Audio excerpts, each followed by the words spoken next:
Katz and Cosby, 5 Eastern, 4 Central on the John Fredericks Media Network. It's the top news of the day. China wants the oil from Iran. They want to make a deal that's good for them and not piss us off too much. 1775 Coffee is giving away free starter kits. Try the dark or medium roast coffee with longevity blend, an infused blend with anti-aging supplements clinically proven to reduce biological age. When you purchase the first 2 bags, you'll receive a free 1775 starter kit, including a third 16-ounce bag of coffee, a matte black tumbler, a frother, a gold scoop, or a reusable K-cup filter. Just order now at 1775coffee.com/Godzilla and claim your free 1775 starter kit while supplies last. In 2008, the amount of concentrated time people could spend on a task without becoming distracted was 12 seconds. 5 years later, it was only 8 seconds, 1 second less than a goldfish. If you're often distracted or have trouble recalling information, you're likely to fall behind in the demanding, fast-paced 21st century. In other words, brain performance is more critical now than ever. Boost your brain power with Healthy Cells Focus Plus Recall. Science-backed nootropics to help you sharpen focus, concentrate longer, enhance recall, improve mental speed, learn rapidly, and be more alert. It's a pill-free brain supplement made with maximum absorption ingestible gel technology, designed to feed your brain at the cellular level. Take it for a test drive. Go to healthycell.com and use code GODZILLA for 20% off your first order of Focus Plus Recall. That's healthycell.com, code GODZILLA for 20% off.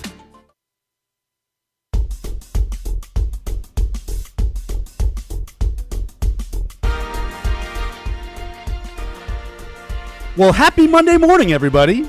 This is the John Fredericks Media Network. I'm Dan Hobgood. Time for a customary look at weather and sports. We'll start, as we always do, with where I am in the capital of the South, Richmond, Virginia, where, gosh, the high today will feel chilly compared to what we've been dealing with. 84 degrees today. A low tonight of 60. Right now the temperature is 70. Squirrels win 2 out of 3 over the weekend against Harrisburg, including yesterday's game by a score of 5-4. Moving on to the nation's capital. A high today in D.C. of 80. A low tonight of 56. Right now the temperature is 70. The Nats win 2 out of 3 over the weekend in Seattle. They'll host the Royals starting tonight at 6:45. Hey, nothing like a few days off, folks. In Atlanta, the high today will be 83 degrees, low tonight of 65 with a possible storm. Right now the temperature is 71. The Braves lose a series against the Mets, including yesterday's game, 8-1.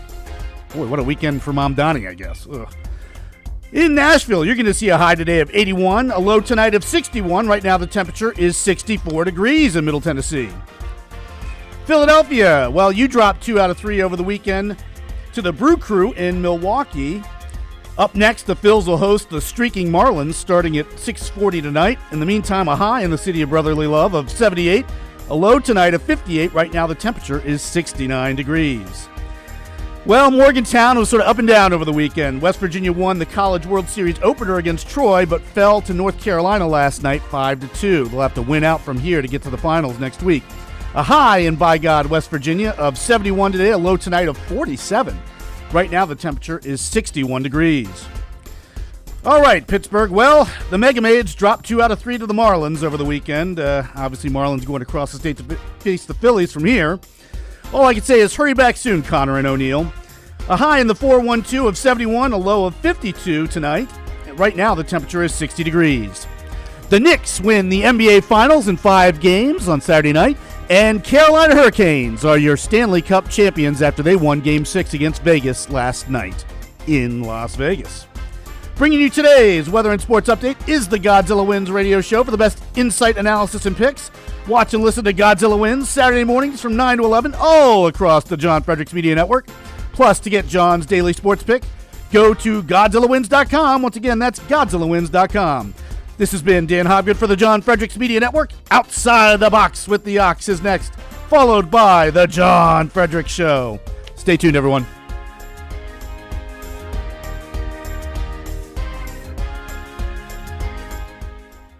You're Your tax dollars hard at work. A drag show hosted by and at Minneapolis City Hall. I think what makes performing here so great is the fact that, like, again, this is the people's house. This is where folks make decisions for the people, and I think that's what made it beautiful today. These types of events where men dressed as women dance, preen, and parade around are ubiquitous during June, the so-called Gay Pride Month. A Channel 5 story chronicles how such events really began with the Stonewall Revolution, so dubbed after a rebellious show of defiance and violence by LGBTQ plus patrons at the gay refuge Stonewall Bar in New York City back in 1969. Fast forwarding to Minnesota's 2013 legalization of same-sex marriage, Minneapolis's Transgender Equity Council 4 years later, followed by transsexuals then being elected to office there. So to counter these ridiculous crypto virtue signaling, dare you to be offended, pushing the envelope of what society is willing to tolerate before we shield our eyes and shelter our children events? What if average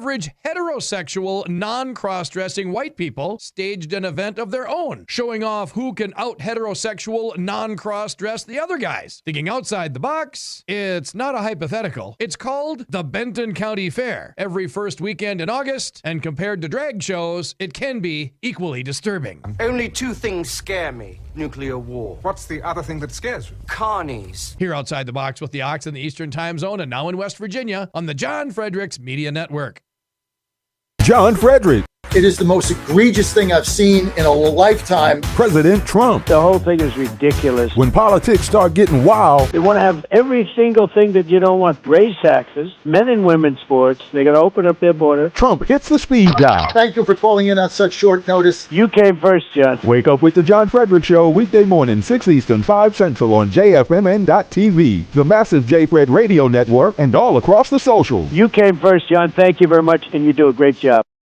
Right now, download the new WV Sports Nation app from the Apple Store or Google Play and get the entire Mountaineer sports world in the palm of your hand. Right now, get notified when new stories drop about your favorite Mountaineers teams and athletes. Download the WV Sports Nation app right now. Get updates on next level Mountaineers like Weatherholt and Joe Mazzulla. All that and more right in your pocket right now. Download the new WV Sports Nation app from the Apple Store or Google Play. Download the app right now. Live from the studios of the John Fredericks Media Network, it's the John Fredericks Show. Grab yourself a cup of 1775 coffee, sit back, and get ready for the best 4 hours of talk in the universe. To be part of the show, just call our toll-free number, 888-480-5646. And now, here's the Godzilla of Truth, the Oracle of the Deplorables, the man who once told Don Corleone, thanks, but no thanks, John Fredericks. Hey folks, John Fredericks here with my wife Ann. We're in Washington, D.C. in Farragut Square, right outside of Farragut North Metro. I'm your candidate for Ward 2 Chairman, D.C. GOP. Hope you vote for me on June 16th or send your ballot early. Why am I running? Right here on the Metro. I'm here with my wife Ann. When we got to Washington, D.C. in November of 2024, I wouldn't let my wife ride the Metro, not without me there, certainly not at night, no way. One time she goes on, she's accosted, there's panhandlers, can't do it, right? 18 months later, let me tell you what leadership has done. We ride the Metro everywhere, every day. It's safe, it's secure, it's clean. We go on the Metro everywhere. I can't remember the last time we drove a car. We've also gone on the buses. They're safe. This is what leadership is about. This is what President Trump has done in Washington, D.C.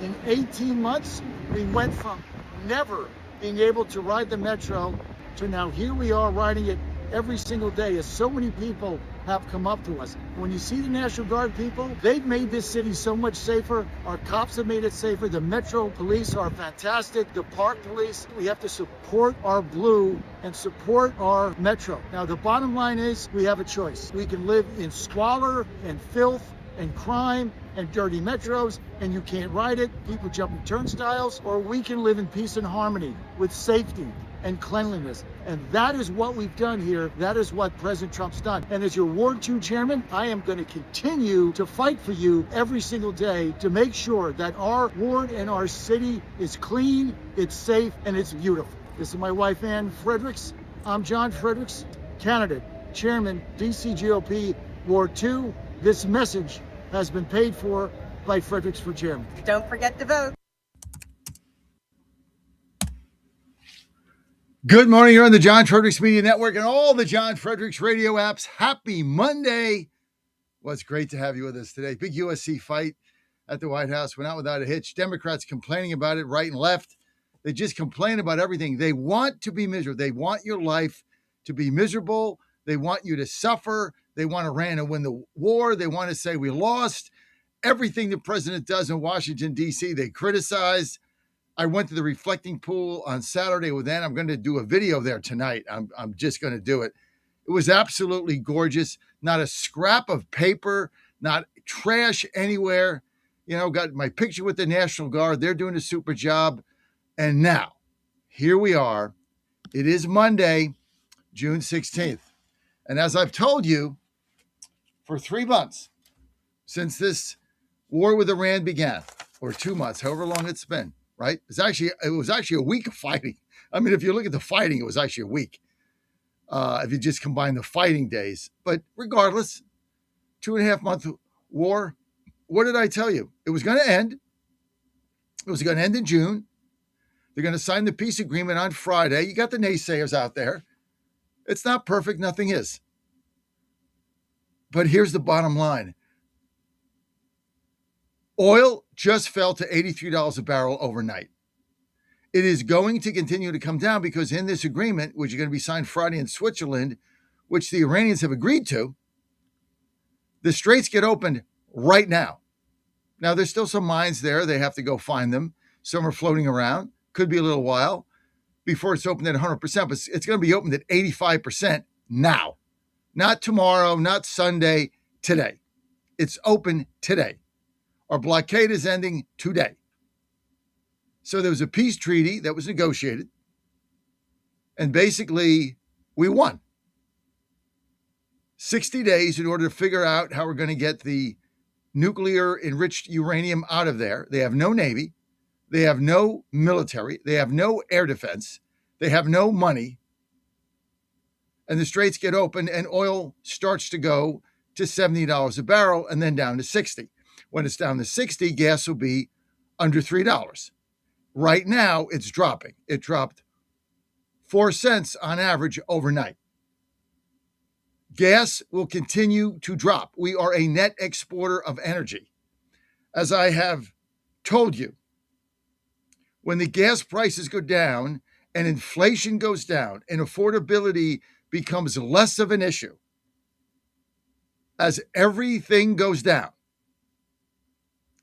and I think we're going to get a great monetary policy out of Kevin Warsh at the Fed. Prices will drop, gas will drop, oil will drop, energy will drop in record levels. Then I ask you again, what are the Democrats, what are the communists, what is the left going to run on? You tell me, what are they going to run on? Answer, nothing. They have nothing. This party is a vacuous, empty vessel of Trump haters, communists, agitators, rabble-rousers, and paid protesters.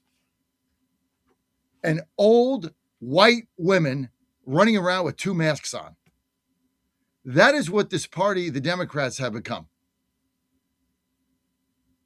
With dreadful candidates all over the place. The left has taken hold of this party. It's not the left. It's not McGovern. It's not Humphrey. It's not Mondale. The far radical communist left is in control of the Democratic Party top to bottom.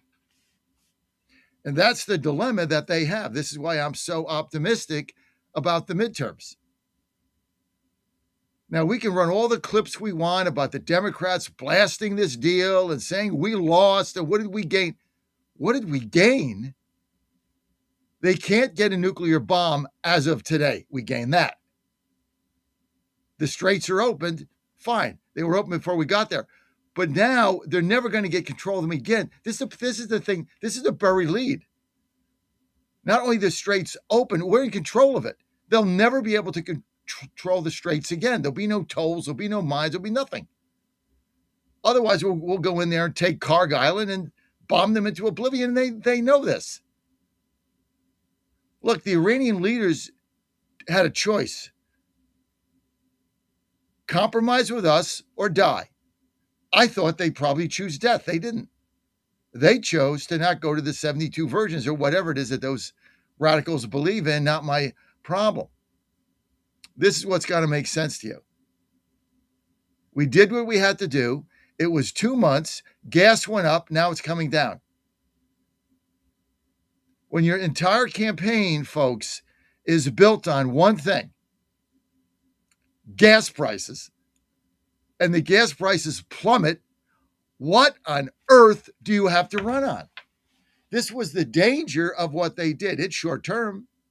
That's why I don't believe any of the polls. I just don't believe them. I think they're all fake. They're all made up. It's all nonsense. All of it is nonsense. And I got to get McLaughlin on.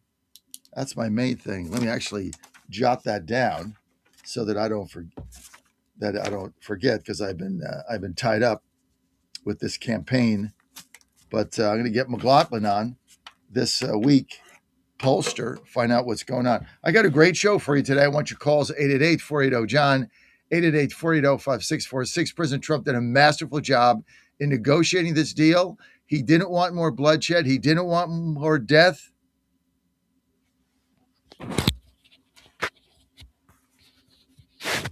He didn't want more bloodshed, and he didn't want more death. He didn't want it.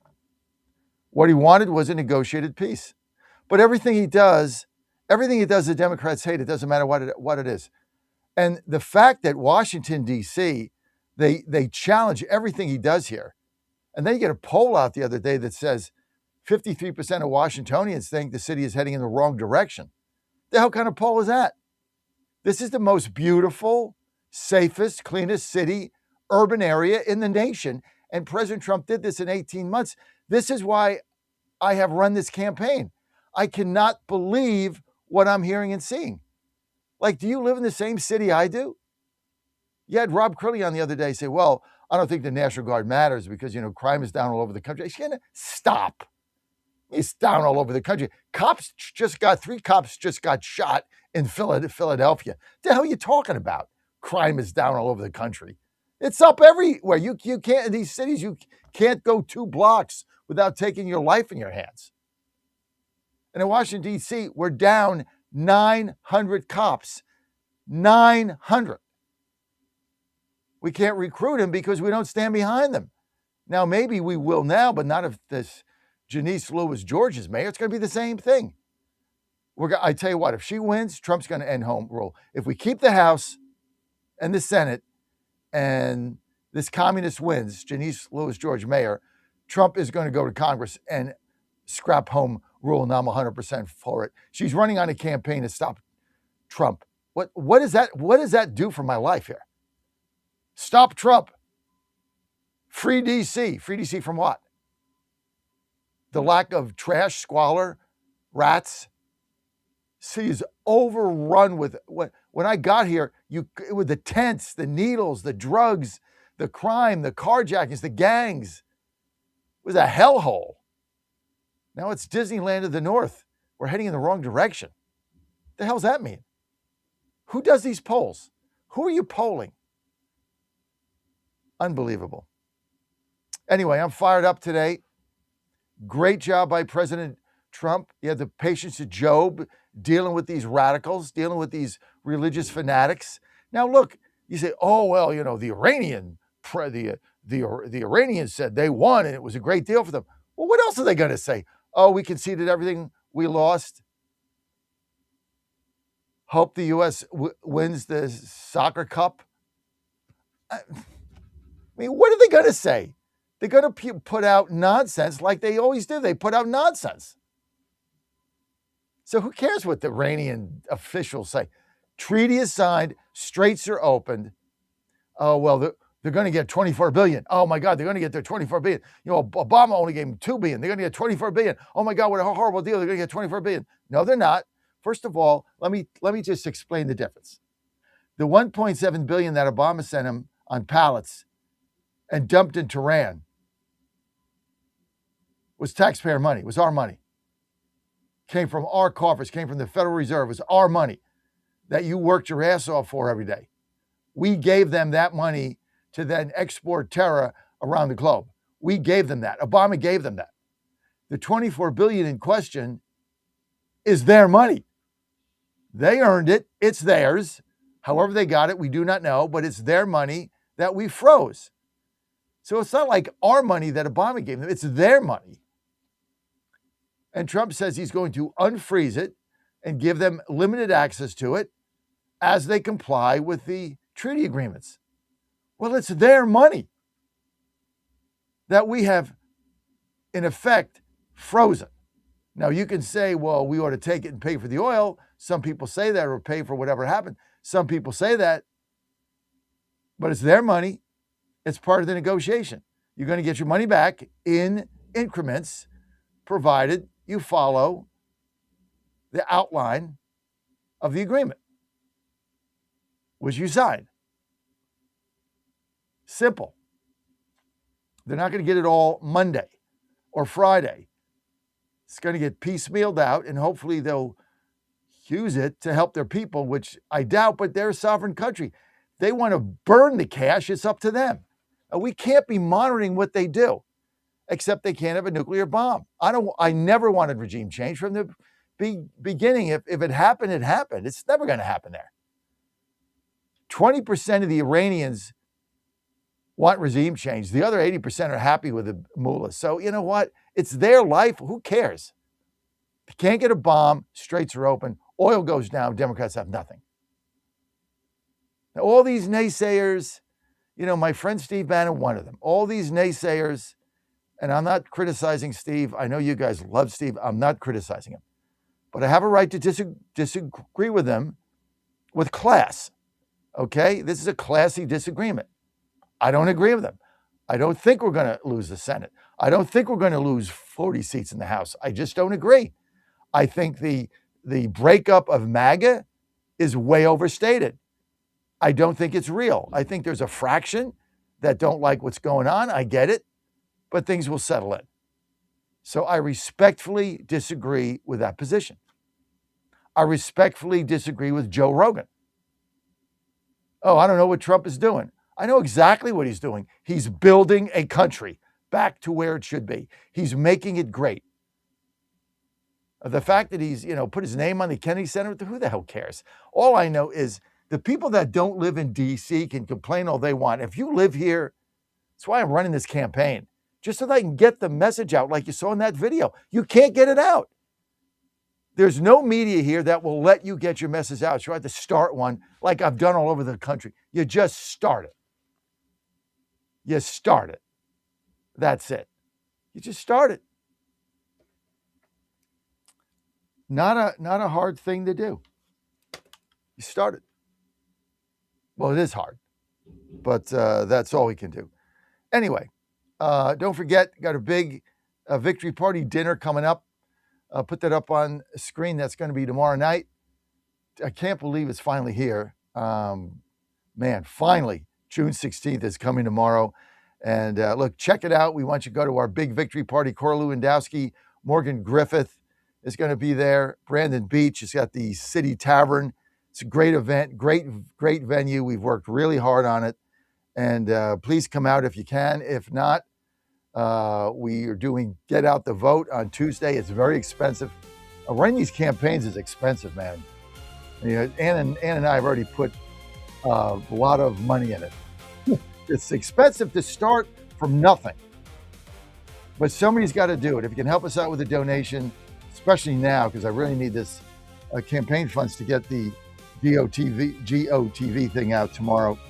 I really, really appreciate you. Just go to makedcgreat.com, makedcgreat.com, and you can give us a donation there. And it's really going to make a difference tomorrow. Anything you can do, 25, 50, 75, 100, 200 smacks, big deal. I know I've asked you for money this whole campaign, but we're at the end. So if you can help us out, we greatly appreciate it. Thank you. MakeDCGreat.com, MakeDCGreat.com. This message paid for by Fredericks for Chairman. I'll be right back with your calls.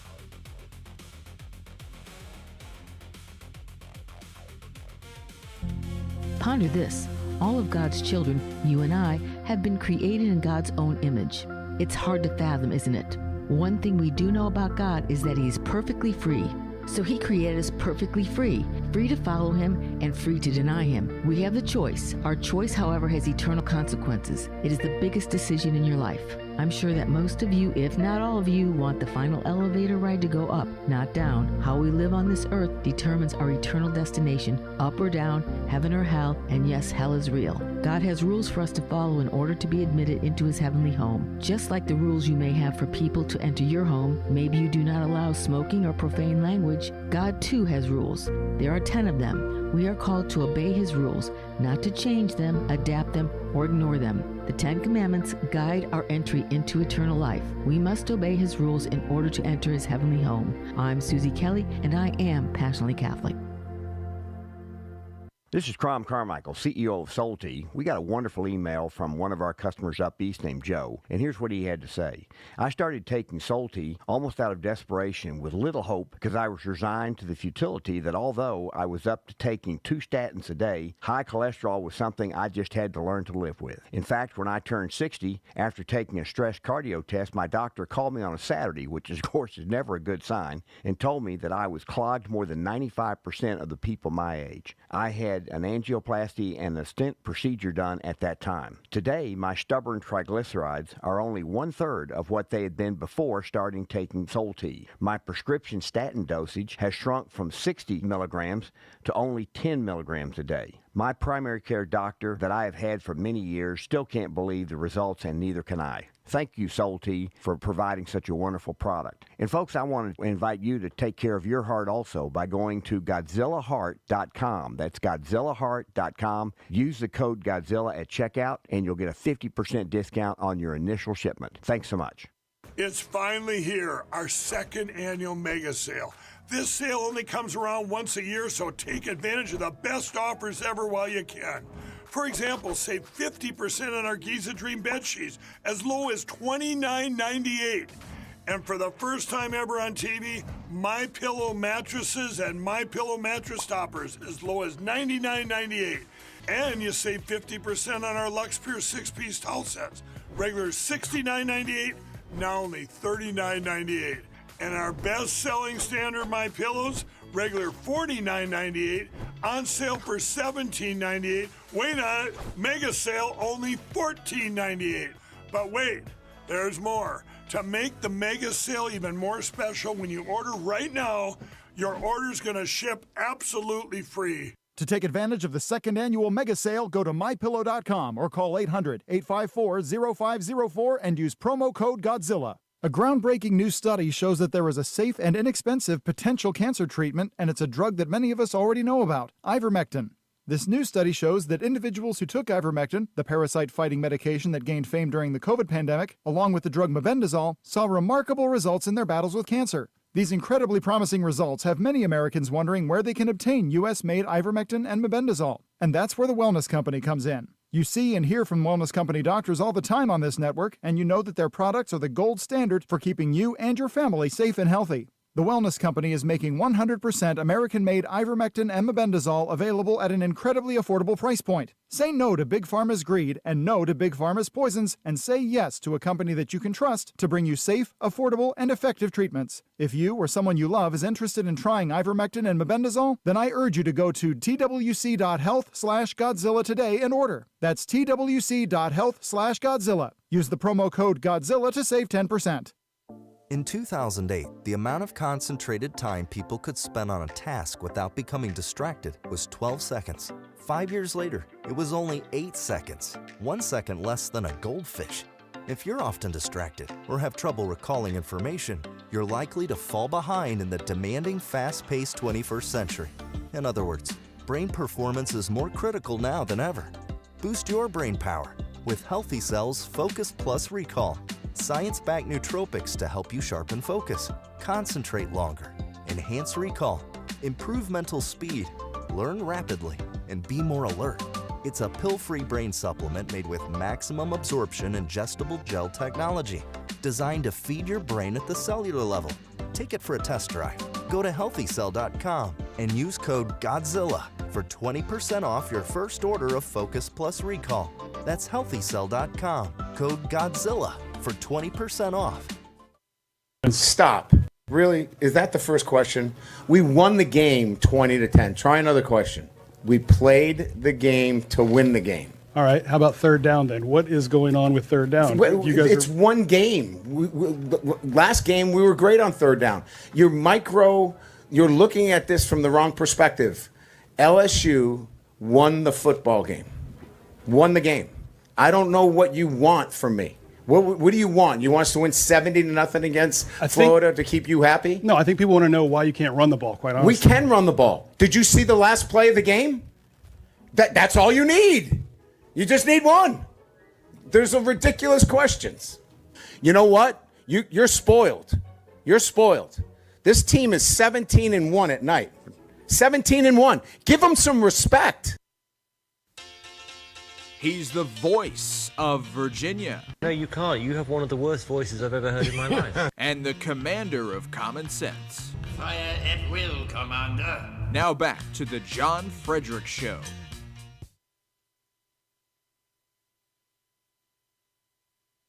Now going into the losers bracket. And so, look, they got to play Troy, who had a tremendous upset, come from behind victory, the Troy Trojans, South Alabama, over Ole Miss. Nobody saw that coming down 6-2, winning the game 12-8. So now they play an elimination game against Troy. West Virginia is going to win that game. They're a better team than Troy. They have better pitching. They're going to win that game. And then they got to play North Carolina again and again. So in order to advance to the finals, which would be Saturday, Sunday, Monday in Omaha, they're going to have to beat Troy. They're going to have to win now 3 in a row. They're going to have to beat Troy, and then they're going to have to beat North Carolina 2 in a row. So this makes it very difficult. That game last night with North Carolina was the pivotal game. If you're 2-0 and everybody else has got one loss, you're in the driver's seat. On that bracket, Ole Miss out. In the other bracket, we've got a couple teams there on the ropes. Obviously, Alabama and Texas, they play today. Loser that goes home. Ole Miss went home. So if you're following us in college baseball, here's what the Mountaineers have to do to get to the finals. They have to beat Troy tomorrow, and then they have to beat North Carolina twice in a row. I believe there's a doubleheader on Tuesday. If they beat Troy, they got to win again. Then they would have to play again. So they're going to have to win the next 3 in a row. They've done that. They can do it. The game against North Carolina last night, we did stay up to watch it. It was bittersweet because one of our family's best friends, Gavin Gallagher, hit the bases loaded triple, I think, or the 2-run triple. Great friend. Their family's a great friend of ours, so we were happy for him. But also big fans of Max Yell. He pitched his heart out. 2 errors in the 7th inning basically was it. It's tough to give a team like that 5 outs in an inning. They couldn't do it. So North Carolina, they're very good. They got great pitching. They advance, and now it's going to be tough to beat them. But look, we got to win 3 in a row. Just win one game at a time. Start out, beat Troy, go from there, right? Get that win against Troy, and then you go on to play another game. Maybe they win the first North Carolina game, and then they got a winner take all, and then all bets are off. So you really can't say, oh well, you got to win 3 games. You got to win 2 games. You got to win 1 game. Win 1 game. Win tomorrow. By the way, congratulations, Carolina Raleigh Hurricanes winning the Stanley Cup, and a lot of people picked them like me, so that was nice to see them win that, shutting out Vegas yesterday 3-0, and they are now the champs. They are the Stanley Cup holders. Go Canes. Go Caniacs. I would have liked to see them win it at home. I thought Vegas would play a little better than they did last night, but they didn't. But we had a great hockey season, made a lot of money this hockey season. And now I'm focused on baseball. But I'm not going to do anything until after this election because I just don't have the time because I really got to focus on it. And missed a couple winners the other day that I was just too busy to get to. But on Wednesday, I'll be back with Godzilla Wins. Go to GodzillaWins.com, GodzillaWins.com. All right, let's get to the phone lines. Let's get to Steve in Virginia, line 1. Steve, you're live. Good morning, Chairman Fredericks. Thank you for taking my call. Happy Monday. Yes. There's an old saying that in war, the first casualty is always the truth. And just as about an hour and a half ago or so, Fox News was saying that Iran has not negotiated anything about the nuclear material that they have. And so we are waiting for Friday for them to sign something. But as General Kellogg said in a clip Dan played last week, there's the issue of tequila, which he didn't go into it very much, but it's actually a military strategy that, you lie to the infidel to gain any kind of advantage you can. And another thing that never has come up, to my knowledge, during all of this time is the issue of a hudna. And a hudna is another military strategy of Islam where you basically, when you're in a position of weakness, you agree to anything. You ask for a hudna is a ceasefire or a truce or any kind of a cessation of violence, supposedly. But, the whole point is to use that to gain more strength, to rearm, to do all kinds of things in the background. So I'm hopeful that, yes, that on Friday that there will be something that's signed, but, the past is prologue, and the past tells us that they're going to violate it as soon as the ink won't even be dry. But at this point, we don't even have any ink on the paper, and, we do not have, according to Fox News, we do not have any kind of negotiated settlement. I guess Fox News is sitting at the negotiating table. I guess Fox News is got all the security clearances. I guess Fox News now is running our State Department, running our Department of War. I guess Fox is now the authority on whatever our negotiations is, and good for them. Now they're, I guess, part of the official government because they've got information that no one else has. So I guess they put their executives there, and they're part of the negotiation team. The hell I care what Fox says. I could give a rat's. I don't care about what Fox says. I don't care about what the New York Times says. I don't care what the Washington Post says or Politico or anybody else. Here's what I care about, what President Trump said. He said they have a deal. He expects them to abide by it. As far as the nuclear thing, they have a 60-day window to negotiate exactly how they get it out of there. Meantime, they can't do anything. The purpose was they can't deploy a bomb. They can't do it. They have no Navy. They have nothing. And now we're going to open up the straits. Gas goes down, and they'll eventually get their money back as they comply. So in all due respect, Steve, Fox News can shove it up their butt. I don't really care what they say. I care what President Trump says. He's never lied to us. Not once. Never lied. He says he has a deal. I'll take it on face value. Every single liberal media is saying it's a bad deal. We didn't get anything out of it. Iran won. Okay, well, that's what they want. The communist media wants to say Iran won, Trump lost. Okay, fine. Let him say it. It's stupid. And as far as Fox is concerned, what they're reporting, I just don't care. Dude, I don't care. I don't care what Fox is saying. I get your trepidation. I get Lindsey Graham. I get Mark Levin. I get Israel. I get them all. Bottom line is they now have right now no ability to produce a nuclear bomb and deploy it. Evidently, they did. Now they don't. To the extent of that, we'll find out. But everything can't get put on the table and made public. And whatever Iran says about it, they're lying. It's because that's what they do. They just lie. So let's wait till Friday and see what happens. Meantime, the straits are opened now. Today, as you speak, ships are going through there. That you can't deny that, Steve.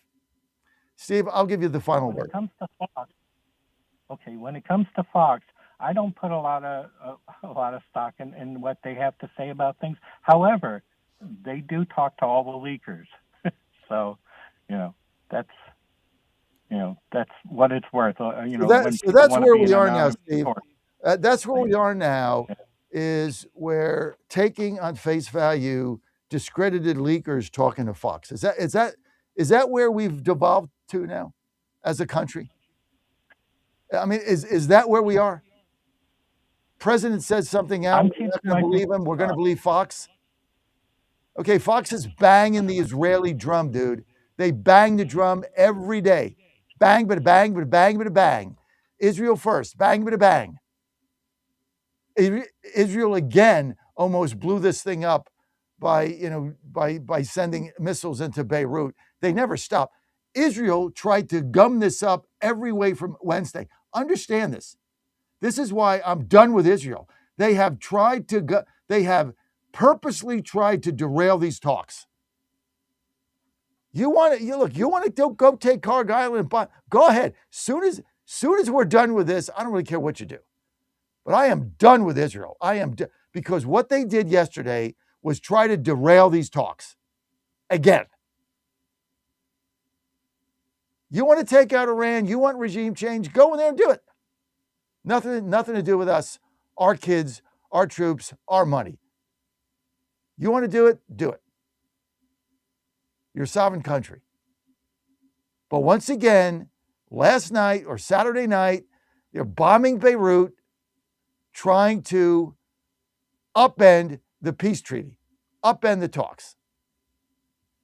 Oh no, John, they didn't do that. They were responding. Baloney. They didn't have to respond yesterday by bombing Beirut and a suburb there. They did it to disrail the talks. This is our ally. I'm done with them. I've done a 180. I'm done. You're not on the same page of the president. 888-480-JOHN. So on that note, Steve, see if I can find it here. So let's talk just for a moment here about my cat.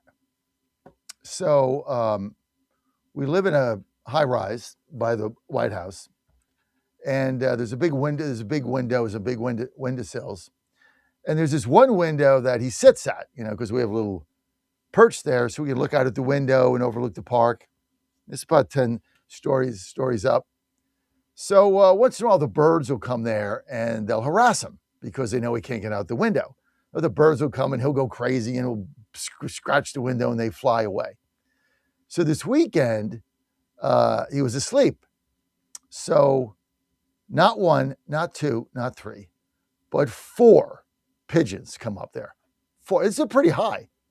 4. And they're sitting on a windowsill and they're looking for the cat.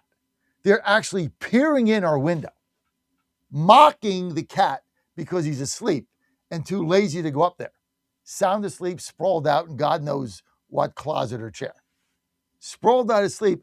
They're at the window, staring at us, looking around, trying to find, well, where's this big bad cat? So these pigeons are mocking Sammy. They show no respect, none. Finally, I couldn't take it because they're just sitting there staring at me. Like, yeah, where is he? Where is he, tough guy? So finally, I go find him. He's sound asleep somewhere. I get him out of his sleep. I put him on the window perch. I'm like, look, these birds are mocking you, cat. You're asleep and they're mocking you. They show you no respect. So then he goes up there. He's like, what? Yeah, what's these birds doing here? What? Whoa. Then, of course, he starts saying, yeah, and then the birds fly off. But they were actually up there mocking him. Sad situation. Sad situation when you get no respect. Okay, line 2, Rob in John in New Jersey. John, go. Hey, John, how you doing? Good. Good morning, my friend. Hey, listen, I've been watching your campaign. I got a couple things, but I've been watching your campaign. I'm telling you, you're selling yourself short. I think you should run for higher office. You're doing a phenomenal job, and if you don't have the stamina at this point, maybe start grooming your kid Joe if the baseball thing doesn't work out. because I think you got something going on there, and I think you're meant. We need minds like yours, and we need attitudes like yours on a larger scale, and those attitudes can become infectious for the country. With that being said, what you said in the last call about, I'm pretty good at kind of sifting through this stuff. There's been 3 groups that have been on target. One has been you. The second, who nails it every time, which is what the war room used to be, is Promethean Action. They're phenomenal. I can't recommend them more. And you're right, the President of the United States. I've never seen the globalist propaganda Democratic Party media and the Rhino Fox class try to derail this. They are working overtime. And I got to tell you, some of the things I used to look at, they're exposed now. They just want to they understand that if what happens, what your goal is, lower gas prices, back into the economy, out of Iran, if that comes to fruition, it will be it'll be a Reagan-esque landslide. So they are doing everything humanly possible to try to make that not happen. And if you're watching the president, he's beautiful. He's just blocking out all the noise and staying strictly focused. When Iran does, the people have to understand, when Iran does these little bombings, it's probably some offshoot group. And you're 100%, 1,000% correct. He's seeing satellite imagery, the best intelligence. This guy is a genius. So the bottom line is, what you got to do is basically read his account. When was the last time you could say, I can trust the politician? And you nailed it. He's never lied to us, ever. He exaggerates. He's been off, maybe mistiming, but he's never lied to us. And everything basically always falls down exactly the way he says in the end. The bottom line, though, is I've never seen them try to throw something into the fire as much as I've seen this. And, man, have so many people been exposed. And what you were saying about Bannon before, he's got to get back to the signal. He's a lot of noise lately. And that's not what that show used to be. So I've been listening to that since the impeachment days. I like Steve. But, he's a little bit off base lately, and I agree with you on that. Yeah, and, we can disagree. And that's what... We can disagree and still be respectful, okay? This is one thing 100%. I so strongly believe in this now with our movement. Okay, we're going to have factions. We're going to have different voices. And we all want the same thing within our movement. And we have to be able to disagree without vilifying the one that disagrees with you. Because I'm not even on my chat now, but I know that there's 1,000 people on there blasting me. I have a right not to agree with Steve Bannon. Doesn't mean that I don't respect him. Doesn't mean that I don't like him. Doesn't mean he's not my friend. Doesn't mean that I'm calling him out. Doesn't mean any of that. On this particular issue, I don't agree. Does that mean I suck? I guess. I'm never tuning you in again, John, ever. Click. Fine. Look, I understand. But I have a right to disagree or agree with people out there. I don't think we're going to lose the Senate. I don't think we're going to lose 40 seats in the House. I think we're going to keep the House and expand the Senate. So I think we're going to win Michigan. We got a shot at holding North Carolina. We're not going to win Georgia. That as soon as Trump backed Collins, that thing's over. Collins is not going to win. So we're not going to win that. But, and where are they going to beat us? And they're not going to beat us in Maine. They're not going to beat us in any Alabama. It's like ridiculous. That Terralico's not going to win in Texas, right? This is all nonsense. So I don't agree. Doesn't mean that we don't have to be ugly about it. I respect Steve. I respect everything about him. I don't agree with him on this particular issue. 99% of the things I do. So what? Who cares? It's my opinion, his opinion. And maybe he'll be right. Maybe we'll wake up November 4th and we'll get shellacked. But I don't think so. I think we'll get up. I'll be right. And nobody will remember it. Because that's kind of how these things go, John. But you're right. As far as higher office is concerned, look, I'm glad you like my campaign. I'm glad you like my videos. I'm going to do another one late tonight at the Reflecting Pool, which I'm going to send a picture to Dan to get up. But look, we decided I've been here 18 months. So let's learn this city. Let's get a toehold, right? Let's get a toehold. Let's do a good job in my ward. Let's change the narrative. Let's get the message out, and we'll go from there, right? We'll go from there. But I do thank you for your donation, and I thank you for your kind words. And I think I've made a difference. It's not a lot of times in a campaign where you can say, you've made a difference. I think I've made a difference. Because I think I'm pointing out the great things about Washington, D.C. that President Trump has done. And there's some great things. So, John, thank you for the kind words. I'll give you the final word. No problem. Hey, okay, so John, I think I speak on behalf of your listeners here. I got one favor to ask of you. We need some legitimate, honest polling, whether it's Rasmussen, McLaughlin, whatever the case may be, because you're correct. You can't trust anything that's coming out anymore. So if you could find us some legit polling that you feel is honest, I really appreciate that. On what topic? On just where we stand with, presidential approval, the Congress, Senate, all that stuff. Just to see where our favorability is. You look at the generic poll, Democrats, Republicans, right? You look at that, and you look at the polling on it. And one pollster's got Democrats +10, one has got it even. So it's all over the board. If I did a poll, it would be probably on Democrat, Republicans. It's probably they're probably up by 3 or 4. When the oil comes down, they're going to be behind. We are going to win the midterms. Oil is going to be $2.29 a gallon. I mean, just wake up and smell the coffee. The Democrats have nowhere to go. Johnny, I got to go. Rob's on deck. Plus, anybody else wants to call in. And thanks, John, for the kind campaign work. 888-480-JOHN. Hey, donate to my campaign. We really need it now in the final day. If you were ever thinking about donating, I need it now, right now.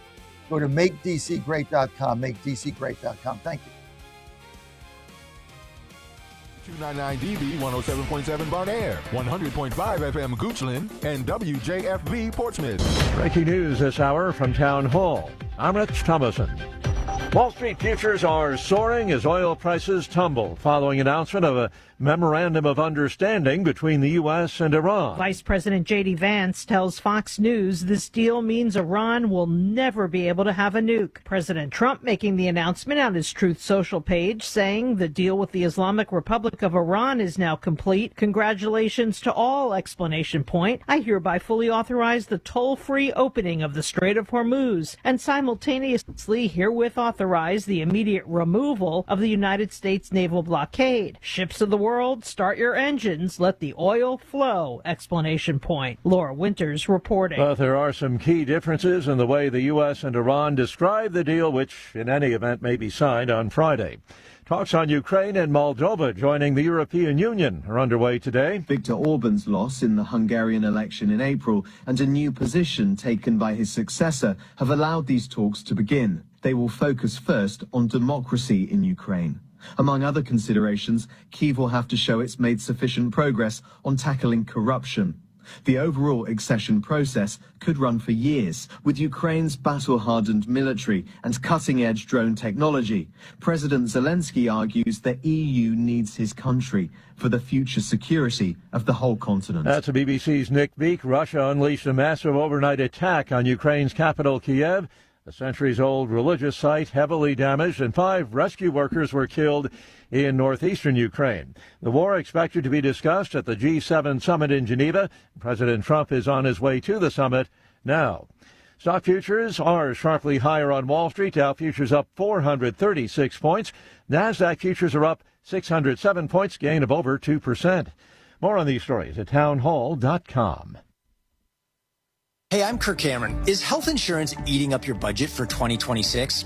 If you're looking for ways to better steward your finances, consider this: Christian Healthcare Ministries.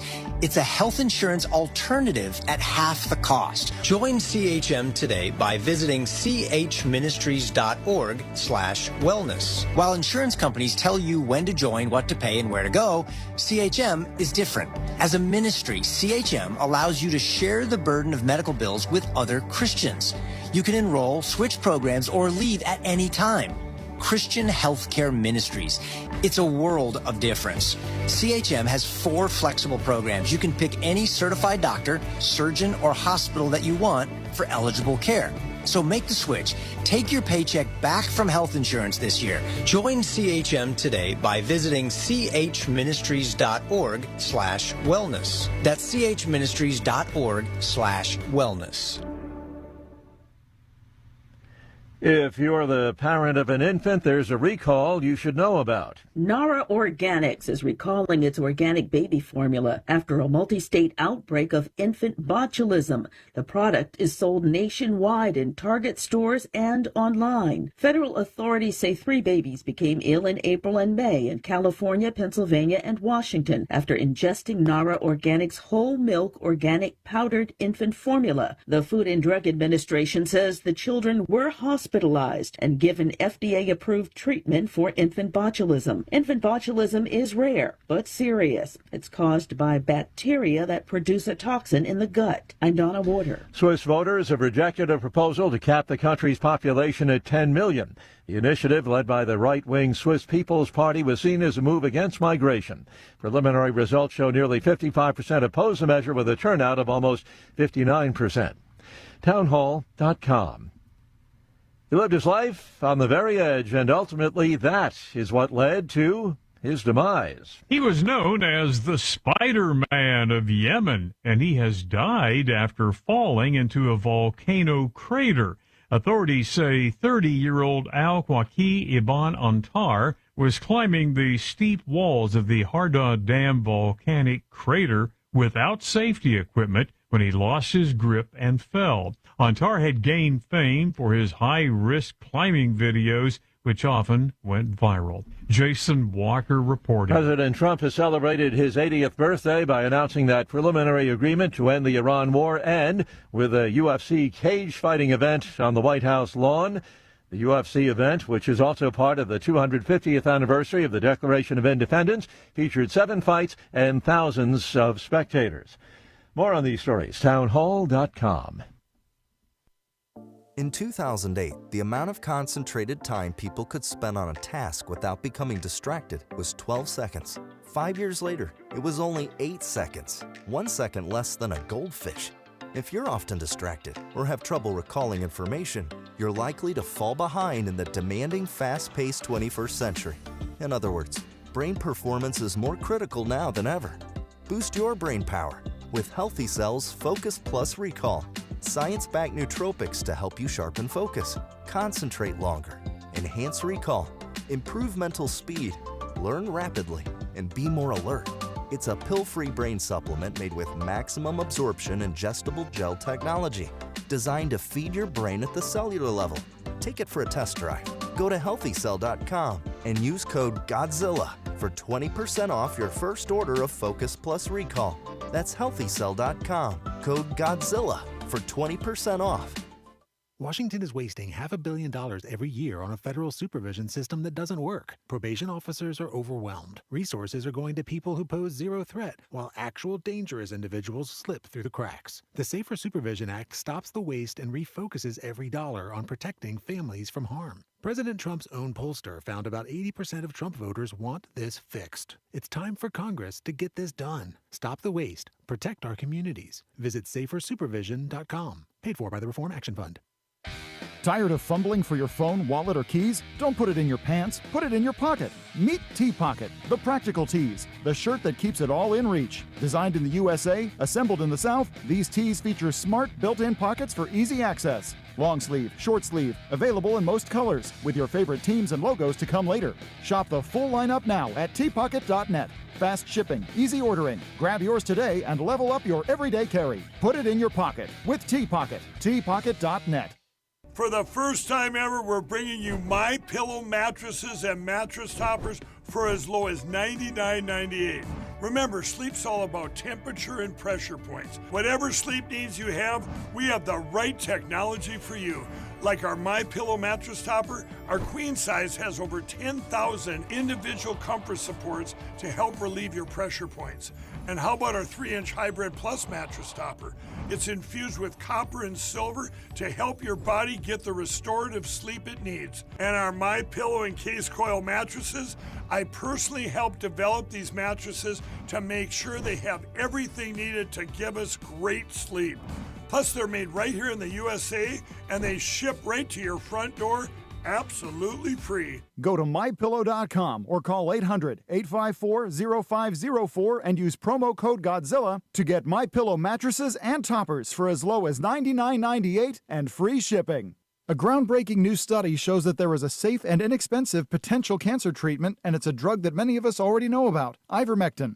This new study shows that individuals who took ivermectin, the parasite-fighting medication that gained fame during the COVID pandemic, along with the drug mebendazole, saw remarkable results in their battles with cancer. These incredibly promising results have many Americans wondering where they can obtain U.S.-made ivermectin and mebendazole. And that's where the Wellness Company comes in. You see and hear from Wellness Company doctors all the time on this network, and you know that their products are the gold standard for keeping you and your family safe and healthy. The Wellness Company is making 100% American-made ivermectin and mebendazole available at an incredibly affordable price point. Say no to Big Pharma's greed and no to Big Pharma's poisons, and say yes to a company that you can trust to bring you safe, affordable, and effective treatments. If you or someone you love is interested in trying ivermectin and mebendazole, then I urge you to go to twc.health/Godzilla today and order. That's twc.health/Godzilla. Use the promo code Godzilla to save 10%. Now more than ever, it's imperative to support companies that share our conservative values. That's why I can't be more excited to tell you that I've switched my family to Patriot Mobile. Patriot Mobile is America's only Christian conservative wireless provider. When you switch to Patriot Mobile, you shift your support away from the leftist, woke, progressive agendas of Big Mobile. Patriot Mobile's wireless service works perfectly and seamlessly as you go about your lives with exceptional nationwide coverage that uses the same towers the main carriers use. Patriot Mobile donates a portion of every dollar earned to causes you care about, to organizations that fight for religious freedom, First and Second Amendments, sanctity of life, and the needs of veterans and first responders. Patriot Mobile has plans to fit any budget, along with great discounts for our veterans and first responder heroes, as well as multi-line users. Switching is easy. Just go to patriotmobile.com/Godzilla or call their U.S.-based customer service team, 972-PATRIOT. That's 972-728-7468. Use offer code Godzilla for free activation.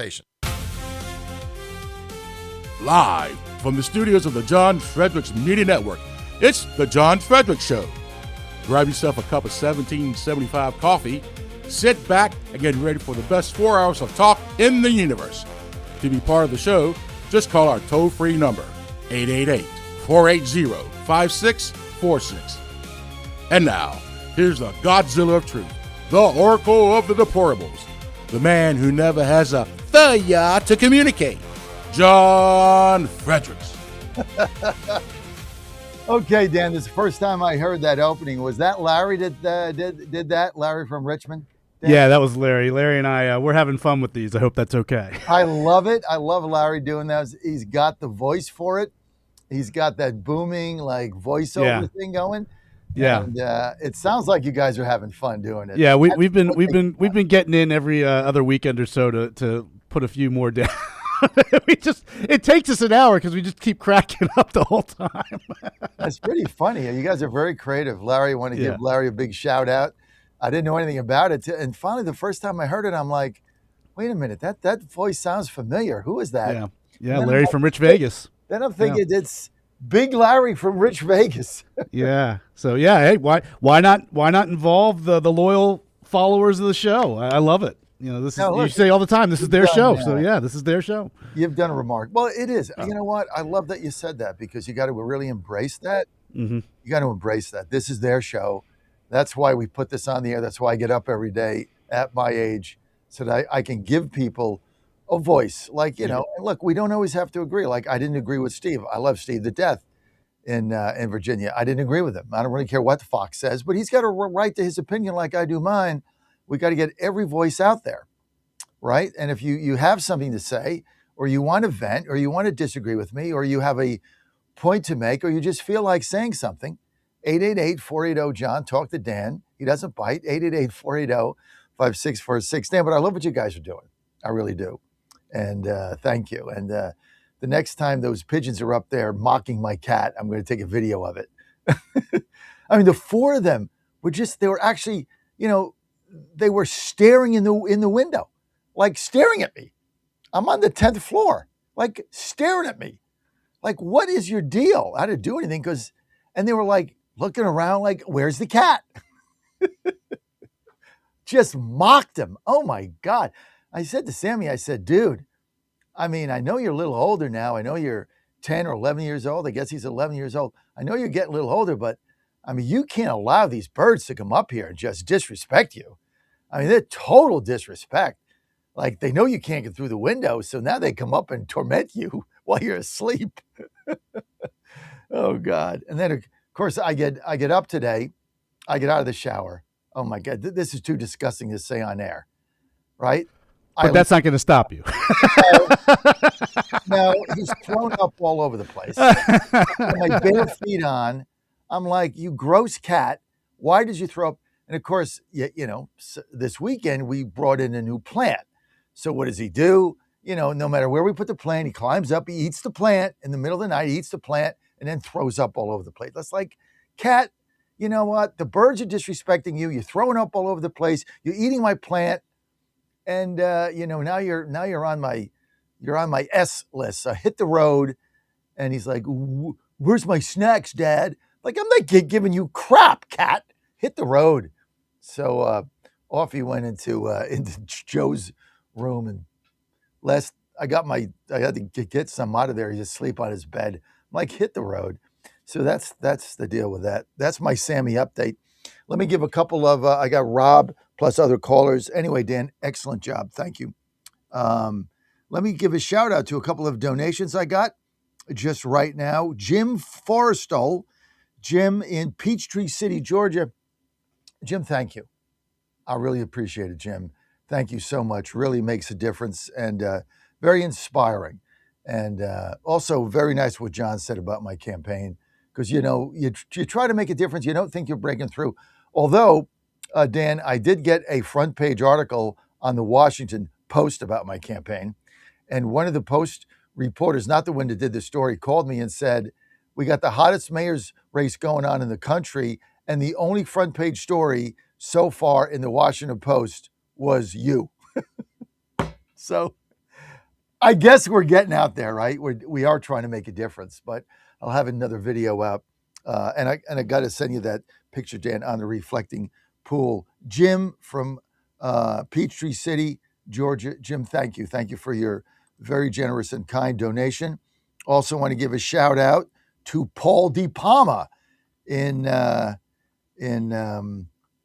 Cumming, Virginia. So look, I got my Georgia gang coming to the table here, helping me out. Paul De Palma, thank you very much. Ann and I very much appreciate your generous donation to our campaign. But what's more inspiring than the help it gives us to get our message out is that the fact that you believe in what we're doing and in our nation's capital. So thank you. Thank you. It means a lot to us, Paul. Thank you so much. And if you want to donate, I'll give you a shout out right here on air. If you want to call, 888-480-JOHN, or you can donate at makedcgreat.com. This is it. I got 2 days. Makedcgreat.com. We got a big get out the vote plan tomorrow. Need to pay for that. Ann and I put a lot of money in this our own. People say, why'd you do this? Because if like Ann says, if not us, who? We got to get the president's message out in Washington, D.C., because it is enormous. And if we do it right, he can do this can be done in any urban area because he's done this in a year and a half. Just go to makedcgreat.com, makedcgreat.com, and you're good to go. All right, we got calls. Let's get to where we go here. Rob in New York. Hey, before we do Rob in New York, Rob, I'm going to play your favorite mayor. He's all over it. Going to play your favorite mayor, Rob. Zohran Mandami, New York mayor. Let's get to cut one, saying, we continue to be proud of being a sanctuary city and letting all the illegal criminals in because they vote for me. Yay! Cut one, roll it. Do you think New Yorkers should be afraid of a surge of ICE agents here? Have you talked to the administration at all about this surge? And what is New York City going to do about it if it happens? You know, I think it's actually not too unrelated from the conversation we were just having. This is a moment of such excitement and joy as part of a reflection of the city as being a place where everyone is welcome, everyone is a part of it. There's a room for everyone to see themselves not only in the past or the present of the city, but also the future of the city. And these kinds of threats, as you've said, from Tom Homan and the federal administration, they're not new, and neither will our response be. We continue to be proud of being a sanctuary city. We continue to be ready to stand up for our immigrant neighbors, and we continue to be ready to use every single tool at our disposal. And I've said to the president directly that I believe that ICE raids are cruel and they do nothing to serve in the interest of public safety. And I do believe it's a rogue agency that should be abolished because we need an approach to immigration in this country that has more humanity at the heart of it. And right now in this city, humanity is what we are showing by and large across the 5 boroughs, and it's something that we're going to keep showing in our response to the federal government as well. Do you believe this is a real threat, or is it just bluster? Have you gotten any indication they're serious about this? You know, we've heard threats time and again. I'm sure we'll hear more of them. We treat every single one of these as real things to be responded to, but we will not be backing down from our laws or from our values. Until you bankrupt the city and Kathy Hochul has no more money to bail you out. This is so ridiculous. Just sit back and watch it. Sit back and watch it. He will bankrupt New York. Next budget, they'll have no money. Services will start to they'll just go broke.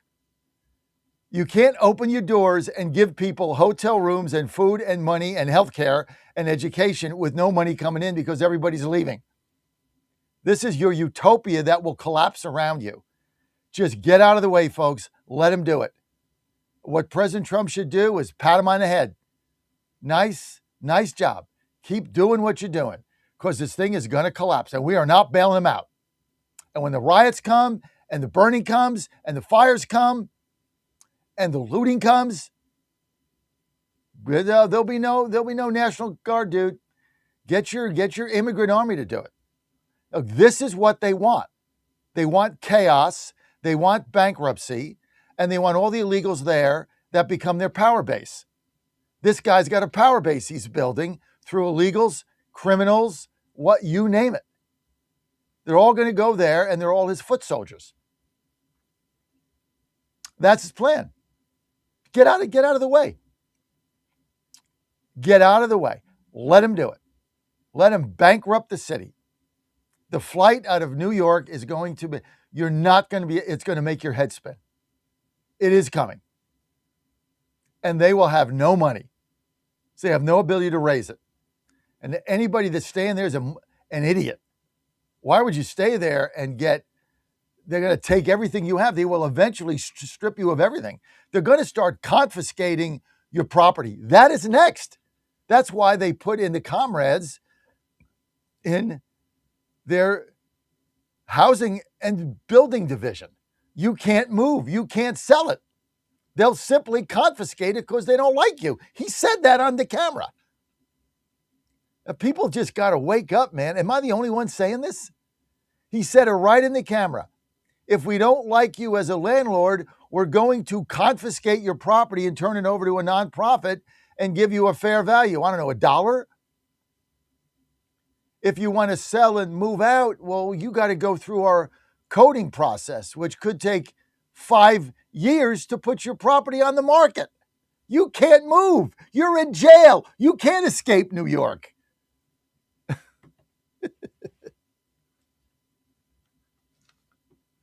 Unbelievable. 480 John. All right, let's get to Rob in New York. Rob, you're live. Good morning. Hey, Rob. Good morning, John. How are you?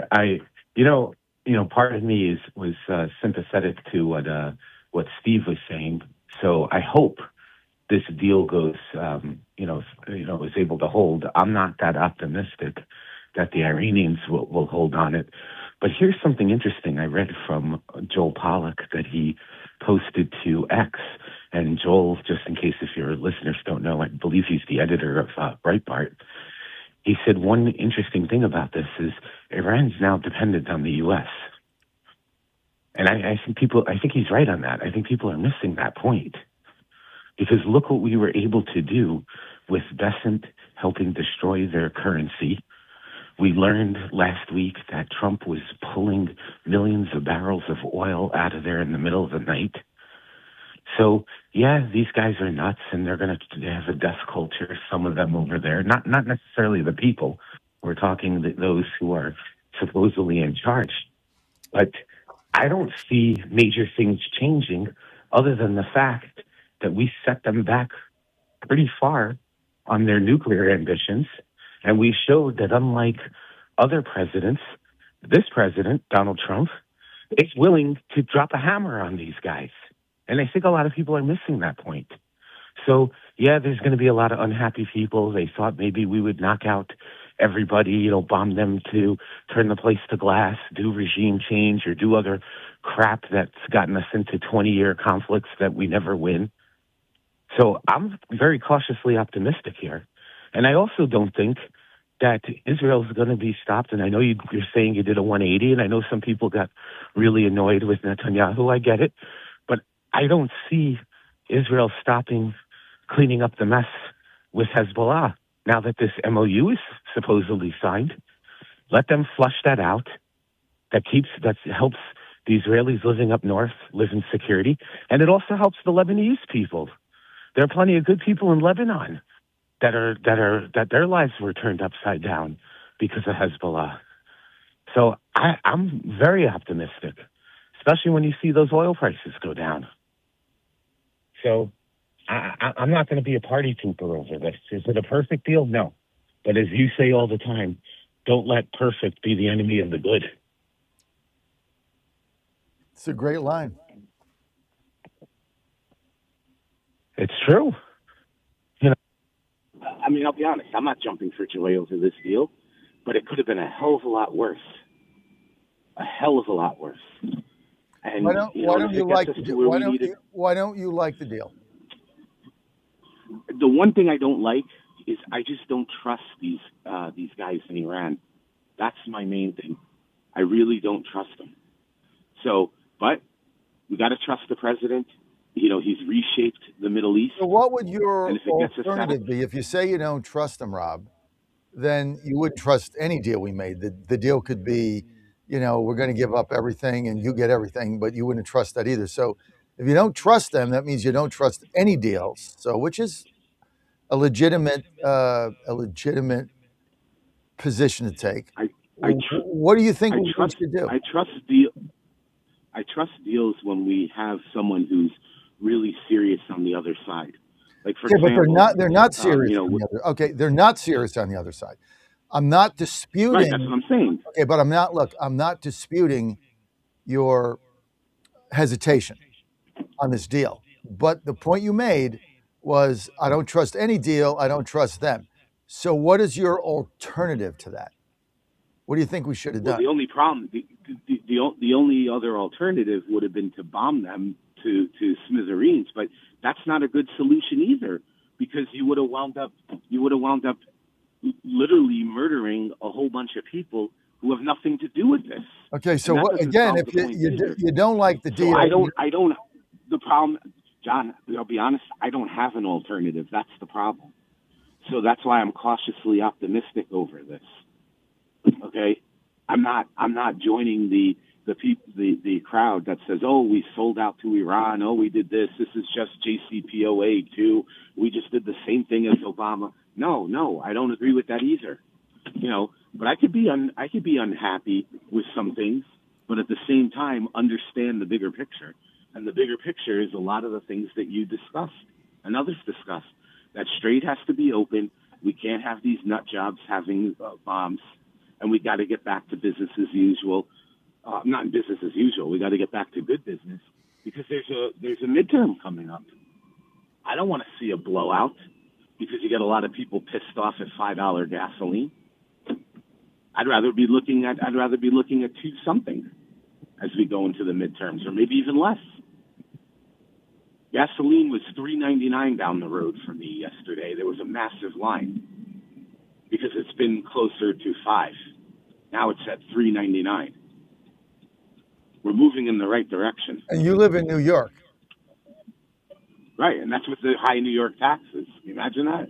Now think what it's like in a state that doesn't have the high gas tax like what New York has. Right now throughout Texas, average gas price $3.29. Florida Yeah, there you go. $3.29 in Florida. I mean, it's coming down. It's going to get under $2. It's going to get under. I'm sorry. It's going to get under $3. And then what are the Democrats going to campaign on them? Well, it was high in May. I mean, it's now July or August, and it's like $2.89. What are they going to complain about? And the food's coming down. I do most of the grocery shopping with my family. I can tell you just on like the berries, because my kids are health nuts. The berries have been dropping like crazy. Eggs have been dropping like crazy. I've been even scoring good deals on coffee. Other stuff. It's slowly coming down, even with some of the shrinkage, in the pack sizes on some of these things. But for the most part, I shop at BJ's Wholesale, Costco, stores like that. It's coming down. Is beef still high? Yes, but beef is not high because of Iran. Beef is high because we have a bunch of issues here domestically that have been going on for a couple of years regarding, ranching and so on and so forth. But that will eventually work its way out. I don't know. I'm optimistic. Ann said Very the price. optimistic. I don't shop, so I don't know. Ann said the price of chicken has come down. True or false? Yeah, that's true. That's true. It has come down. It's just the beef that's a problem for people.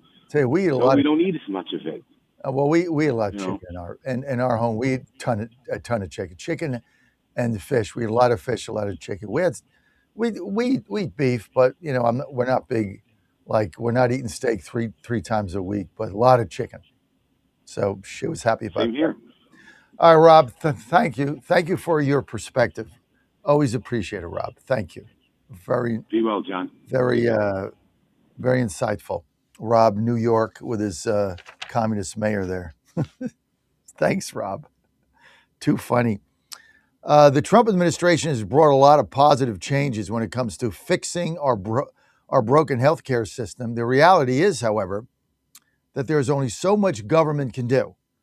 And if we really want to make America healthy again, that starts at home with each and every one of us. Now, that's where the wellness company comes in. As you know, I'm a big believer in the wellness company. You see and hear from the wellness company doctors on my show all the time, and their products are the gold standard for keeping you and your family safe and healthy. Now, the wellness company gives you the opportunity to make sure you're prepared for whatever happens with their prescription medical kits that contain an assortment of life-saving medications and guidebooks to assist in the proper use of these medications. That's why I'm a fan. Additionally, the wellness company offers a variety of products, from parasite cleanses to methylene blue to weight loss and so much more, that can help you stay healthy and live longer and a more satisfying life. Make America healthy again starts right here at home. Do your part and protect the health of you and your family. Just go to twc.health/Godzilla today and order. That's twc.health/Godzilla. Use promo code Godzilla to save 10%. That's promo code Godzilla to save 10%. And I'm just a big believer in the wellness company, their doctors, their products. That's why I'm always so healthy. I never get sick. And one of the best things you can do is subscribe to the telemedicine. You get assigned a doctor If the doctor's off that day, you always have a backup. I tell you what, they get back to you within 20 minutes. Like if I need to talk to somebody, I've never waited over an hour and a half. Like if I go in at 10, say, hey, I got this problem going on, by 10:15, I'll get a response, and my appointment is like 10:45. These guys are really, really good. You get immediate response. They're great people. Go to twc.health, twc.health/Godzilla, promo code Godzilla, 10% off on everything. We'll be right back.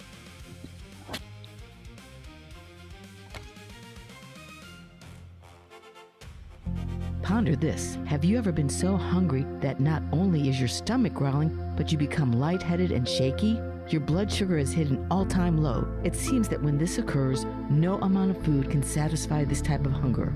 When hunger reaches this level, your normally nice personality may become agitated, impatient, or even angry. You need food and you need it fast. Did you know that our souls need daily nourishment as well? A hungry soul might be inclined to give into temptations and commit sin without a care about its eternal destiny. When we let our souls grow hungry, we must feed them with prayers, recollection, and sacred scripture. Catholics in the state of grace have the additional benefit of access to feeding our souls with a heavenly food. Only in the Catholic Church is Jesus truly present in every worthy reception of Holy Communion. He is the bread of life.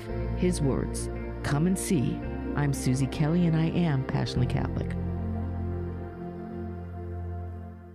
The Cats and Cosby Show. It's a common sense recap of the big stories. This meeting with China and President Trump, the stakes couldn't be higher. Listen, China's not our friend. They've been stealing our technology. They've been stealing the AI, responsible for the COVID.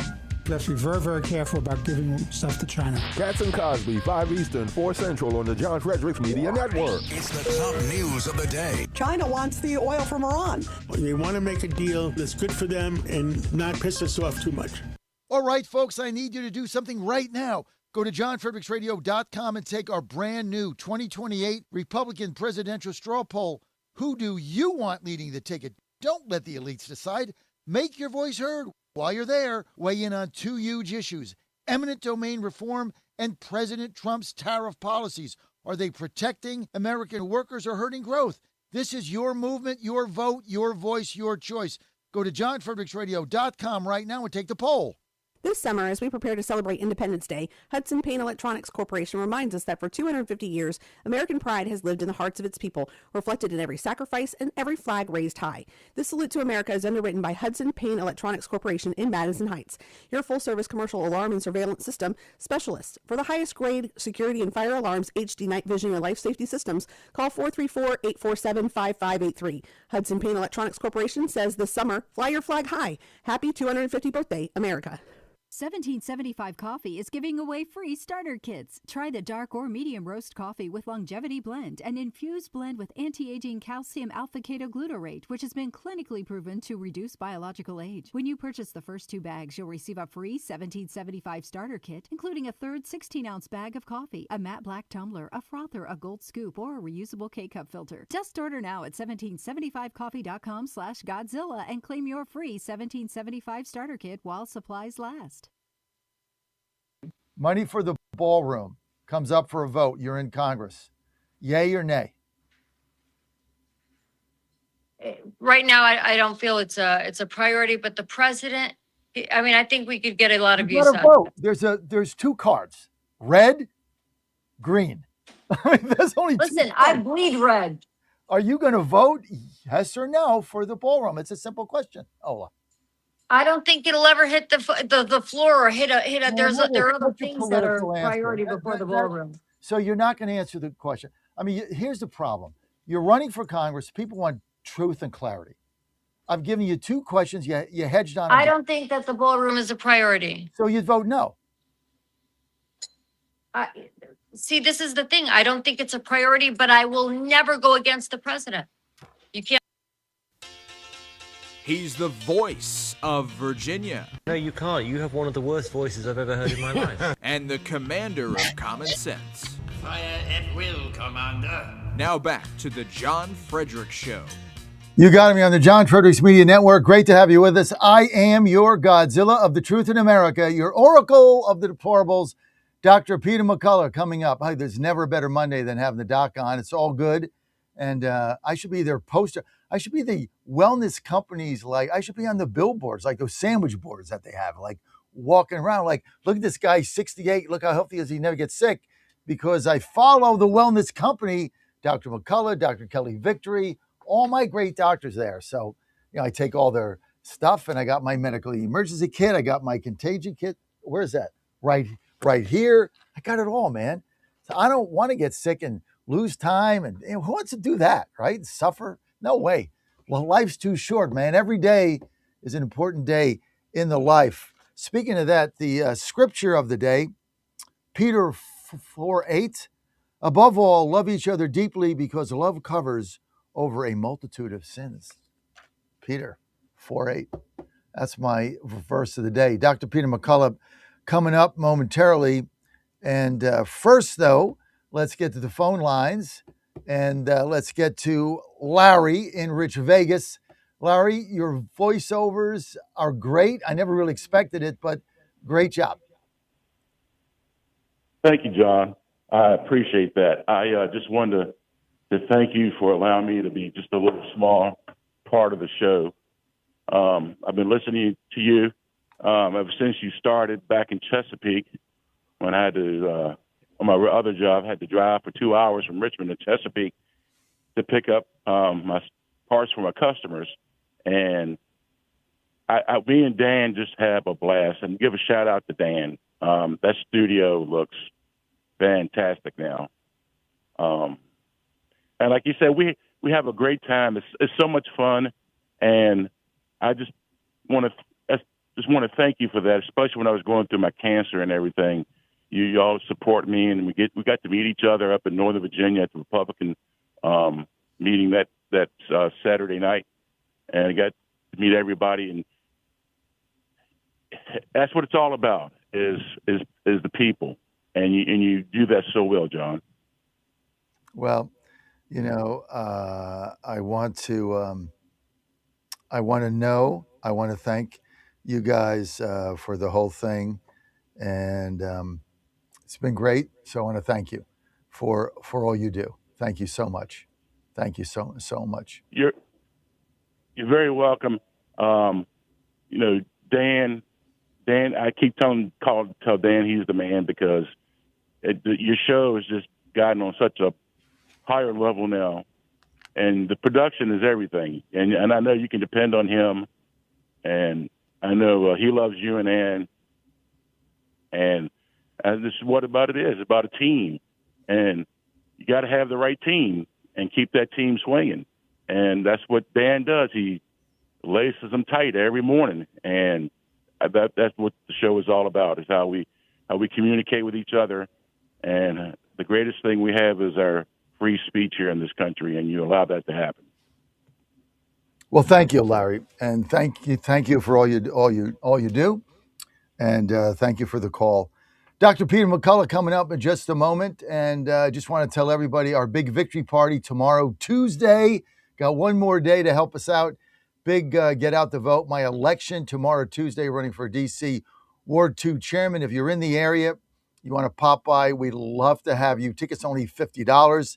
And if you can't make it, it's going to be fabulous. We've got Corey Lewandowski is coming, Brandon Beach, Congressman Morgan Griffiths. It's at City Tavern in Georgetown, just iconic location. Oh, speaking of that, I've got to get Greg Scott to go and buy a ticket for $50. Greg says he's in. Greg's coming up next. See, you come to the studio, I shake it out for $50. But here's the good news, Greg. Great food, open bar, great people, great friendship. And if you can't make it, but you want to donate to my campaign, this is it. We got to get out the vote tomorrow. We're going to have a big victory. I need your help. Just go to makedcgreat.com, makedcgreat.com. You'll find my donation link right there. And this message paid for and authorized by Fredericks for chairman. And guess who approved it? Me, the candidate. Isn't that great? makedcgreat.com. Okay, joining me now, my favorite doctor. Well, I shouldn't say that because I got a lot of favorite doctors. I don't want Kelly to get jealous. But my real favorite doctor, Dr. Peter McCullough, who has been right about everything. He's like, One of these days, I'll find something you were wrong about. The next time you're on, I'm going to ask you who's going to win the College World Series, so you can pick the wrong team, so I can say, okay, you were wrong about something. But Doc, you've been right about everything right down the line. I'm really excited about this potential of the cancer treatment you guys have got. Mm-hmm. It's not gone in the medical journals now, but we're starting to get real feedback that the lower level cancer treatment that the wellness company has developed with ivermectin and benzodol is being effective for a lot of people. I just want you, Doc, to expound on that. Well, thanks for having me on the program. Yes, actually, our report now is fully peer-reviewed and published in the National Library of Medicine's cited journal, Anti-Cancer Research. The wellness company version of micronized combined ivermectin and benzodol, 84% of cancer patients had some benefit, John. The cancer stayed the same or even regressed. This is huge news. It was done in addition to usual cancer care, including chemotherapy, surgery, and radiation. Was not a controlled clinical trial. We can't make claims on this, but boy, when Mel Gibson went on Joe Rogan, the use of ivermectin and benzodol skyrocketed. There was a paper recently in JAMA outlining how popular this is among cancer patients. A wellness company where we're pleased to provide the first combination capsule. It's so effective, and now that you guys are really going down this path, I can't wait to see more results. But it's such an alternative for people because chemotherapy, Doc, is not the answer for everybody. Well, it's the toxicity, and there was great hope with the checkpoint inhibitors. These are drugs that expose the cancer to the immune system. The lead one is by Merck, Keytruda. Well, let me tell you, I've had patients on Keytruda. It's very toxic. I mean, that's the problem with chemotherapy is still the toxicity.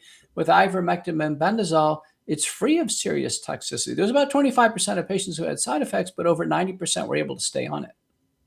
Okay, Doc. A week ago, outgoing director of DNI, Tulsi Gabbard, released never seen before documents saying that there were over 120 dangerous biolabs across the globe being funded by the U.S. government, some of them doing research that is very suspect, especially around these viruses, gain of function.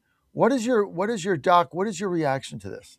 Let me tell you, this doesn't look good, John. 120 biolabs, the lead country with the most biolabs, Ukraine.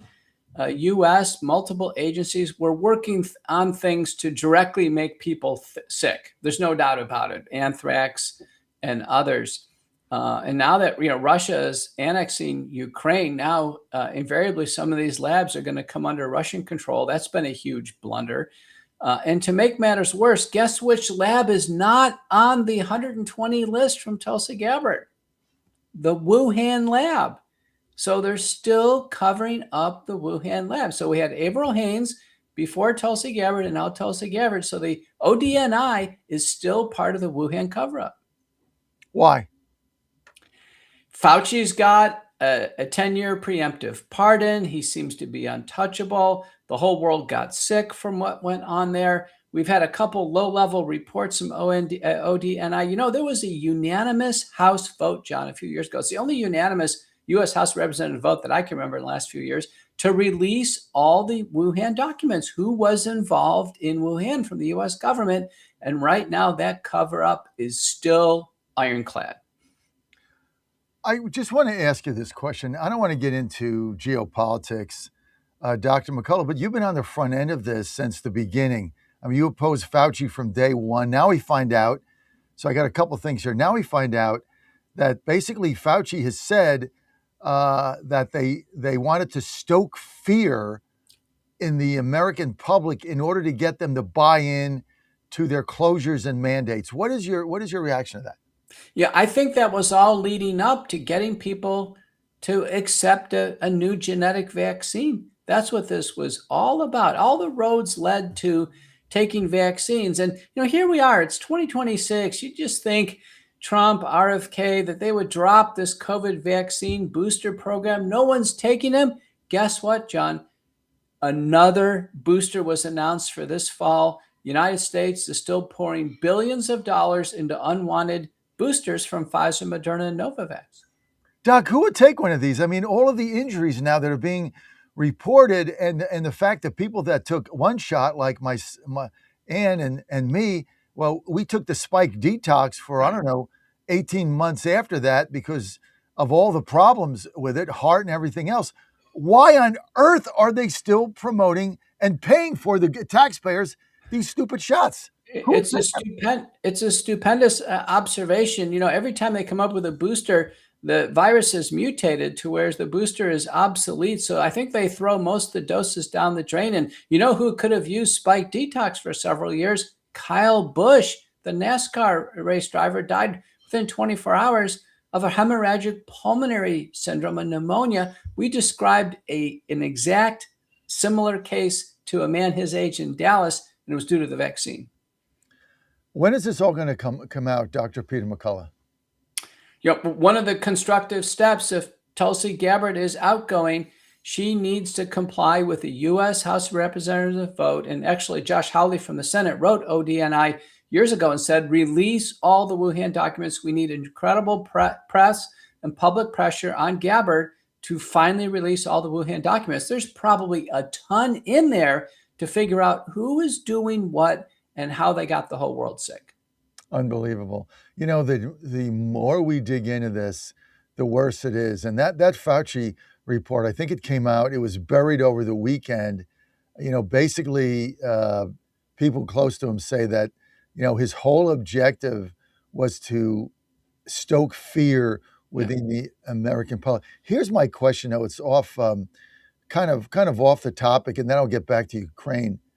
You think we'll ever fall for what happened again? Let them not educate our kids. Let them, you know, do all the masks, and you couldn't go to church, and you couldn't go outside, and you couldn't have 6 people over for Thanksgiving.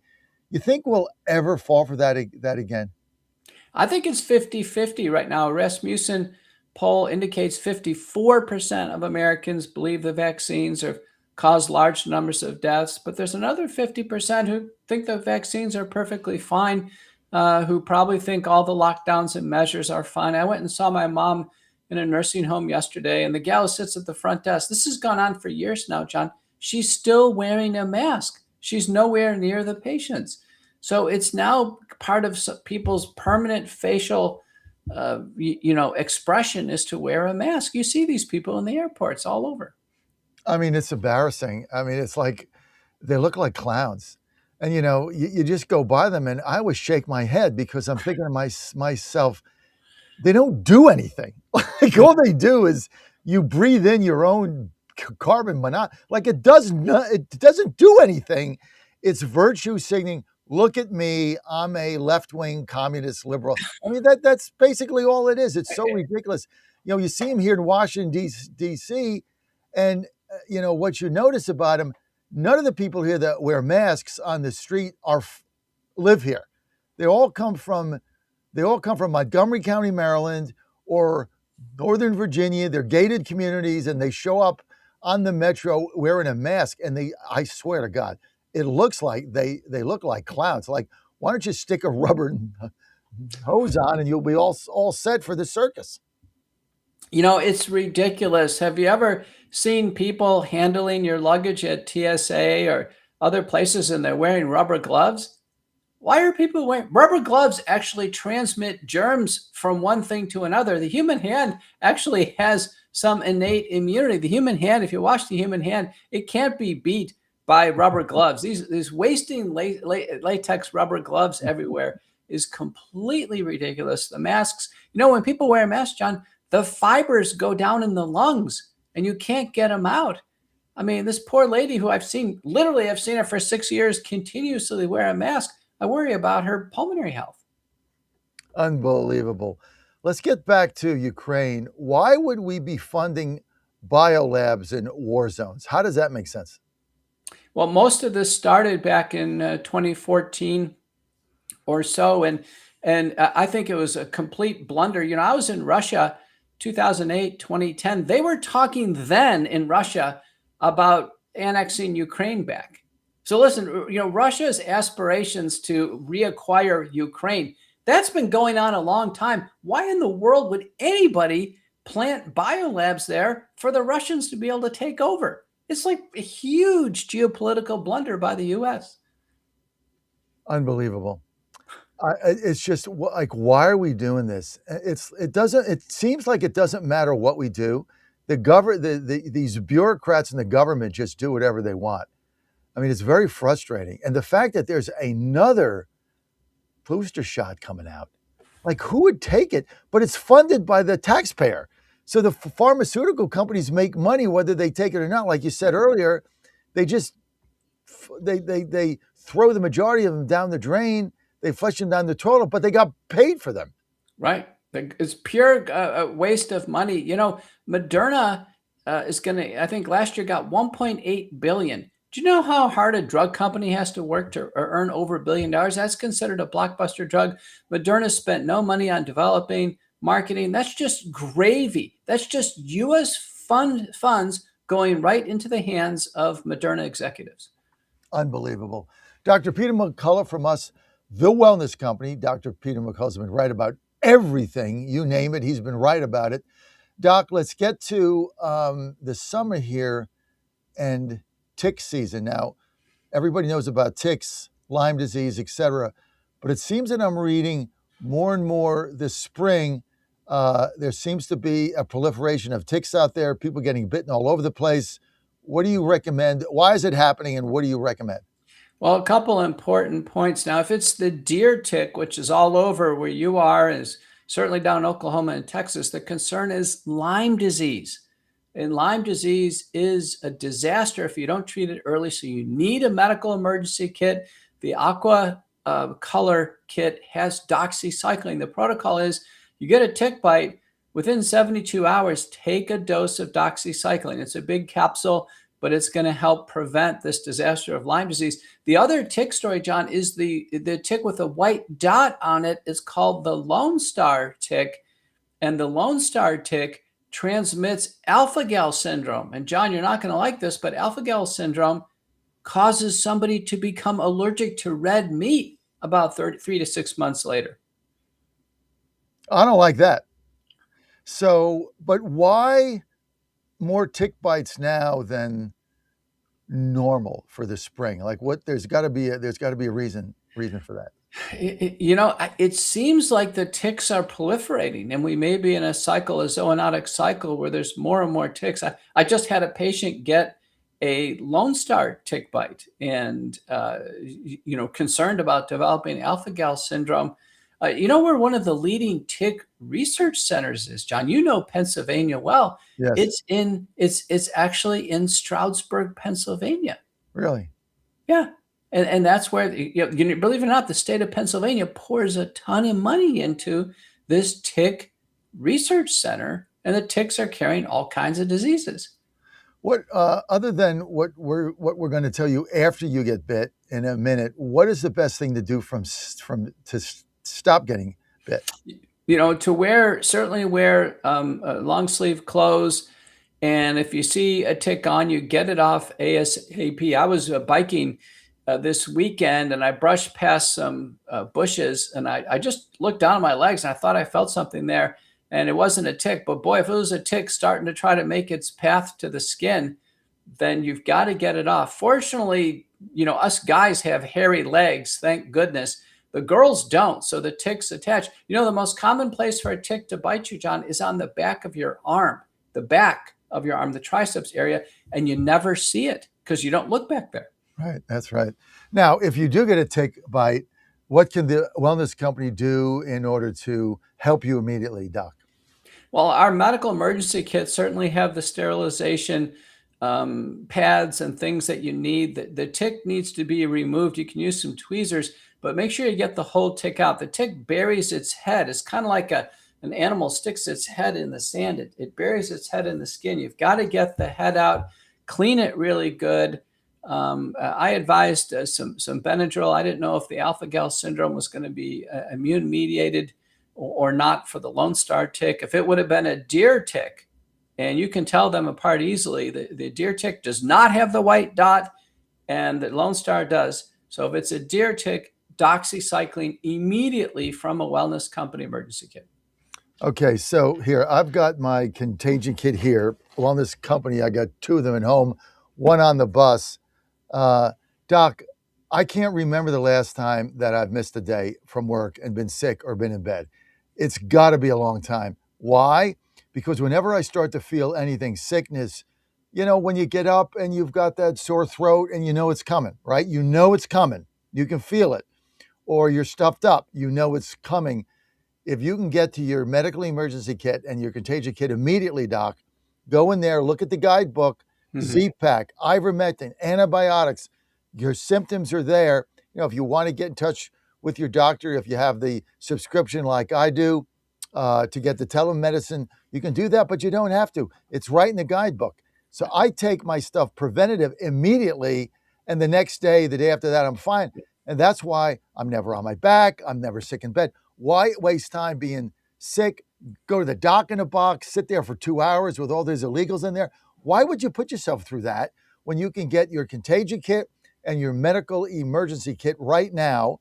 All you got to do is go to twc.health/Godzilla, twc.health/Godzilla. Here's the other thing. Promo code Godzilla. Don't forget to put it in. It doesn't come automatically. You're going to get 10% off on everything they have. twc.health/Godzilla, promo code Godzilla, 10% off. Dr. McCullough, even bigger, you guys are the pioneers of, this is beyond just getting a medical kit or getting, I know you changed the name, but I still call it Mars. I take two of these a day. As soon as I get up, hey, if you're a guy over 60, testosterone depletes. I just had a blood test 6 months ago. My testosterone was like 2 point. It was right at the cusp of where you got to get a shot. And the doctor's like, well, you probably need to get a testosterone shot. I'm like, nope. I'm just going to go to the wellness company. I called Dr. Kelly Victory. I told her about it. She says, get Mars. You've now changed the name to Zeus. But I take 2 of these a day. Blood test with my urologist 2 weeks ago. It was up to 3.3. Now I'm out of the danger zone. Wow. But it takes about 6 months. Yeah. Just go to twc.health/Godzilla, promo code Godzilla, 10% off. Am I the perfect picture of health for your company? Or you are. Every time I see you, John, you look more vibrant. I noticed your collar is so much looser now. Oh, my Lord. You've lost weight. You're vigorous. You're turbocharged for the day. Keep up the great work. Because I also I'm like your leading customer. I also take your GLC drops. I mean, 'cause I take them every day, so my blood sugar doesn't go up and down. I don't want the needle thing. It's something about that I don't like. But I've lost weight. My testosterone's up. I look great. Why? One thing. Dr. Peter McCullough, TWC, baby, the wellness company. You should get a picture of me and just put it on your website. For sure. Up on the billboards here in Dallas. Go to twc.health/Godzilla, promo code Godzilla, 10% off. Hey, I want to talk to you about something offline. Do me a favor, just put your email in that chat there so I can ask you something offline. Okay. Doc, thank you. Thanks for being. Don't forget to put your email there. Thank you. Greg Scott coming up next. Who's Greg Scott? What are you going to find out? 1792 Exchange. It's a lot better than you think. Ships of the world, start your engines, let the oil flow. Correspondent Laura Winters says deal may be signed on Friday. Many details have yet to be revealed.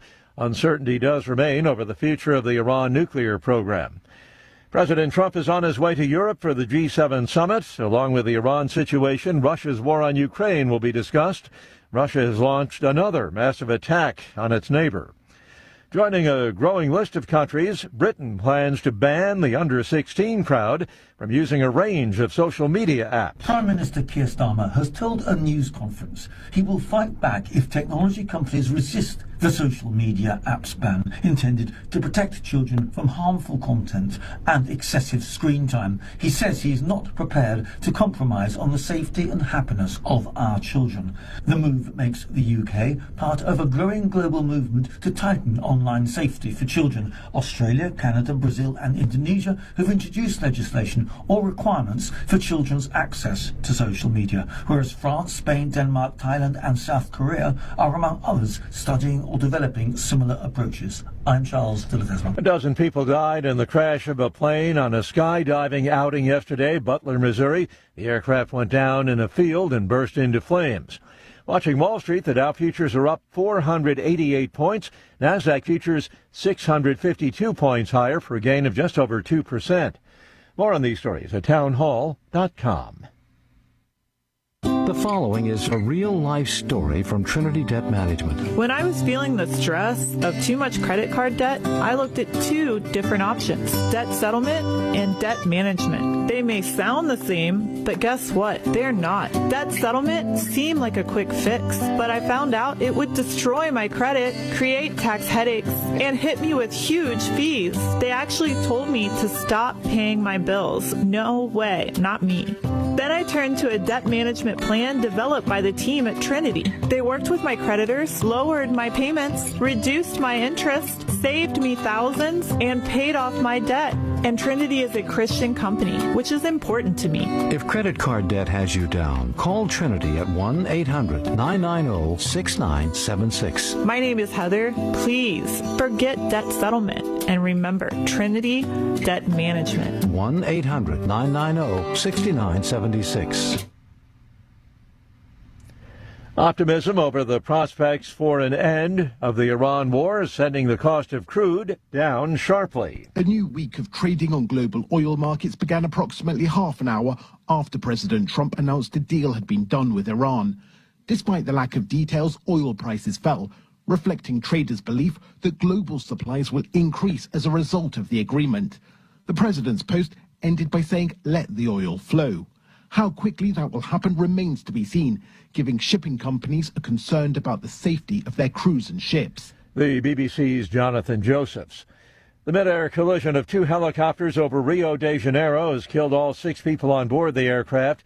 Rio's military fire department reports that one helicopter crashed on a car dealership, igniting a fire among several parked electric vehicles. Investigation now getting underway to determine the cause of the collision. News and analysis, townhall.com.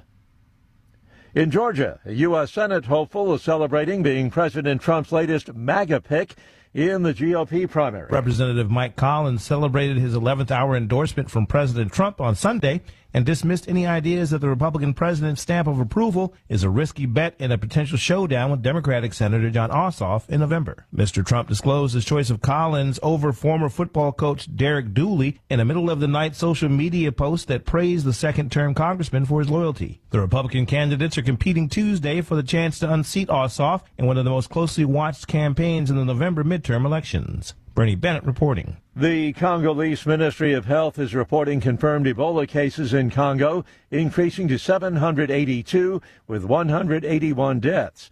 The outbreak was declared on May 15th. It's caused by a rare strain of the virus which lacks an approved vaccine or treatment. More on these stories at townhall.com. A groundbreaking new study shows that there is a safe and inexpensive potential cancer treatment, and it's a drug that many of us already know about, ivermectin. This new study shows that individuals who took ivermectin, the parasite-fighting medication that gained fame during the COVID pandemic, along with the drug mebendazole, saw remarkable results in their battles with cancer. These incredibly promising results have many Americans wondering where they can obtain U.S.-made ivermectin and mebendazole. And that's where the Wellness Company comes in. You see and hear from Wellness Company doctors all the time on this network, and you know that their products are the gold standard for keeping you and your family safe and healthy. The wellness company is making 100% American-made ivermectin and mebendazole available at an incredibly affordable price point. Say no to Big Pharma's greed and no to Big Pharma's poisons, and say yes to a company that you can trust to bring you safe, affordable, and effective treatments. If you or someone you love is interested in trying ivermectin and mebendazole, then I urge you to go to twc.health/Godzilla today and order. That's twc.health/Godzilla. Use the promo code Godzilla to save 10%. President Trump is already transforming Washington, D.C., making it the safest, cleanest, and most beautiful city in the world. But we need fighters on the ground to keep it going. I'm John Fredericks, and I'm running for chairman of D.C. GOP Ward 2 to make sure Trump's vision for this city becomes a reality. Safe streets, clean neighborhoods, and yes, rat-free. Go to MakeDCGreat.com. That's MakeDCGreat.com right now and send a donation. Let's finish what President Trump started. Donation limit $200. I'm John Fredericks, and I paid for this ad. It's finally here, our second annual mega sale. This sale only comes around once a year, so take advantage of the best offers ever while you can. For example, save 50% on our Giza Dream bed sheets, as low as $29.98. And for the first time ever on TV, MyPillow mattresses and MyPillow mattress toppers, as low as $99.98. And you save 50% on our Lux Pure 6-piece towel sets, regular $69.98. Now only $39.98. And our best-selling standard My Pillows, regular $49.98, on sale for $17.98. Wait on it, mega sale only $14.98. But wait, there's more. To make the mega sale even more special, when you order right now, your order's gonna ship absolutely free. To take advantage of the second annual mega sale, go to MyPillow.com or call 800-854-0504 and use promo code Godzilla. Now more than ever, it's imperative to support companies that share our conservative values. That's why I can't be more excited to tell you that I've switched my family to Patriot Mobile. Patriot Mobile is America's only Christian conservative wireless provider. When you switch to Patriot Mobile, you shift your support away from the leftist, woke, progressive agendas of Big Mobile. Patriot Mobile's wireless service works perfectly and seamlessly as you go about your lives with exceptional nationwide coverage that uses the same towers the main carriers use. Patriot Mobile donates a portion of every dollar earned to causes you care about, to organizations that fight for religious freedom, First and Second Amendments, sanctity of life, and the needs of veterans and first responders. Patriot Mobile has plans to fit any budget, along with great discounts for our veterans and first responder heroes, as well as multi-line users. Switching is easy. Just go to patriotmobile.com/Godzilla or call their U.S.-based customer service team, 972-PATRIOT. That's 972-728-7468. Use offer code Godzilla for free activation. Washington is wasting $500 million every year on a federal supervision system that doesn't work. Probation officers are overwhelmed. Resources are going to people who pose zero threat, while actual dangerous individuals slip through the cracks. The Safer Supervision Act stops the waste and refocuses every dollar on protecting families from harm. President Trump's own pollster found about 80% of Trump voters want this fixed. It's time for Congress to get this done. Stop the waste. Protect our communities. Visit safersupervision.com. Paid for by the Reform Action Fund. Folks, this is Crom Carmichael, CEO of Solti. I have recently turned 77 years old. I do not take prescription drugs. I have not had to take prescription drugs, and I attribute a lot of my good health to a product that I've been taking, which is the active ingredient in Solti. It's a 22% concentration of theaflavin. We did clinical trials on it 25 years ago and found that it helped lower cholesterol. We have had many hundreds of letters and emails from customers telling us how it has helped them not only manage their cholesterol, but lower their triglycerides and help them on their blood pressure. And I can't tell you how much I attribute to Solti for my good health at age 77. And I encourage you to go to GodzillaHeart.com. That's GodzillaHeart.com. And use the code Godzilla at checkout, and you'll get a 50% off on your initial shipment of Solti. And I promise you it will be a great help for your heart health. Thanks so much.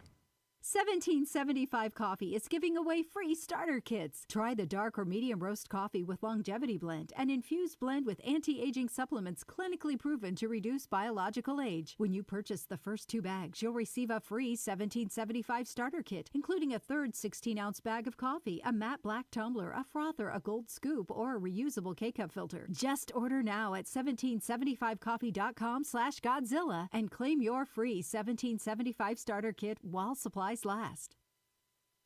Later on That summer's close, the crack of bats where heroes rose. We cheered at games beneath the sky, remembering those who sacrificed. Oh, liberty, land of the brave and true, blessed by God in all we do, from golden shores to mountains grand. The greatest blessing in this land, we raise our voices clear and bold, a story that will not grow old. Live from the studios of the John Fredericks Media Network, it's the John Fredericks Show. Grab yourself a cup of 1775 coffee, sit back, and get ready for the best 4 hours of talk in the universe.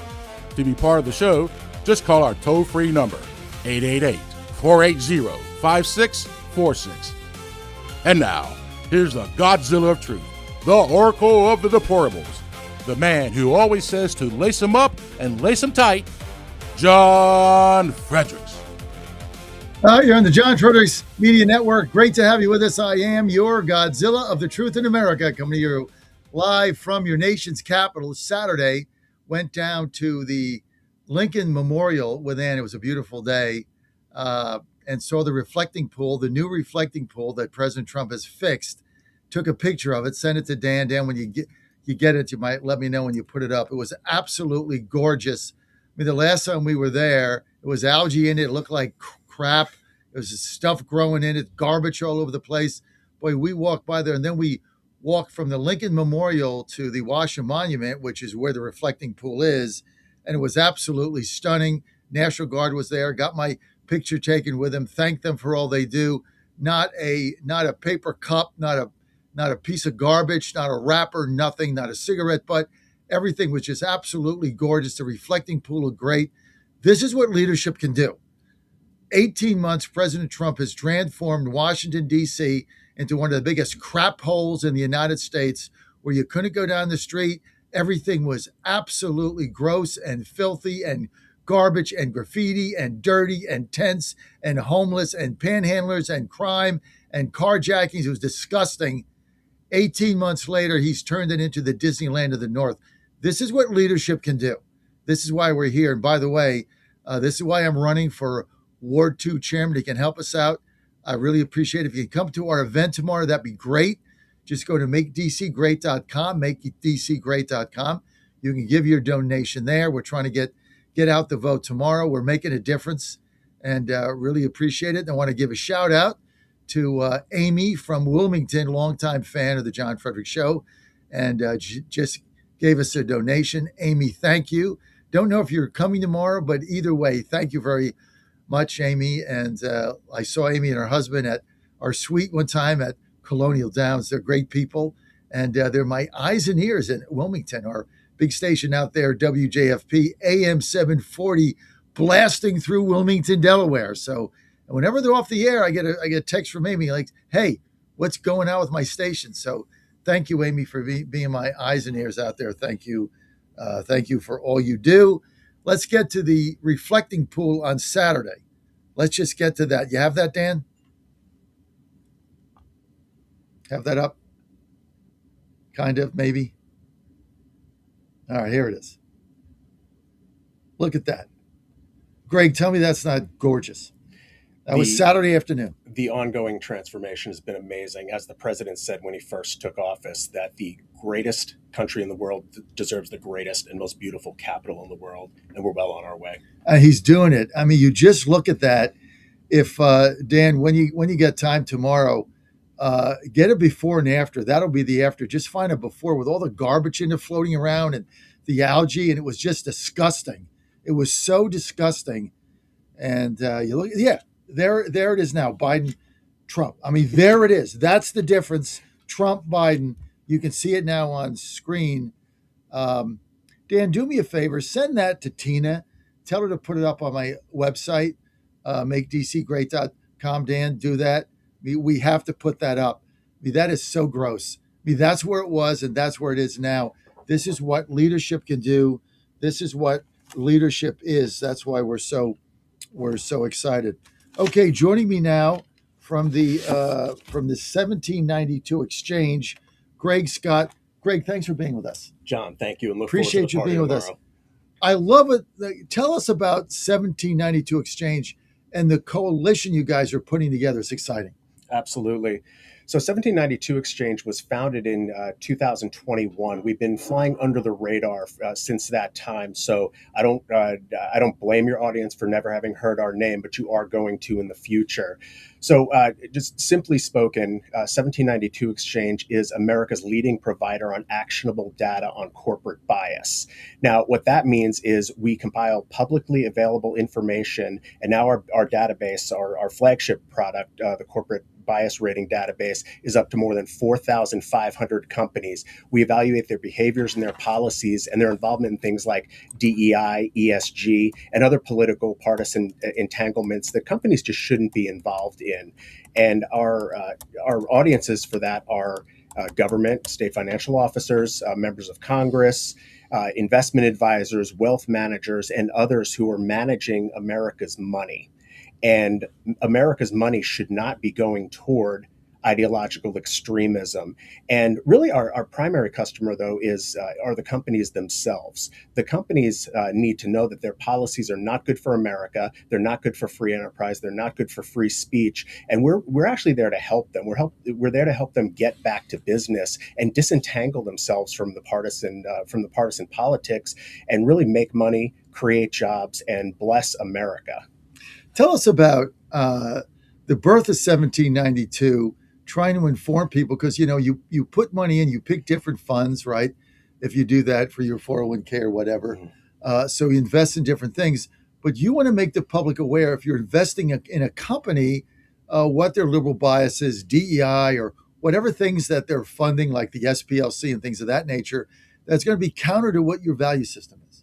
Is that basically the gist of it? Yes, that's the entire purpose of it. Americans shouldn't be forced through their retirement funds or through individual investments to fund things that are counter to their values. And you know what? We're not trying to get companies to be like us. We're just trying to get companies to be fair and get out of the business of partisan politics.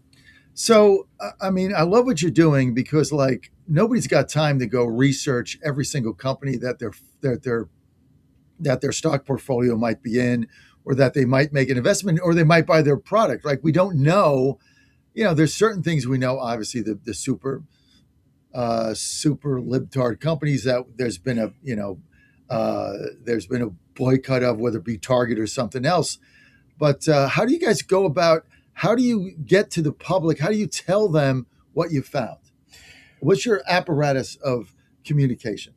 Well, our database has been built by a large team of researchers. We've got a full-time research staff, but we've also got 25 to 28 contracted researchers at any one time, constantly reviewing the policies and behaviors of these companies. And we collect them in the database, and they don't just stay there static. We're always renewing that information, and we're getting it to state financial officers who are managing a lot of our money, and those are one of our most important audiences, because you're talking about people managing the public's money. It should be managed as Americans need their money managed, not as SPLC or Human Rights Campaign wants it managed. So again, though, for the general public, here's an example. I'll take Amy in Wilmington. Yes. Just send a donation to my campaign. Amy, we're going to make you the example here, because you're the first one that came to mind. She listens to my show. She's what I would call a traditional conservative, right? And she's not a rhino, but she's not out there, activists waving a sign. She's just a traditional conservative. So Amy and her husband, they're retired, and they invest in different things. How would Amy know if she's investing in a woke company that's taking her money and utilizing it to promote things that she does not believe in? Like, how would she know that? Well, the helpful tool that we have on our website at 1792exchange.com is the corporate bias rating database. You can search more than 4,500 companies and investigate what their policies are. You can see whether they're for example, funding the transing of children through their insurance plans. You could find out if they are making investment decisions based on radical environmentalism. So we rate them on a stoplight scale from red to yellow to green. Now we've got the red companies are those companies who are fully in woke land, as you said. So those are companies that your listener Amy might not want to invest in, and might want to go to her investment advisor and say, hey, can we create a portfolio that has more values aligned with what I believe? And those are the green companies, those companies that are generally respecting free enterprise, free speech, free expression of religion, and all those things that make America America. See, I think you nailed it. I mean, a lot of people, I don't have a stock portfolio. My wife Ann does. I do not. I have all my money is in one thing, and that's silver. That's what I believe in right now. So 100% is there. But Ann has got, she has got a retirement 401 portfolio, IRA or whatever that she manages.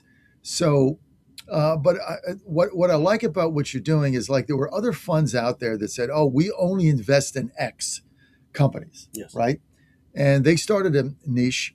And so a lot of people have gone to them because they know the companies they're investing in share their values. But what I like about what you're doing, like, I just don't want to go to that company because I could be missing out on other opportunities, perhaps. But what you guys do is, I see what stocks I'm in or I'm thinking about going into one. I can go to, what is the website? 1792exchange.com. Go to 1792exchange.com. I can look up the company and see the woke rating. Yes. Or though you guys call it something else. What do you call it? Just corporate bias rating. Corporate bias yes. rating. But it's basically the woke rating. So I can see how woke they are. And then I can decide if I really want to get involved in that, because I don't want to put my money towards anything that is going to perpetuate the Madamis of the world.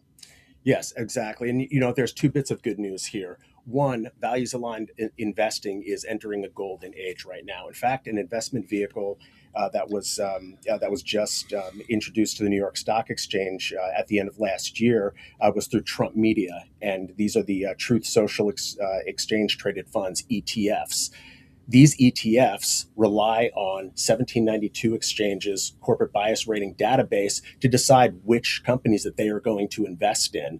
So if you want a values aligned investment, I mean, I'm not an advisor. Don't take my advice in this, my investment advice, but, investigate. And again, those are the Truth Social funds. They released 5 of them at the New York Stock Exchange.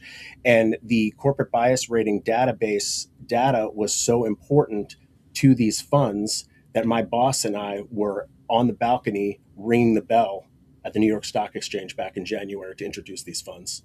See, this is what we need. We need information, right? MAGA needs information so that we're sure that we're not investing in things that are going to the exact opposite of what we believe in.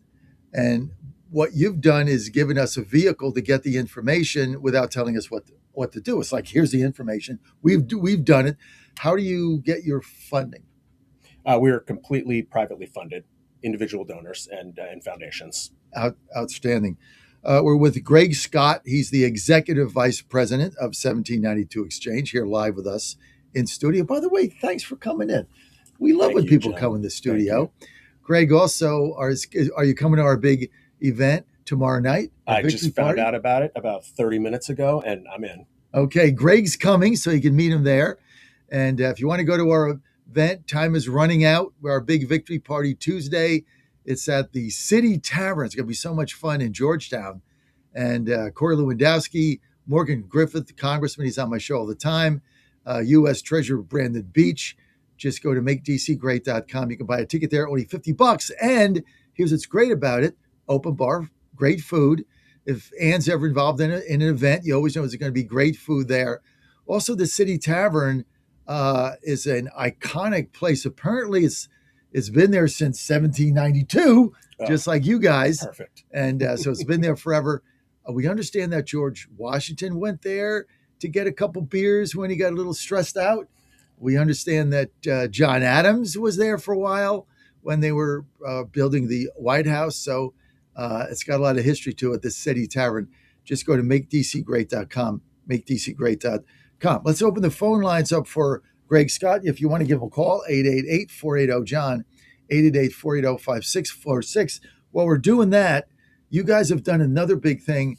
You've got an alliance with Turning Point and others to really stop the funding of the Southern Poverty Law Center, Greg, which has now been exposed for doing a lot of nefarious things with their donations.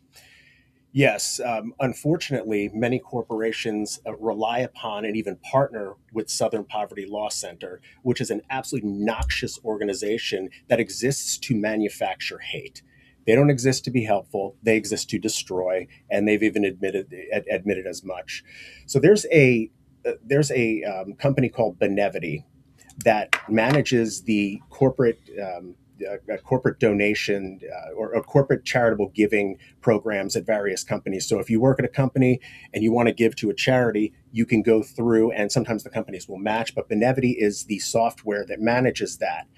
Benevity has a filter on its software that disallows people to give to legitimate 501c3 companies if they appear on the Southern Poverty Law Center's hate list. So you mentioned Turning Point USA. You have Alliance Defending Freedom, Family Research Council, Moms for Liberty, Defending Education, and Focus on the Family.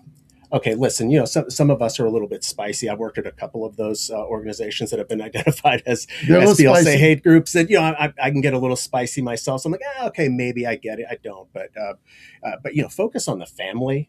You can't think of a more anodyne, just good, wholesome organization than Focus on the Family. It's like the pinnacle of that. And in fact, Southern Poverty Law Center used to say, hey, we're not really biased against Christians because look, we don't have Focus on the Family on our hate list.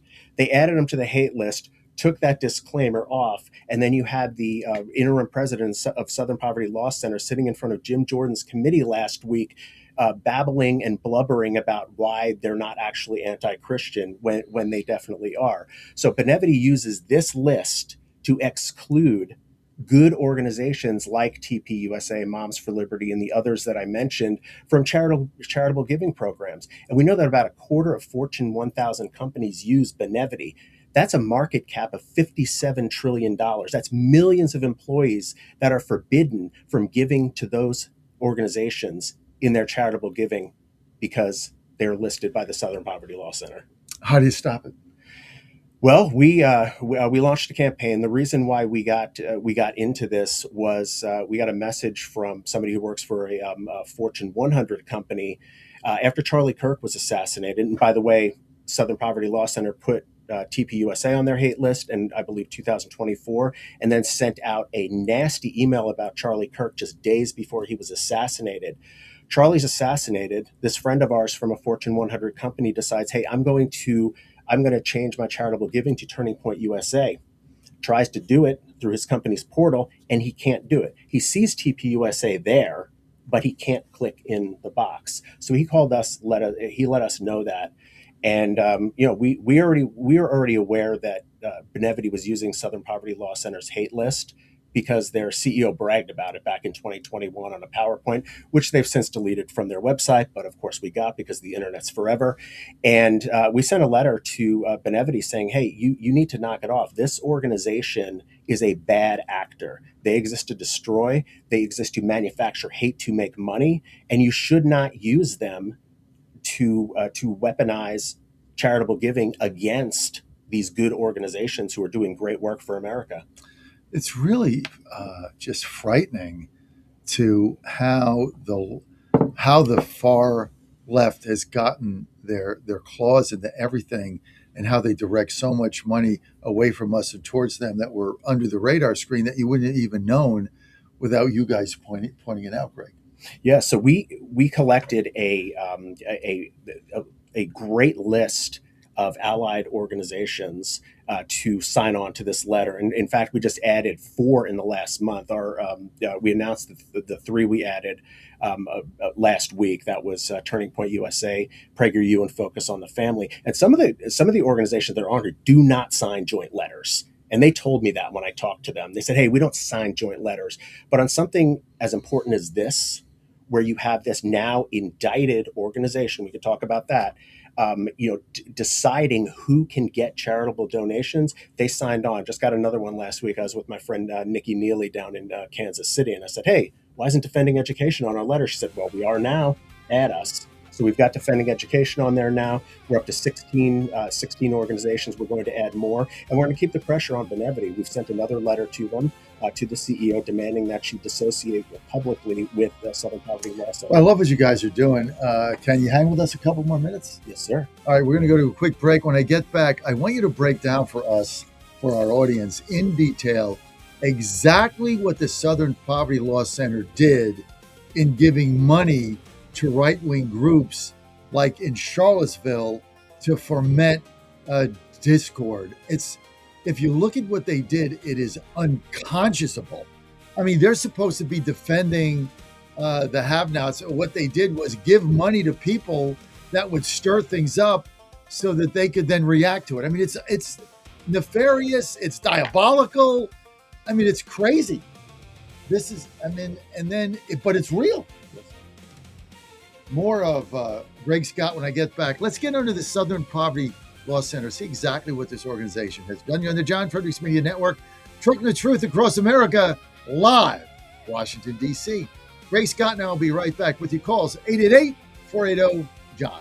Pennsylvania Posse, 9 o'clock. Healthy Cells Focus Plus Recall. Science-backed nootropics to help you sharpen focus, concentrate longer, enhance recall, improve mental speed, learn rapidly, and be more alert. It's a pill-free brain supplement made with maximum absorption ingestible gel technology, designed to feed your brain at the cellular level. Take it for a test drive.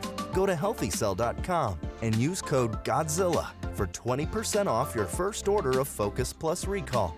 That's healthycell.com, code GODZILLA for 20% off. This is Crom Carmichael, CEO of Solti. We got a wonderful email from one of our customers up east named Joe, and here's what he had to say. I started taking Solti almost out of desperation with little hope because I was resigned to the futility that although I was up to taking 2 statins a day, high cholesterol was something I just had to learn to live with. In fact, when I turned 60, after taking a stress cardio test, my doctor called me on a Saturday, which of course is never a good sign, and told me that I was clogged more than 95% of the people my age. I had an angioplasty and a stent procedure done at that time. Today, my stubborn triglycerides are only 1/3 of what they had been before starting taking Solti. My prescription statin dosage has shrunk from 60 milligrams to only 10 milligrams a day. My primary care doctor that I have had for many years still can't believe the results, and neither can I. Thank you, Solti, for providing such a wonderful product. And folks, I want to invite you to take care of your heart also by going to GodzillaHeart.com. That's GodzillaHeart.com. Use the code Godzilla at checkout, and you'll get a 50% discount on your initial shipment. Thanks so much. Hey folks, Al Green here for SatPhone. When you're on the go, you want to know you're connected. If it's a family vacation or an off-the-grid escape to a remote destination, having reliable communication helps you feel safe and secure. You can't afford to find yourself in a dead zone. That's why you need SatPhone. SatPhones are reliable, durable, and give you global coverage. If you can get outside, you can get in touch. It's that simple. Make calls from your SatPhone to any regular cell phone in the United States. The phones are $1,500 value, but you can get yours free. Just sign up for a 15-month plan, $94.95 a month. Get 150 minutes monthly that roll to the next month. Go 3 months without using them, that's fine. Yes, 3 months, 450 minutes, all yours. Visit SAT123.com or call 855-980-5830. SAT123.com, 855-980-5830. Get surety and security with your SatPhone. Call now. Ponder this. I was a crew member of a sailboat racing team. I should tell you that I never really developed sea legs, so my contributions to the team left a little to be desired. As I recall, on one racing day, the captain put me at the helm. He must have been desperate. During the race, a strong gust of wind came up suddenly. The boat heeled dramatically. I panicked and let go of the helm for fear of being tossed overboard and lost at sea forever. Thank the Lord for the keel, a heavy fin at the bottom of the boat that rights the boat during heavy winds. It remains unseen under the water, but it is a powerful stabilizer during the rough weather. You know, the Lord is like a keel in life. If we turn to Him, especially during turbulent times, He will always guide us to safety. He provides us with stability during rough times in our life if we reach out to Him and ask for help. Run to the Lord in prayer and trust that He will lead you to calmer waters. I'm Susie Kelly, and I am passionately Catholic. For the first time ever, we're bringing you My Pillow mattresses and mattress toppers for as low as $99.98. Remember, sleep's all about temperature and pressure points. Whatever sleep needs you have, we have the right technology for you. Like our My Pillow mattress topper, our queen size has over 10,000 individual comfort supports to help relieve your pressure points. And how about our 3-inch Hybrid Plus mattress topper? It's infused with copper and silver to help your body get the restorative sleep it needs. And our My Pillow and Case Coil mattresses, I personally helped develop these mattresses to make sure they have everything needed to give us great sleep. Plus, they're made right here in the USA, and they ship right to your front door, absolutely free. Go to MyPillow.com or call 800-854-0504 and use promo code Godzilla to get MyPillow mattresses and toppers for as low as $99.98 and free shipping. You play to win the game. Hello? You play to win the game. You don't play to just play it. That's the great thing about sports. You play to win. And I don't care if you don't have any wins. You go play to win. When you start telling me it doesn't matter, then retire. Get out. Because it matters. He's the voice of Virginia. No, you can't. You have one of the worst voices I've ever heard in my life. And the commander of common sense. Fire at will, Commander. Now back to the John Fredericks Show. Okay, you're back on the John Fredericks Media Network. Great to have you with us. I'm with Greg Scott. Greg is Executive Vice President of 1792 Exchange. We're going to take your calls, 888-480-JOHN. Pennsylvania Posse coming up, 9 o'clock. We've got Dan Muse is going to be with us, I think, at 9:30. G.T. Thompson at 9, part of the Pennsylvania Posse, both congresspeople in Texas. So we're going to get a lot of overview. We talked about Iran earlier. That's on everybody's mind, I know. Big supporter of what the president has done. And the straits are opened right now. Ships are going through right now as we speak. Gas is going to come down, and then I don't know what the hell the Democrats are going to campaign on. When gas is $2.19 in August, good luck campaigning on high gas prices. These people are ridiculous, and it's all going to come home to roost. But hey, that's for a little bit later on today with Pennsylvania Posse. Also, a special SBA director, cabinet level, Kelly Loeffler, is going to be with us by phone at 10 a.m., about 10:05. So we're going to take a few minutes of the beginning of Michael Patrick Leahy's show and get the SBA director record loans coming out of the SBA. And I got her on because I got a story to tell you because of my personal experience just the other day with what she's done there. So many great things happening in this Trump economy. It's unbelievable. And of course, Washington, D.C., the land of milk and honey, baby. You got to come and visit us. Look, Greg, you're here. Do you live in the area? Yes, I do. Where do you live? I'm in Haymarket, about 40 miles. Okay, so you're in Northern Virginia, but you come to D.C. all the time. Yes, I do. You came today. By the way, did you come by car or metro? I came by car. You drove because you're from Haymarket. Yes. Right. If you were in Ashburn, you could just jump on the Silver Line and get That's right. off one block away. But you're not. So, but when you come here now, can you even dispute the difference in D.C. in the past 18 months? No, I can't. And I used to take the VRE into Union Station every day. The VRE. The VRE. Virginia Railroad Express. Yeah, exactly. Where did you take that? Where did I take? From where? Where'd you get I was out? in Woodbridge at the time. So okay, I got so out at Union Station And I can tell you that the transformation, even around Union Station, has been amazing, especially during COVID time when all those encampments went up and the graffiti was out of control. Oh my God, it was so disgusting. The urine and the weed, it was just overpowering. You'd walk out of your train and you'd go into the main forum. First of all, there'd be homeless people just laying around on blankets. And then the smell of the urine when you walked into that atrium would knock you over. And that, you're right, you combine that with the weed, and there were no police there. The thing was, the floors never got mopped. It was disgusting. You know, you don't have to live in filth and squalor. There is a choice. You can choose to live in cleanliness and safety and beautification. You look at again, Dan, put up again those two pictures of the reflection pond. I mean, it's just a simple thing like clean it out, put chlorine in it, put fresh water in it, right? Paint the bottom of it. It is as simple as that. You can choose a better way of life. You don't have to do this. And this is what my whole campaign has been about. Now, I hate to go off, but you come at a time where my election's tomorrow. We got GOTV going on, get out the vote. So if you're in the second ward and you've not voted, be sure and vote for me in DC in the Republican primary for Ward 2 chairman. But I mean, you just take a look at this. I mean, if you're on the radio, you can't see it. But on the left-hand side is the reflecting pool under Biden. And it's absolutely disgusting, right? It was. Then on the right side is the picture I took yet a Saturday, right? Blue water, absolutely beautiful, perfectly clean, looks fabulous, just because you had a leader that said, we don't have to live in filth. That's right. The only people that don't like the blue reflecting pond are the blue hairs. And they're out there crying about it. I got a funny story about Union Station. The only time that I was ever confronted about not wearing a mask, and I was walking through what I described before, urine, weed, all of that was in Union Station. Somebody demanded I put on a mask in that.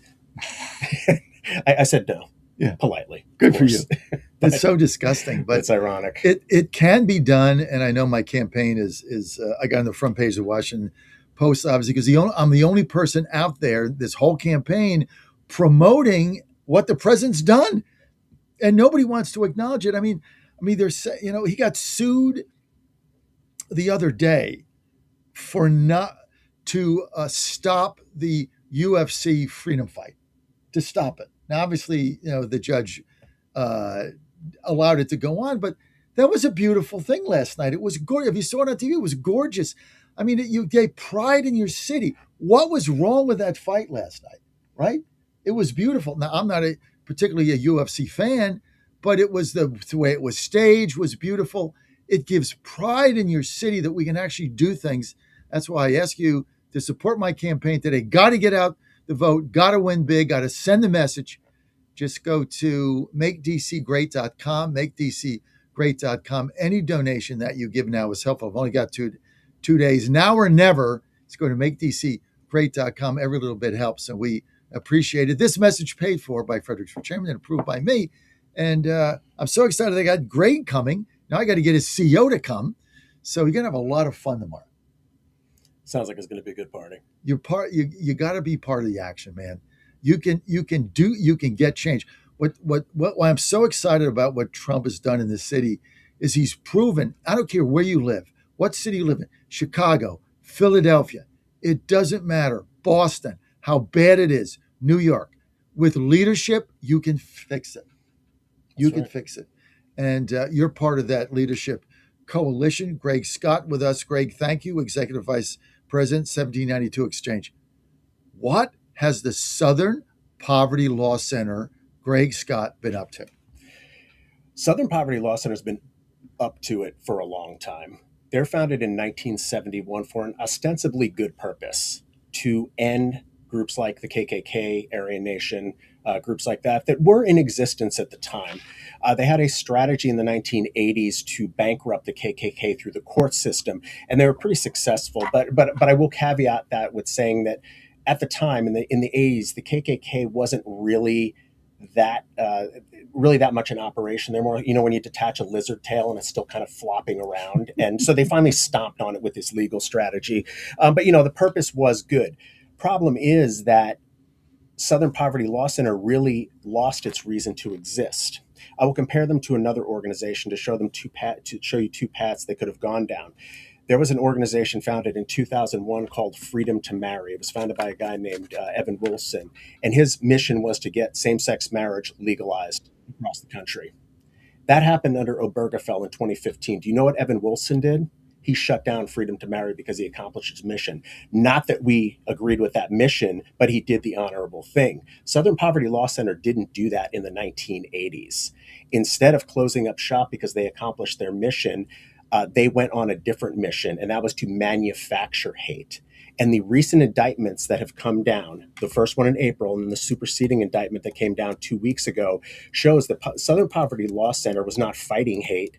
Southern Poverty Law Center was feeding hate. They were essentially inventing organizations and inventing strife and creating the conditions for a race war and an ideological war, civil war between Americans by actually funding it. Okay. I want to highlight, I'm going to make this the title. That's why I was typing, because I didn't want to forget what you just said. The mission of the Southern Poverty Law Center, the stated mission, was to fight hate on any level, any ideology, just to fight hate. So but instead of, they couldn't find enough hate to fight, right? That's basically what you're saying. That's right. They couldn't find enough hate to fight, so they had to start manufacturing hate and fermenting hate with their money in order to fight it. Is that what they did? That's exactly right. And this isn't a new thing. I've been involved in exposing Southern Poverty Law Center for about 15 or 16 years now, because it was inevitable that one of my former employers was going to end up on the hate list. So we wanted to get out ahead of it. So I did a massive amount of research on Southern Poverty Law Center and found a number of things. One, people in Southern Poverty Law Center's hometown have known what a scam they are forever. In 1994, there was a 8-part series done exposing Southern Poverty Law Center by the Montgomery Advertiser, which is their hometown paper. 1994, Southern Poverty Law Center was already known to be a scam organization.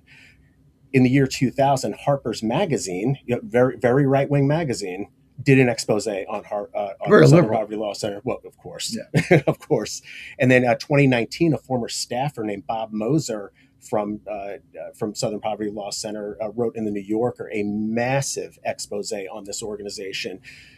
So we and others, including people who worked for Southern Poverty Law Center, knew that they were a mail order scam. They existed to scare white liberal women in the Northeast, to make them donate, and then to fool corporations, which is what our interest in it is, into supporting them not only in theory but also in practice and financially. So give us some. We're with Greg Scott. Greg is the executive vice president of the 1792 Exchange. Go to 1792exchange.com. Get more information on him exposing woke corporations with a score, which I like, kind of like a conservative political action score, right? If you want to find out what your congressman is, you go get their score, you get an idea. Doesn't mean it's perfect, but it's an idea. Now, let's get to Southern Poverty Law Center, Greg. Give us walk us through a hard example, like, for instance, Charlottesville, where it's been exposed where the Southern Poverty Law Center actually paid right-wing crazy agitators to foment hate so they could then put that up on their thing and say, give me more money so I can fight the hate. Walk us through what they actually did. Sure. So, Charlottesville is a great example of this, because Southern Poverty Law Center is one of the primary organizations that was promoting the great people on both sides hoax, which Trump never said, but Southern Poverty Law Center was one of those organizations. No, I was there in New York. He said, when asked about the question, this was in Trump Tower, I was there covering it. He was ostensibly there to talk about his transportation bill. It got off the rails with Charlottesville. And he did say that, he said, look, there were good people on both sides. I mean, I thought that was an ill-advised comment. I knew what he meant, but it was an ill-advised comment, but it was taken out of context. Right. Go Yes. ahead. The words he said, you're right. He said those words, but they were taken out of context. Completely out of context. So for a long time, we've known that Southern Poverty Law Center has been using its money to create hate. Now we have hard evidence from a federal grand jury, again, in Southern Poverty Law Center's backyard from Alabama, that shows that Southern Poverty Law Center has actually been funding hate groups to the tune of, in the initial indictment in April, $3 million. And then the superseding indictment added $1.1 million to that, $4.1 million. Now, their excuse is, well, law enforcement funds informants within movements all the time, and that's all we're doing. Well, first of all, who died and made you the FBI? And then second of all, that's not at all what they were doing. I'll use the example of Charlottesville. One of the organizers of the Charlottesville rally, Southern Poverty Law Center gave $300,000 to help organize it, to provide transportation, and also to post hateful messages under the direction and supervision of Southern Poverty Law Center.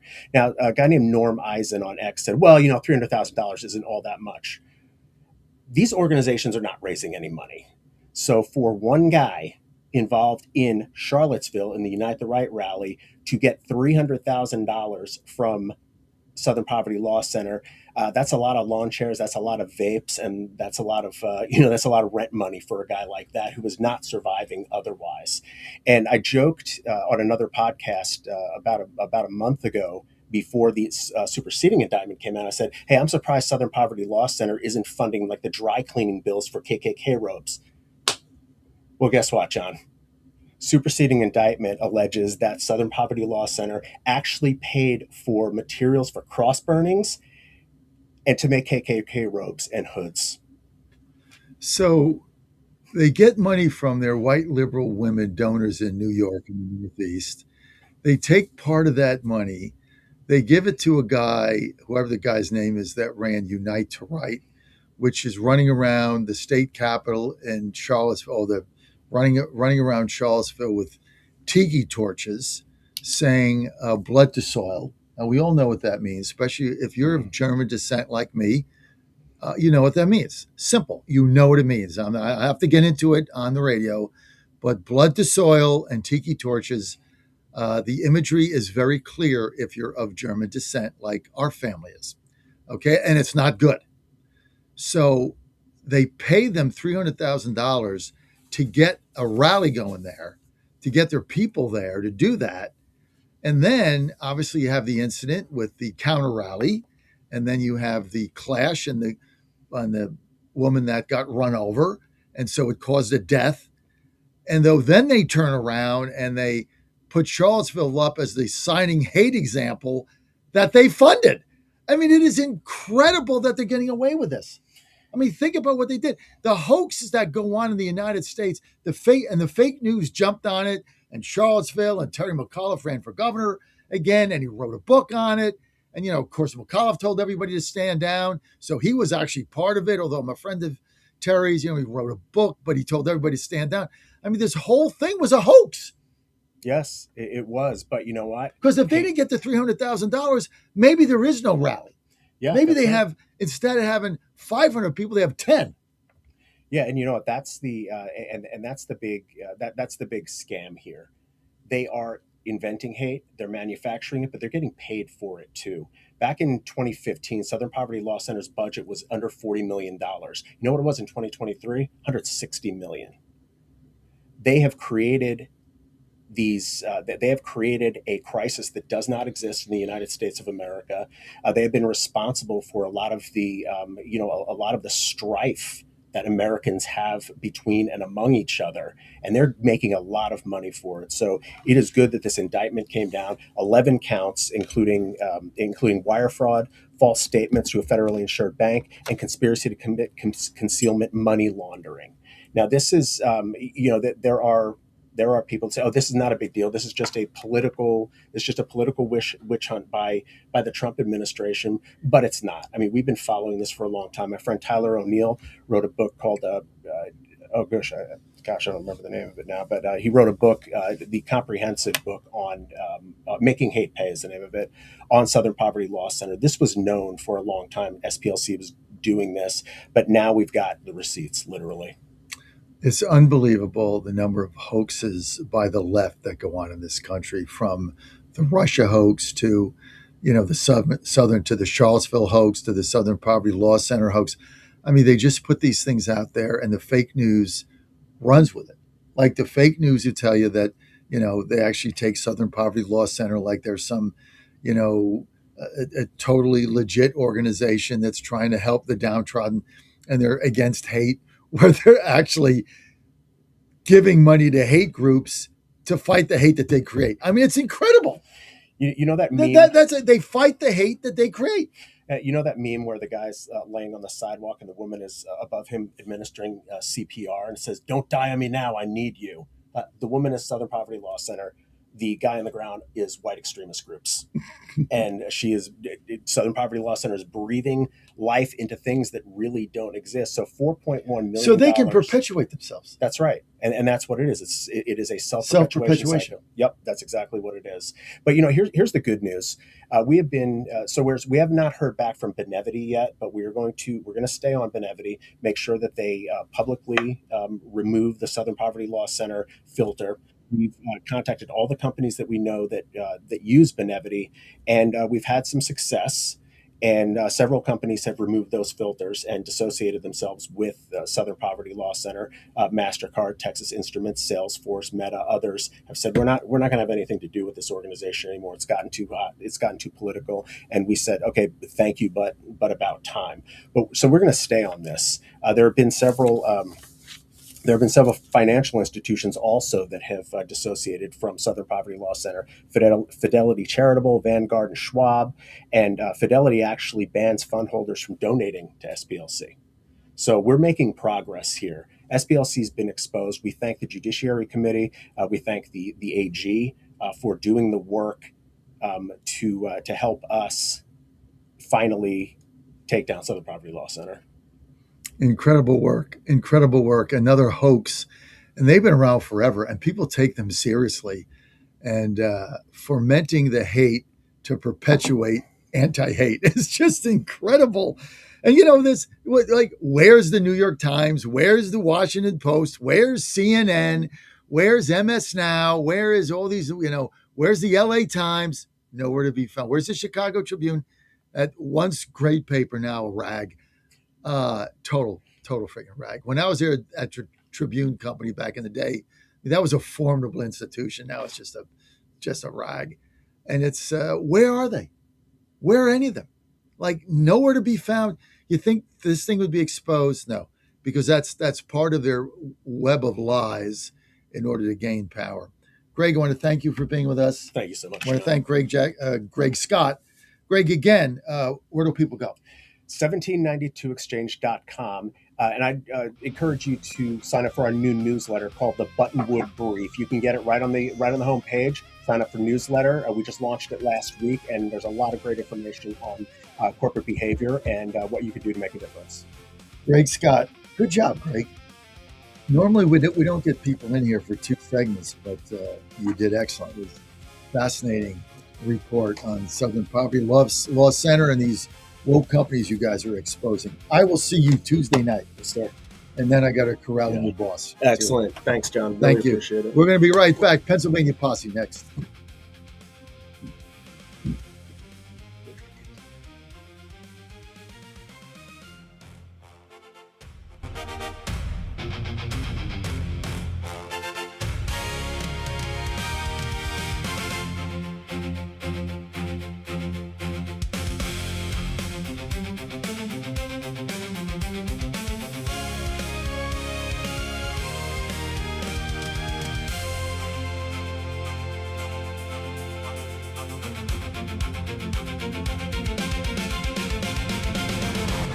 WJFN, Goochland, Barnair, Chester. and WJFV Portsmouth. Breaking news this hour from Town Hall. I'm Rich Thomason. Friday may bring the signing of a preliminary deal between the U.S. and Iran. This memorandum of understanding announced by President Trump. The BBC's Gary O'Donoghue says there are a number of key loose ends that have yet to be tied up. The deal, while crucial, is just a beginning. It will kick off a period of 60 days, during which the US and Iran will have to agree on how to destroy and remove Iran's nuclear material. That in itself could easily falter. The exact status of the Strait of Hormuz is also something over which divergent views are still apparent. And the timing of sanctions relief and the unfreezing of Iranian assets is still not consistent between both parties. And word of the deal comes as the G7 summit gets underway in Europe. Top of the list of priorities for G7 nations is reopening the Strait of Hormuz so that oil and gas from the Persian Gulf can flow out again to world markets. France and Britain have a proposal to help with that. They are offering warships that could help escort tankers through the strait and also get rid of any mines. That proposal is expected to be discussed as part of wider talks on the Middle East, both at a leaders' dinner that kicks off the G7 this evening and through the next 3 days of talks to Wednesday. That's correspondent John Lester. Crude prices have tumbled since the agreement was announced. And today's AAA national average for a gallon of gas, $4.06. That is down a penny from yesterday. It's down 46 cents from a month ago. The latest Russian attack on Ukraine killed 11 people, more than 50 others wounded. The assault also damaging a renowned religious site in Kiev. And watching Wall Street, the Dow futures are up 532 points, gain of 1%. NASDAQ futures 613 points, that's a gain of %. More on these stories, townhall.com. When you're vacationing in your RV, there are some things you can always count on. Taking the kayaks out on the lake, hot dogs on the grill, and your sister's boyfriend pulling out his acoustic guitar. Everyone quiet! Harrison's playing.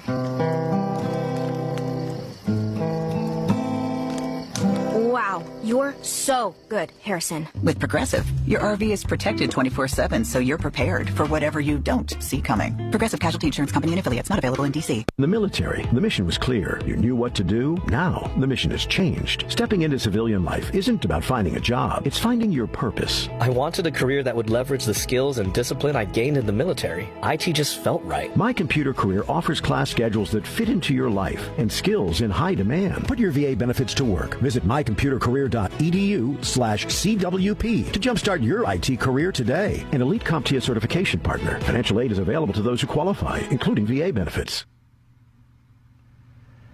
Mayhem mars New York City's celebration of the Knicks' first NBA championship in more than 50 years. Chaos and violence across New York City Saturday night, with police making at least 63 arrests. In Midtown Manhattan, rowdy fans were smashing windows on police cars, climbing scaffolding, light poles, and even trying to hitch a ride on a moving fire truck. Police say they lit several buses on fire that were being used to transport people from Manhattan to MetLife Stadium for the World Cup games. In Times Square, one person was shot and had to be taken by police car to the hospital because the ambulance could not get through. At least 4 people were stabbed or slashed in the mayhem. Julie Walker, New York.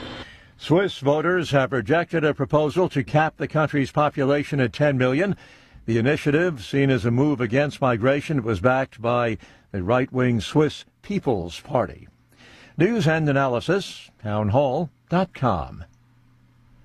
Lord Stanley's Cup heading back to North Carolina for the first time in 2 decades. The Carolina Hurricanes won their second Stanley Cup championship and first in 20 years on Sunday night, shutting down the Vegas Golden Knights 3-0 in Game 6 of the Cup final. Brandon Bussey, whose entrance late into Game 3 helped turn the series around, recorded his first career playoff shutout in stopping 22 shots. Taylor Hall scored just .347 into the game to set the tone. 37-year-old Jordan Stahl scored 6 of his 8 playoff goals in the Cup final to take home the Conn Smythe Trophy as playoff MVP. He's the oldest player to do so in NHL history. I'm Gethin Coolbaugh. President Trump has celebrated his 80th birthday with the UFC cage fighting event on the White House lawn. The event, featuring 7 fights and thousands of spectators.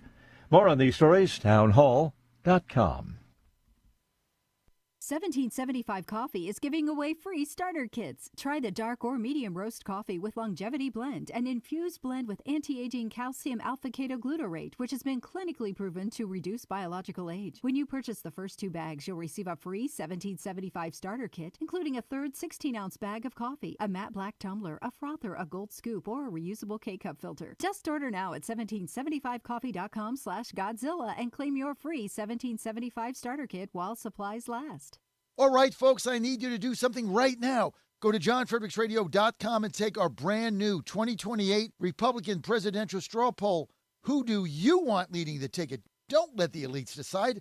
Make your voice heard. While you're there, weigh in on 2 huge issues: eminent domain reform and President Trump's tariff policies. Are they protecting American workers or hurting growth? This is your movement, your vote, your voice, your choice. Go to johnfredericksradio.com right now and take the poll. It's finally here, our second annual mega sale. This sale only comes around once a year, so take advantage of the best offers ever while you can. For example, save 50% on our Giza Dream bed sheets, as low as $29.98. And for the first time ever on TV, My Pillow mattresses and My Pillow mattress toppers, as low as $99.98. And you save 50% on our Lux Pure 6-piece towel sets, regular $69.98. Now only $39.98. And our best-selling standard My Pillows, regular $49.98, on sale for $17.98. Wait on it, mega sale only $14.98. But wait, there's more. To make the mega sale even more special, when you order right now, your order's gonna ship absolutely free. To take advantage of the second annual mega sale, go to mypillow.com or call 800-854-0504 and use promo code Godzilla. Washington is wasting $500 million every year on a federal supervision system that doesn't work. Probation officers are overwhelmed. Resources are going to people who pose zero threat, while actual dangerous individuals slip through the cracks. The Safer Supervision Act stops the waste and refocuses every dollar on protecting families from harm. President Trump's own pollster found about 80% of Trump voters want this fixed. It's time for Congress to get this done. Stop the waste. Protect our communities. Visit safersupervision.com. Paid for by the Reform Action Fund. The Cats and Cosby Show. It's a common sense recap of the big stories. This meeting with China and President Trump, the stakes couldn't be higher. Listen, China's not our friend. They've been stealing our technology. They've been stealing the AI, responsible for the COVID. Let's be very, very careful about giving stuff to China. Cats and Cosby, 5 Eastern, 4 Central on the John Fredericks Media Network. It's the top news of the day. China wants the oil from Iran. They want to make a deal that's good for them and not piss us off too much. Folks, this is Crom Carmichael, CEO of Solti. I have recently turned 77 years old. I do not take prescription drugs. I have not had to take prescription drugs, and I attribute a lot of my good health to a product that I've been taking, which is the active ingredient in Sol Tea. It's a 22% concentration of theaflavin. We did clinical trials on it 25 years ago and found that it helped lower cholesterol. We have had many, many hundreds of letters and emails from customers telling us how it has helped them not only manage their cholesterol, but lower their triglycerides and help them on their blood pressure. And I can't tell you how much I attribute to Sol Tea for my good health at age 77. And I encourage you to go to GodzillaHeart.com. That's GodzillaHeart.com. And use the code Godzilla at checkout, and you'll get a 50% off on your initial shipment of Sol Tea. And I promise you it will be a great help for your heart health. Thanks so much. Ponder this. How many times have you heard that freedom means doing whatever you want as long as we don't hurt anyone else? On its face, this sounds pretty reasonable. But when you think about it, everything you do has an impact on someone or something. Let's say we overindulge in drinking. The immediate impact may be that we cannot get to work on time the next morning, or even at all. Let's say we eat whatever we want, whenever we want. When health problems ensue later in life, your family, your friends, and your community may be impacted. For every action, there is a reaction, and this is Newton's law of physics. But it applies to our spiritual life as well. Being truly free means doing God's will in every decision that we make. This means we must know God's will by following His commandments and talking with Him in our daily life. Pray, trust, and persevere in following God's will for you every day. I'm Susie Kelly, and I am passionately Catholic. The Cats and Cosby Show. It's a common sense recap of the big stories. This meeting with China and President Trump, the stakes couldn't be higher. Listen, China's not our friend. They've been stealing our technology. They've been stealing the AI, responsible for the COVID. We have to be very, very careful about giving stuff to China. Cats and Cosby, 5 Eastern, 4 Central on the John Fredericks Media Network. It's the top news of the day. China wants the oil from Iran. They want to make a deal that's good for them and not piss us off too much. Live from the studios of the John Fredericks Media Network, it's the John Fredericks Show. Grab yourself a cup of 1775 coffee, sit back, and get ready for the best 4 hours of talk in the universe. To be part of the show, just call our toll-free number, 888-480-5646. And now, here's the Godzilla of Truth, the Oracle of the Deplorables, the man you want on that wall, the man you need on that wall, John Fredericks. Great. You're on the John Fredericks Media Network, and I am your Godzilla of the Truth in America. Well, it's Monday at 9 o'clock. That means it's time for Pennsylvania Posse. Great to have our posse here. Also, special guest joining the posse, one of my favorite congressmen of all time in Pennsylvania, G.T. Thompson, coming up. I love G.T. Down to earth, speaks the truth, not pretentious, answers his own phone. So I love this guy. I don't have to go through like 19 people to get to him. And what a super congressman. I wish he was my congressman. I don't have one in D.C., right? Well, I got President Trump, though. He's like my congressman here, right? So we'll get to that in a minute. This segment brought to you by Mountaineer Healthcare. And you get complete comprehensive coverage, including, get this, hospitalization, surgery, critical illness protection. You also get access to a nationwide PPO network with low $15 doctor visit copays. Now, the Smart Health Company in Mountaineer Healthcare is helping families and businesses get quality healthcare coverage without getting financially destroyed. Now, let's say you need prescriptions. Hey, they got that. They have they've got fully tiered prescription drug plans. Whether you need an individual plan for yourself, for your company, Mountaineer Healthcare has flexible options designed to save you some serious jack. Now, get this. Here's the kicker. Rates can be up to 40% lower than unsubsidized marketplace plans or traditional group coverage like, well, what I'm on, Medicare. Like I pay like thousands of dollars for that. What good is it? I shouldn't even be on it, right? But I am because 68. I'm the oldest guy here in the posse. Now, you guys just remember, I'm the senior citizen here, so be nice to me. Now, you can call now, 833-752-6742, 833-752-6742. My good friend Barry Draper, guy's brilliant, great guy. He also does our song at 8 o'clock, by the way. Or you can visit mountaineerhealthplan.com, mountaineerhealthplan.com. Smart coverage, real savings, peace of mind, truth, clarity, real healthcare savings. Visit, check this out, mountaineerhealthplan.com, and you are good to go. Okay, time for the Pennsylvania Posse. Let's bring everybody in. We've got, first of all, we've got Pennsylvania Representative Scott Barger with us. We've got Congressman, special guest appearance, G.T. Thompson, looking better than ever, G.T., with or without your glasses. You're the man. There you go, John. We've got Mike.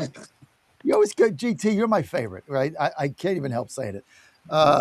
Even though I love a lot of my congressmen. I got Dan Music coming up at the bottom of the hour, but there's only one G.T. Thompson. Also, Mike Barley is with us, a longtime Pennsylvania GOP strategist, and raising hell in the state Senate. Now you're all by yourself with Mastriano going to God knows where. Jared Coleman, Jared, one of your big allies gone. You're going to have to find somebody else. And Stephanie Borowitz should be in by phone a little bit later on. Guys, good to have you with us. What happened to Thompson's video after I complimented him? He's gone. What happened? Let's get him back on. Okay, guys, let's go with We trying to get him back. All right, let's start with Jared Coleman here. Jared, I want to start Philadelphia. Cops getting shot there. It's on video. I think we have the video, maybe not. But what are we going to do? What are you guys going to do about what the hell is going on in Philadelphia? I mean, it's turning into a war zone, Jared. Yeah. What a mess. Prayers, obviously, for the family of the police officers. But once again, this is unfortunately Philly's turned into such a void that now it's being filled with crime, as we've always said, and bad for Philadelphians, right? Because at the end of the day, they're the ones that are subject to this crime, and it's really sad. So again, but this is under the mayor right now and under the district attorney, and they're the ones that really should take action out and cleaning this up. Unfortunately, their record shows that they don't really clean things up. So hopefully for everyone, they cut to the chase here and clean up Philadelphia. Again, it's kind of unfortunately that this is, this type of violence never excusable, obviously, and hopefully these this never happens again there. But this has become all too common in Philadelphia, this type of crime. Mike Barley, can the governor step in here? I mean, we've got just chaos, and we're coming up on our 250th birthday, and we've got chaos going on in the city where our republic was birthed. I mean, can anybody step in here, or do we just let this crime and this squalor go rampant, Mike Barley? Well, look, I think you see a lot of big American cities having this issue because they're under one-party rule, and it's been Democratic for a long time. But in Philadelphia, what we have as an added bonus is a George Soros prosecutor who doesn't prosecute crime. And that is a recipe for what we're seeing in Philadelphia right now. And look, I think, yes, the governor in past, not this governor, but other governors have stepped in and added additional resources. And look, what they need to do is prosecute crime. They are talking about how crime numbers have gone down there. Well, if you don't report crime numbers, they're going to go down. I don't think anybody's going to Philadelphia today and saying, boy, it seems safer than it did last year or the year before. In many ways, I think they feel like it's more dangerous than it's ever been. And this last weekend is a prime example of that. And certainly my prayers go out to anybody who was injured this weekend. It's terrible, especially as we approach the 250th. You should be enjoying that city, enjoying where our history came from, where our country was birthed. I mean, how long, Scott Barger, Representative Barger, how long do people put up with this? Like, how long before they say, there's got to be a better way?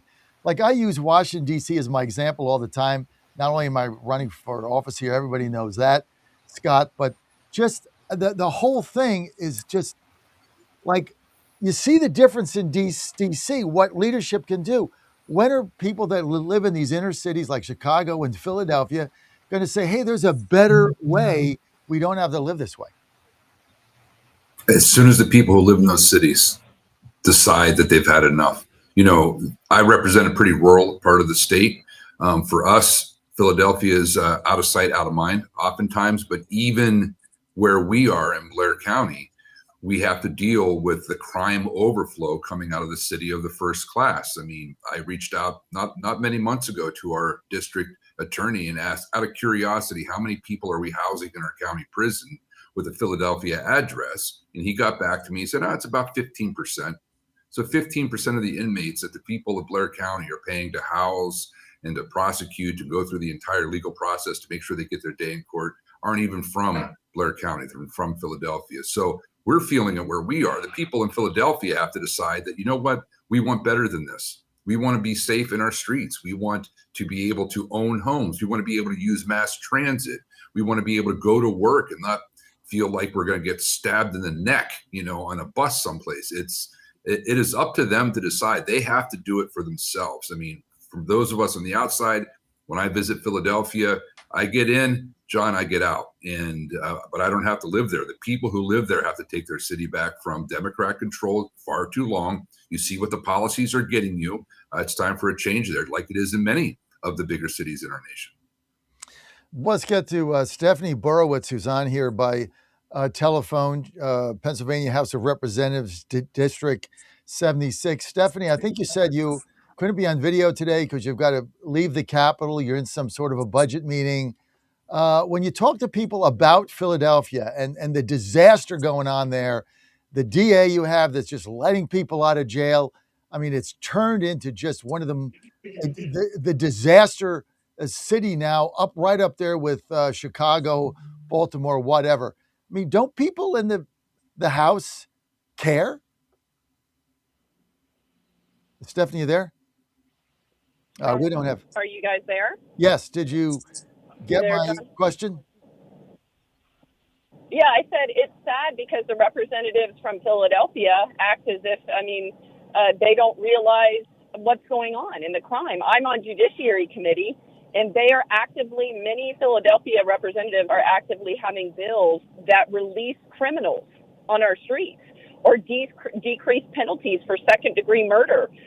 It's just insanity. And what's really sad in these cities is many of them, or most of them, are sanctuary cities and then have the strictest gun control. So obviously it shows gun control is all about control.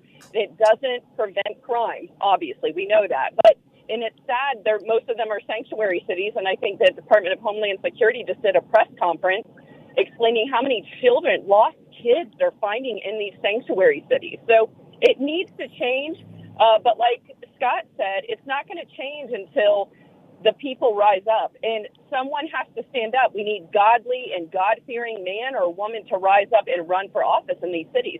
And as you see, it's hard to win if you have corrupt elections like in Los Angeles, but you have to have good men and good women that rise up and run for these positions. Well, that's right. I'm running in Washington D.C. and with all the fraud that went on in L.A., I mean, it makes it very discouraging for somebody like me to get in this thing and spend their time and resources, and then you see what's going on there, where I stayed up late watching those returns, and it looked like we had a mayor's race, and then a week later we didn't. He just disappeared off the screen. It's just crazy what's going on because the mail-in ballots, I think they're still coming in there, but we don't have that problem with Pennsylvania. I mean, it's a pretty secure system, guys, from the way Pennsylvania does it. I have no quarrel. When I ran there in Pittsburgh, I had no quarrel with the way that thing's run there. But Mike, I just want to get you in here. The problem you've got in Pennsylvania has to do with even the representatives in the state government don't care about what's happening in your major city. No, and look, I think even this last primary election, what you saw was they went further left. They went more extreme, and even when they challenged, the DA there, Larry Krasner, with someone who might be, more middle of the road, they absolutely, pushed them aside, disparaged them, and they've been successful in getting Larry Krasner reelected a couple times and continuing this chaos. And you're right. It's going to take people who are strong and will step up and really fight that. Again, you look at what happened in LA. It is discouraging. Our elections aren't quite as bad as their system, which I don't even, I think, the folks in Somalia would be like, boy, that system's not good. It's really discouraging. But look, I think you're right. I mean, it's not a difficult equation. We need strong people to run and who want to actually do the job they're elected to do, like prosecute criminals. So, I mean, anybody weigh in here? I'm just trying to get in the mind of the Philadelphia voters. So you live in Philadelphia. You can't go down the street. You can't send your kids to school without an escort. You can't do anything. It's squalor. It's filth. Criminals get let out of jail.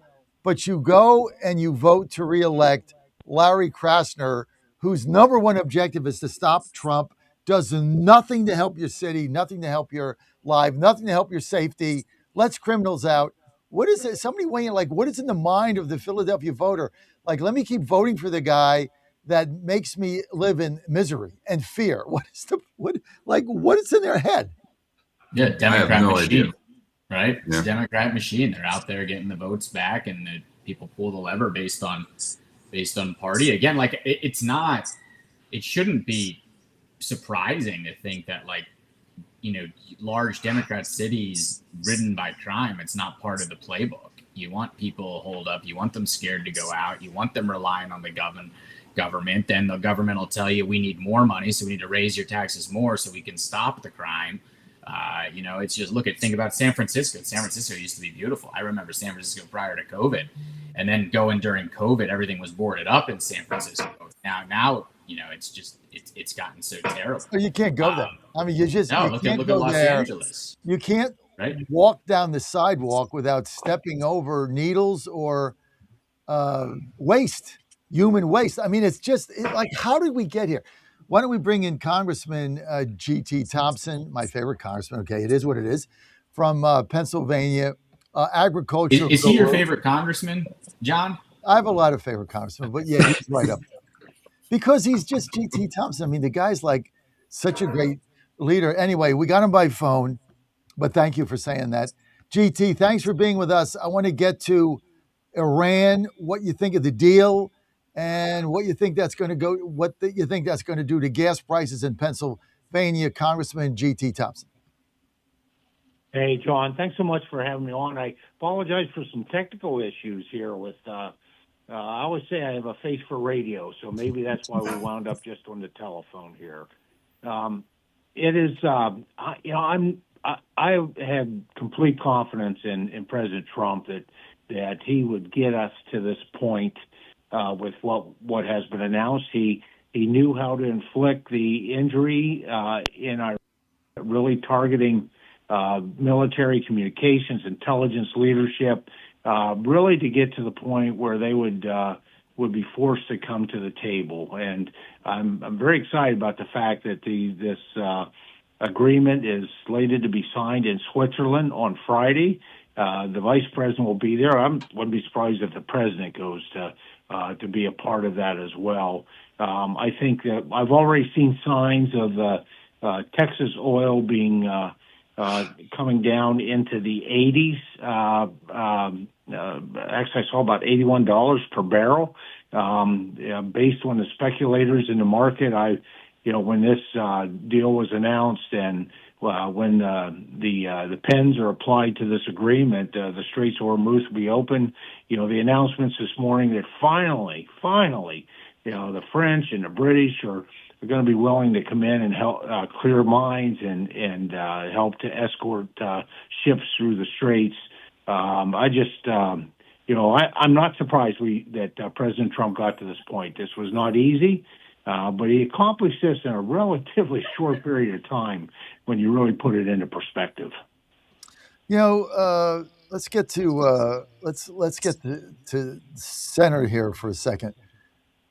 When gas prices go down in Pennsylvania, what are the Democrats going to run on? Yeah. I mean, look, this is, again, so prior to the deal being signed, right, and prices are going to come down, of course. We had a bill. I mean, I had a bill to repeal the gas tax, right? We had another bill to put a pause on the gas tax. And the governor had no interest in moving that bill. I mean, I can't explain why it doesn't move through a Republican-controlled Senate either, to be quite honest with you. Like, we had the ability to drop the gas tax in Pennsylvania, but we didn't do it. I mean, my bill sits there idle.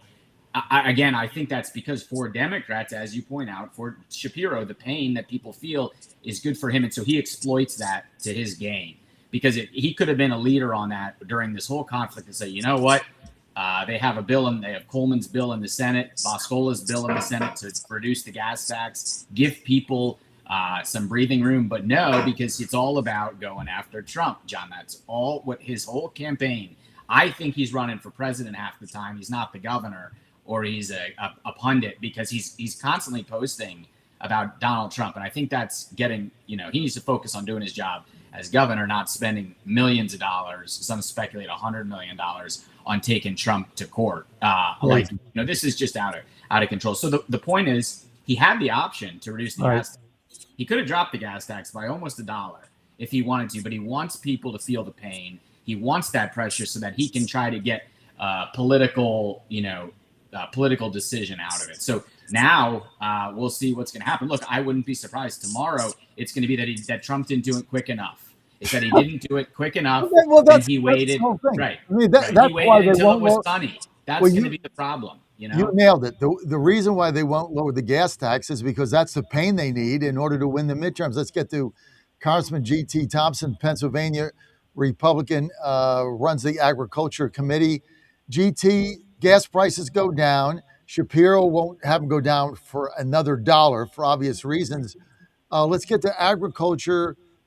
Prices up at stores, affordability is the issue, fertilizer too expensive. What do you see happening there on the affordability front, Congressman G.T. Thompson? Well, John, energy prices are a big driver on everything, obviously, and when it comes to food, when it comes to farmers, when energy costs are up the way they were, and now they're going to be dropping. And I agree with the senator. The governor had the opportunity to really provide some relief to the citizens of Pennsylvania, and he chose not to do that. And it wasn't for practical purposes; it was for political purposes, to inflict as much harm on the citizens of the Commonwealth of Pennsylvania as possible.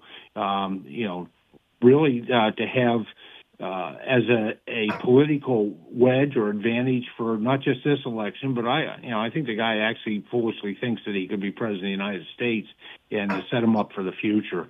As these prices come down, and they will now with the Straits of Hormuz scheduled to be opened, and it is a world price when it comes to energy, on our farmers, that impacts, you said it, fertilizer, but also diesel fuel.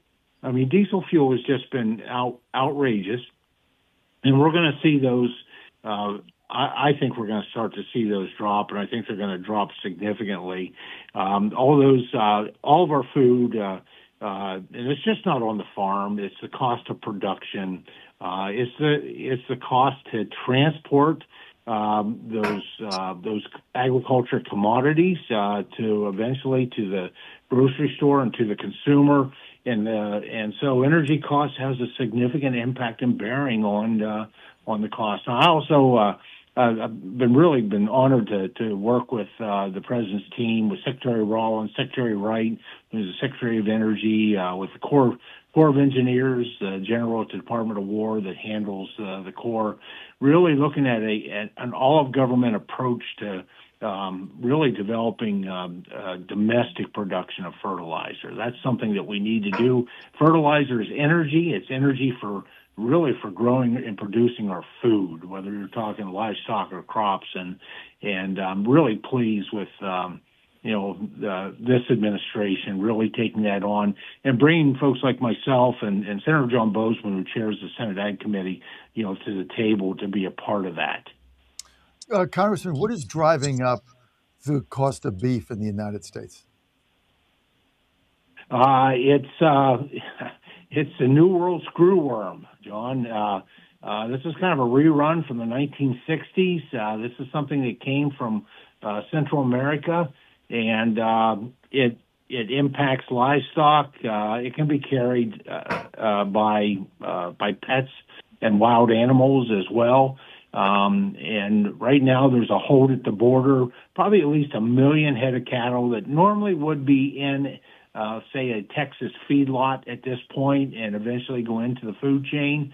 But in order to try to prevent this new outbreak from spreading extensively in and across the United States, the border has been sealed to these cattle.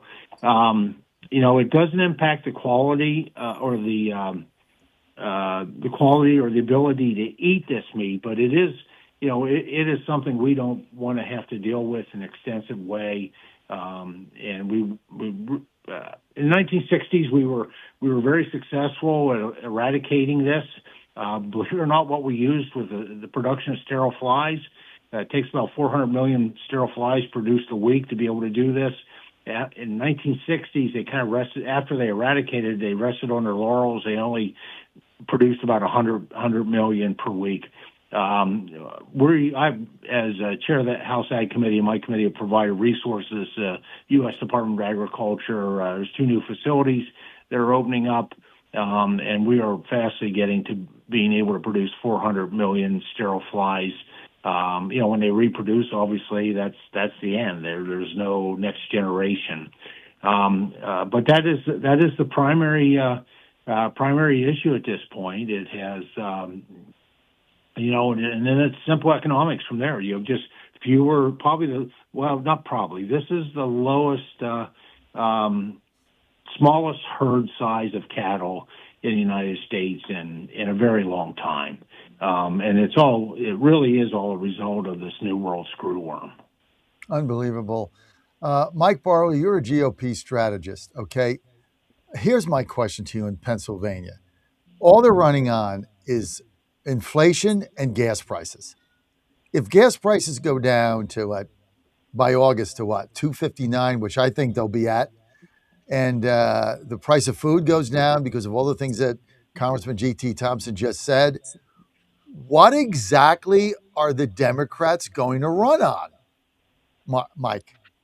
Well, look, hatred of Trump, right? But there's usually no reason or foundation there outside of just emotional. But you're right. I mean, look, when it comes to these elections, particularly in the midterm, it's about cost of living and affordability issues. And if those issues are being addressed, not only being addressed, but again, you've already seen the left on this Iran deal. It's going to be, it wasn't enough. It wasn't done as quickly. Iran's in some world, they believe they're in a stronger position today than they were before this conflict started, which is insane considering that they have no resources and we've eradicated most of their military and they can't produce nuclear weapons anymore, which is the objective. So, look, I think they'll continue to run on just this irrational hatred of President Trump, despite his record of achievement, which has been arguably the most impressive of any president.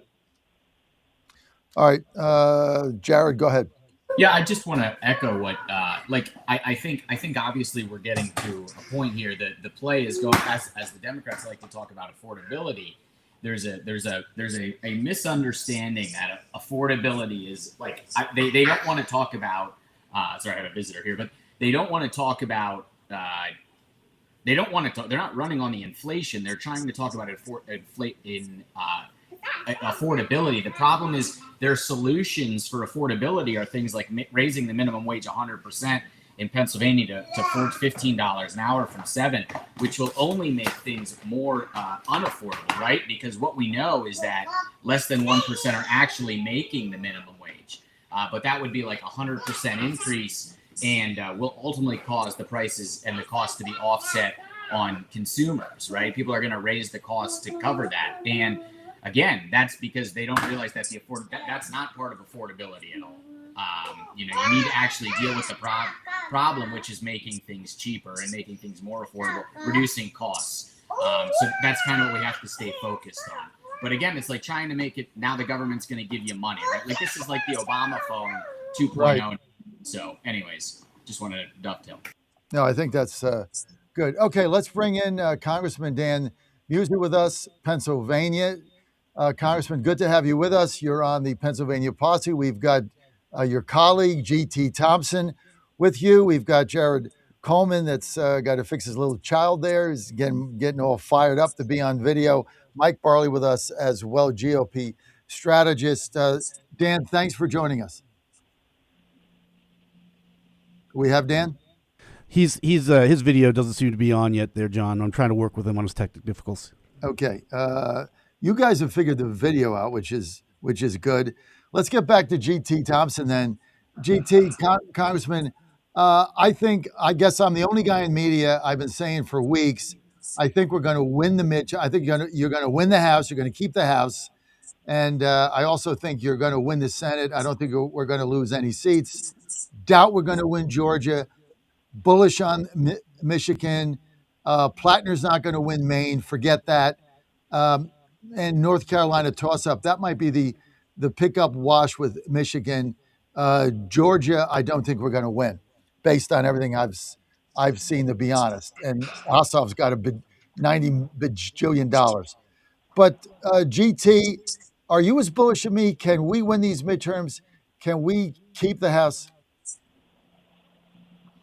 Yeah, John, I think we absolutely can. Now, I've been waiting with bated breath waiting for President Trump to close the deal with to get the Iranians to fold and to give up that nuclear dust to allow the opening of the Straits of Hormuz and essentially and bringing down those costs, bringing down those energy costs, which impacts anything. That is happening. That is absolutely happening. That was hanging over our head.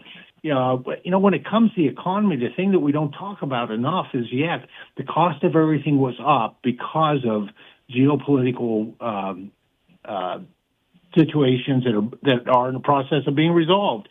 But also wages are up. People's retirements, their investments are up.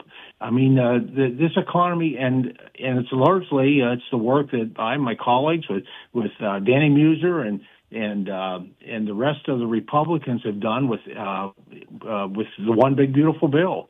The return on investment to the benefit of the American family is happening right now. I also am bullish on this election because the candidates that we have recruited and how well our incumbent candidates are. We're outraising the Democrats, and that has not always been in the past, but across the board, we're doing extremely well. Also, I have to say, you look at the quality of the candidates that the Democrats are recruiting. They're going not far left, but far crazy. They're taking out what I consider to be liberal Democrats are being defeated in their primaries by individuals that are just out of touch with reality. And these are, I think, these are all things that I think point well. We're going to have to, we got to run hard. We got to be smart. We do have to have the financial resources, and I think that those are coming in. But those who know me will tell you, John, and I think you know me well enough. Know I'm an eternal optimist, but I think the facts and the data will bear that out. Listen, there's optimism and then there's reality, and the reality is the Democrats are running on one thing: gas. When it comes down, I really don't know what the hell they're going to say. That's why I know we've got what is it? What was it, Mike Farley? We got 4 seats in Pennsylvania that the Democrats are targeting, that they're trying to flip. Fitzpatrick is one. You got 3 others. Yes. I don't think they're going to win. I don't think they're going to win any of them. Look, I think you're right, and certainly we're very fortunate to have great leadership in Washington.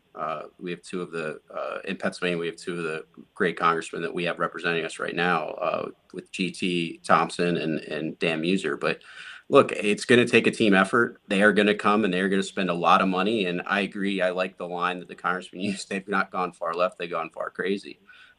These candidates are far left. They are absolutely outside of the mainstream of what the general the population of Pennsylvania are believing in. And I think ultimately our candidates will be successful because good policy makes good politics, and the policy in Washington has been good policy. It's going to affect and impact positively all Americans, particularly in Pennsylvania.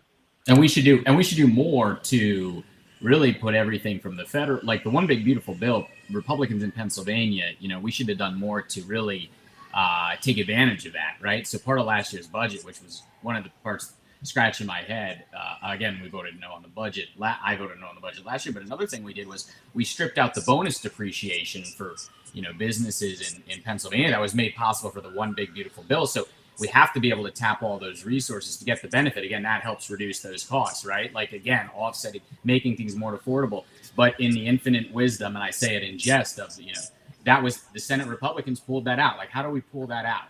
That was like $1 billion tax increase on businesses in Pennsylvania. No one wanted to talk about that. They pulled it out so they could blame the Republicans in Congress for high cost. I mean, right. You guys nailed it. You guys absolutely nailed it with Shapiro not getting rid of or suspending the $1 gas tax in Pennsylvania.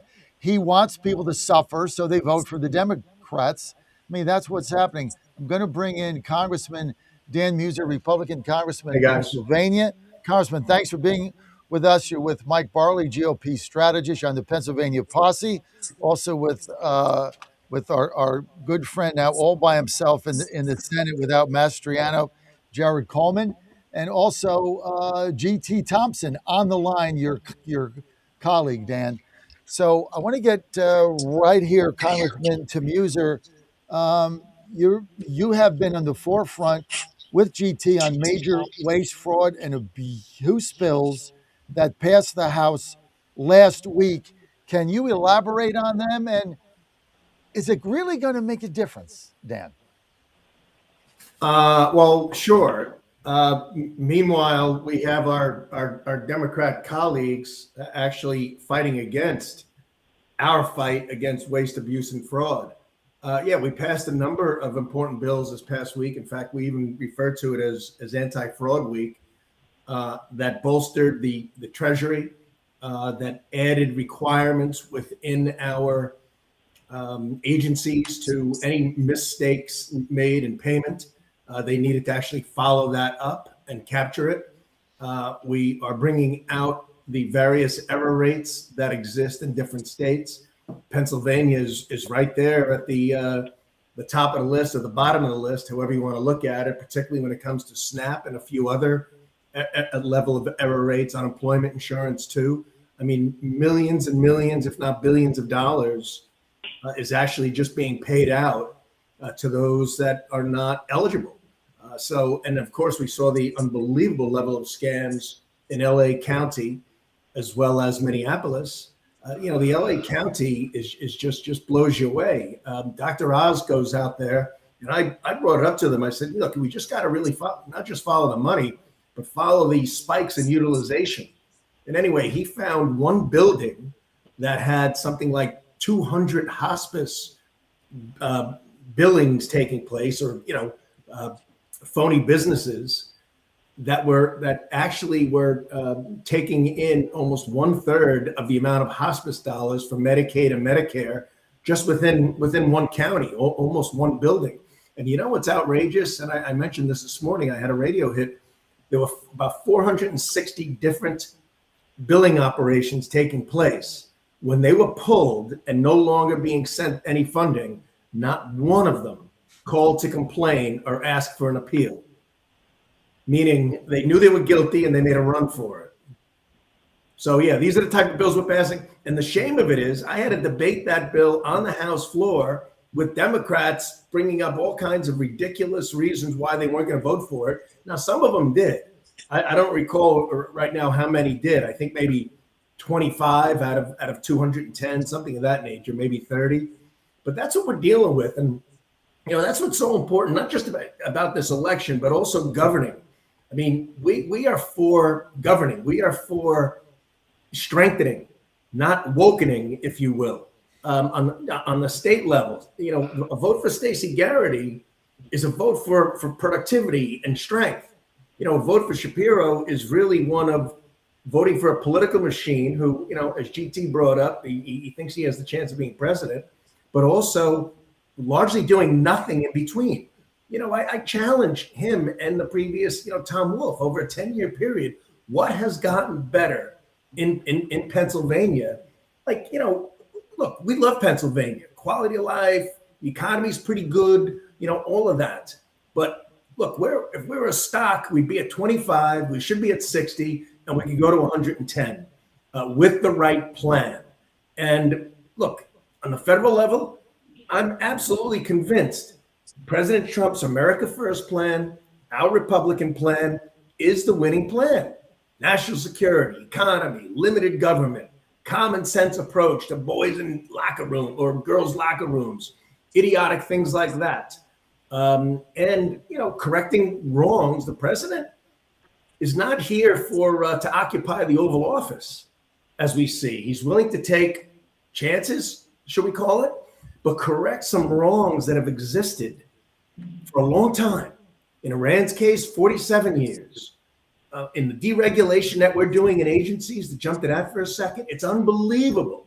If American people sadly knew what I knew, they'd be shaking their heads on a regular basis as to how the heck we even made it 250 years. And we're trying to unravel a lot of that corruption and waste that exists within our agencies. Look back to the international scene, Venezuela. I mean, if there was ever a wrong, it was Maduro running a cartel, selling drugs on a regular basis, illegal drugs to the United States of America, killing tens of thousands of primarily our youth, and us doing nothing about it. And enter President Trump, and look what we have now. What, GT, I'm going to bring you in the panel. Mike Johnson yesterday said the only way we can get the SAVE Act passed, he wants to get it into reconciliation.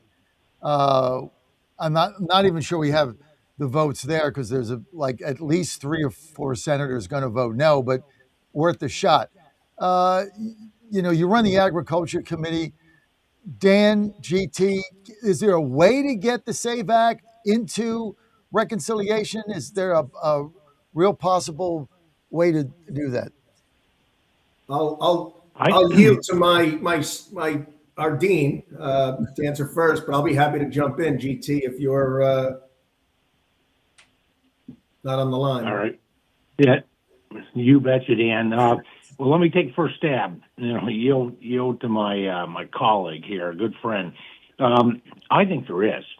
We have, and for those that cast any doubt, well, you probably had doubt with Budget Reconciliation 1.0 and Budget Reconciliation 2.0, which have done amazing things for American families. 2.0 that we just finished up, it's about safety and security, and fundamentally, with the funding of ICE and the Border Patrol, and the funding goes well beyond President Trump's what will be his tenure as President of the United States and the Commander in Chief. The Democrats, I think they violated an essential rule.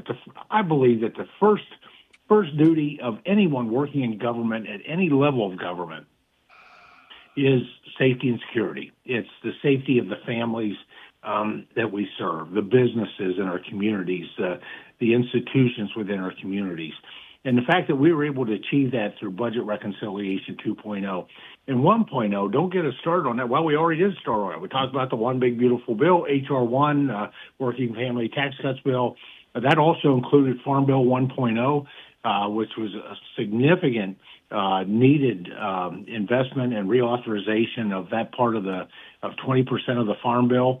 We finished that job up here back at the end of April by passing the Farm Bill, and I was able to achieve 14 Democrats to support the bill, highest percentage of Republicans in history, 96%, and the largest number of the minorities supporting a Farm Bill since 2008. And so I know that our margins are so tight. Some days, it's a matter of everybody staying healthy, not losing one person, or we would lose the majority in the House. But we have gotten so many significant things done. I believe that we can do a Budget Reconciliation 3.0. I would love to see the SAVE Act be a part of that. I have no idea why any Republican senator, anyways, would be opposed to that. All that means is that we're making sure that that precious right and responsibility of voting is done in a way that we're protecting the integrity of every individual citizen's vote. We also have some other things that we can probably accomplish within Budget Reconciliation 3.0. I'm certainly encouraging and working with leadership to see that we take that opportunity before the end of the year. Dan? Yeah, and by the way, John, thanks for having me on. It's great seeing Jared Coleman and my good buddy Mike Barley and GT. Great being with you. And I agree with GT. Reconciliation 3.0, I believe, will happen. The speakers behind it, where we all need to see it happen, and the American people need to see it happen. And it's relatively, somewhat comprehensive, but we'll see what happens. But it is definitely about healthcare. It is about housing. It is about wasteful spending and fraud. It is about, when I mentioned healthcare, sending the money directly to health savings accounts as opposed to the insurance companies. It is about the most favored nation. My bill, I call it most favored patient. where we lower prescription drug costs. So, and we could get as your question, John, the Save America Act. We could probably fit that in with the so-called Burr rule, but we have another way, and that is by attaching the ID requirements to another bill, which is the stock trading bill, which firms up the rules within for members when it comes to the type of stocks that they buy. Now, frankly, their rules are already in place. I follow them. I think most members do. Maybe some don't, but those rules need to be better enforced, and we will have a bill moving forward. So I think if we can attach the SAVE Act, and we may break it down to just ID, just the ID, and then attach those two bills, and then see, what the Democrats do, or maybe we won't even need them. But something you got to keep in mind too.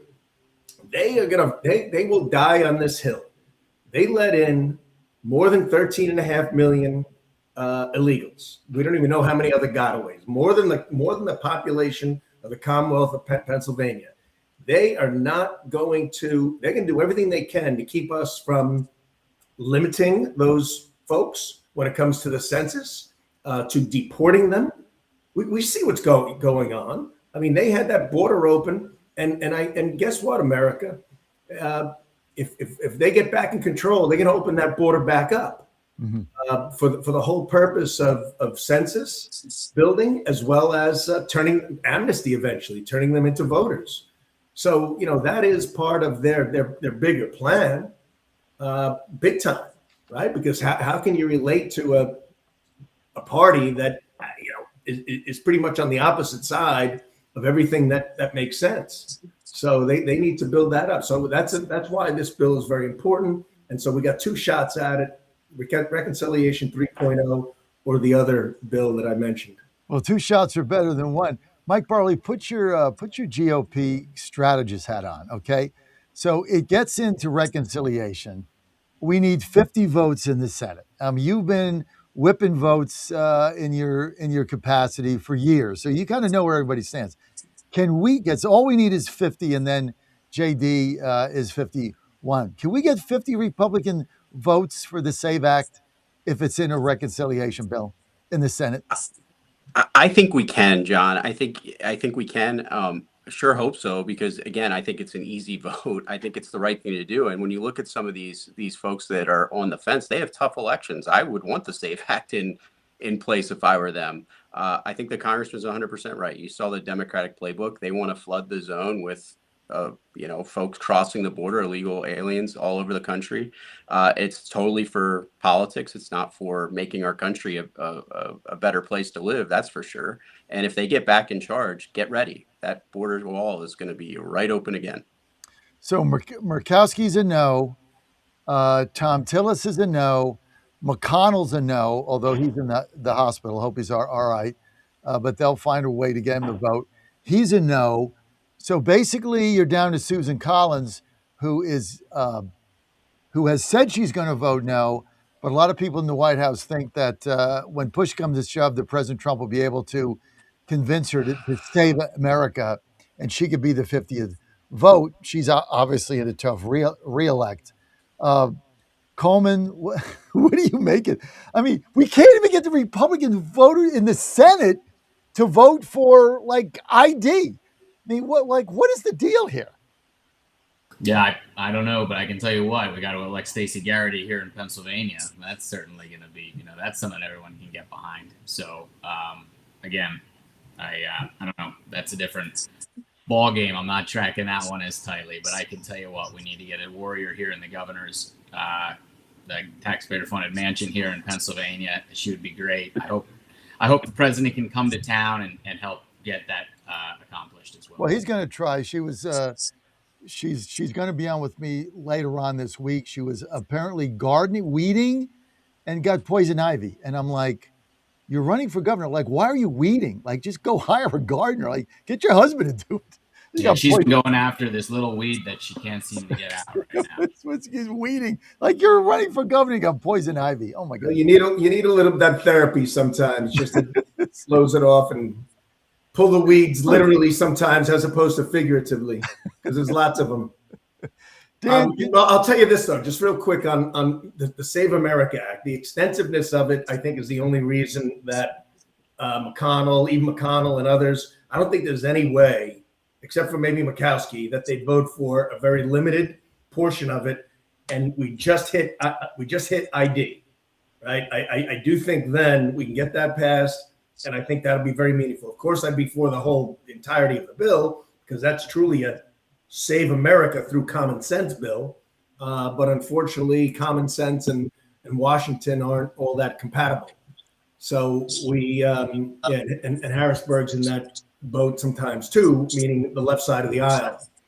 And then sometimes some strays, I mean, we've got we have a 3-vote majority right now. And, basically we need 100%, if not 99.9%. And it has to pass the Byrd rule, right? Meaning it has to be a budgetary item. And so even the ID needs to, we need to reconcile the earlier Election Integrity Act from a few years ago to create that policy within, if there's election integrity, then it should be ID. So we do think that could pass the Byrd bath, and we can, like I said, we can get it done one way or the other. Dan, can we save these? We got 3 vulnerable seats in the House. Just give me your rundown, then I'll get to GT. We'll close it out. Give me your rundown on these 3 seats. Sure. The 8th, Rob Bresnahan, that I'm probably closest with as far as activity, because I'm right next to him all the time. Very strong, hard worker, doing what's necessary. He'll have all the money, which is a lot, which is crazy. He's dedicating his life to this job and to winning. And I think his approach will come through. The Cognetti, this Cognetti he's running against is, not just unqualified. She will vote, all of them will vote in line with the rest of the pack. And the pack is run by people who describe themselves as anti-Semites. They describe themselves as socialists. They describe themselves as communists. And that's the crowd who want open borders and every woke issue. They haven't given up. See, that's what our voters have to understand. What we were dealing with under Biden, that's not over. They're just incubating right now. And we see it on social media, and it's probably even worse than it was 3 years ago. They're going to be coming after us with a vengeance. On to Ryan McKenzie in the 7th. I think Ryan, again, smart guy, tough guy. He does his own thing, but his vote is going to be extraordinarily important for us and for him to remain in Congress. And then I'll even go on to Fitzpatrick for a minute, right? Like Fitzpatrick is known as, this guy is a rhino and everything. Brian votes with us about, I'd say 92, 93% of the time. If he loses, that Democrat will vote against us 100% of the time, if not 99% of the time. So that's the choice that needs to be made sometimes. Scott Perry, I think he's going to tough it through, as he tends to do. And I think all the rest of us will prevail. I think it's going to be close whether we keep the majority. History's against us. The only difference going to be made is that the people show up and vote. Republicans, independents that are more like-minded with us than they are with the extreme left, because it's not the left anymore.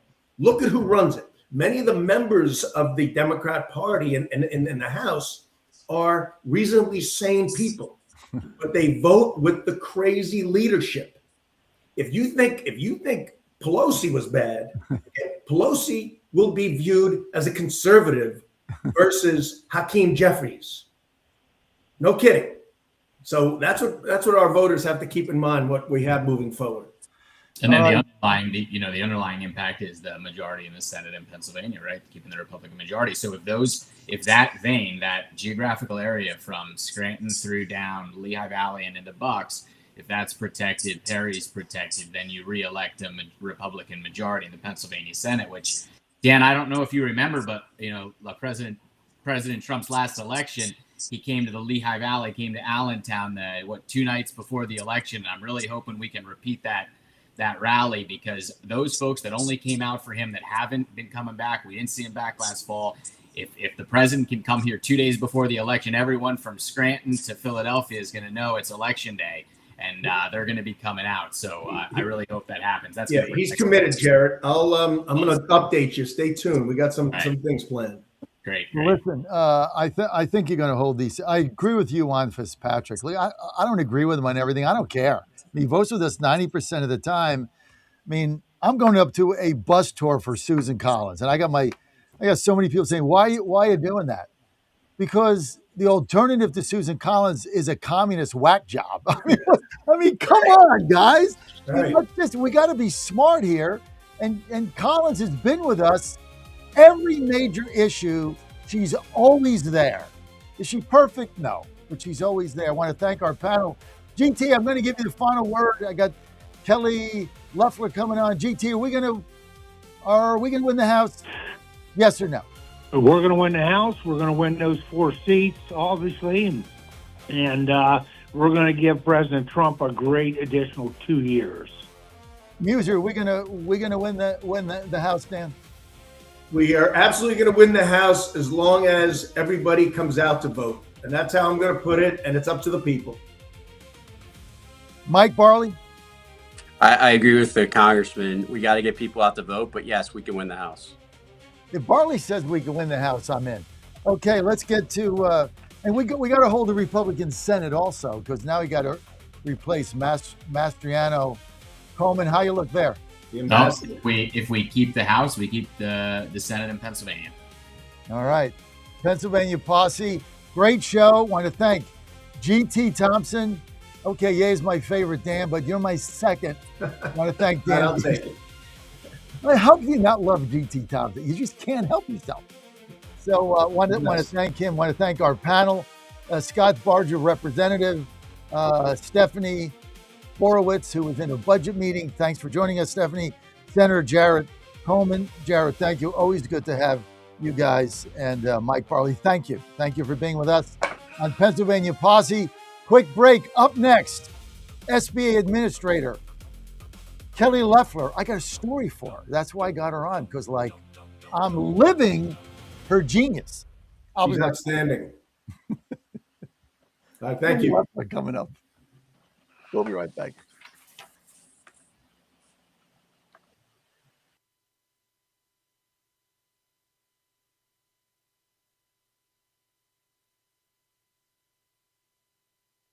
Right now, download the new WV Sports Nation app from the Apple Store or Google Play and get the entire Mountaineers sports world in the palm of your hand. Right now, get notified when new stories drop about your favorite Mountaineers teams and athletes. Download the WV Sports Nation app right now. Get updates on next level Mountaineers like Weatherholt and Joe Mazzulla. All that and more right in your pocket right now. Download the new WV Sports Nation app from the Apple Store or Google Play. Download the app right now.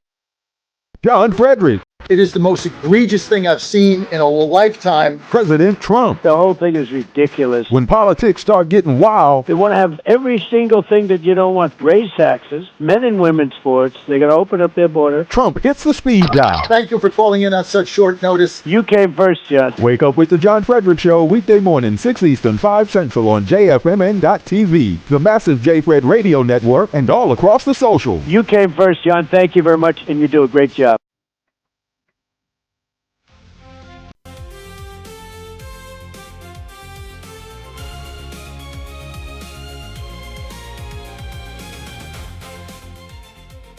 All right, it's great to have you back. We got another segment coming up. Michael Patrick Leahy will be following me, so we're going to break in for this special segment with SBA Small Business Administrator Kelly Loeffler. This is a cabinet-level position in the United States government in the Trump administration, and she's with us by phone. We just had to get her in today because I got a story to tell her.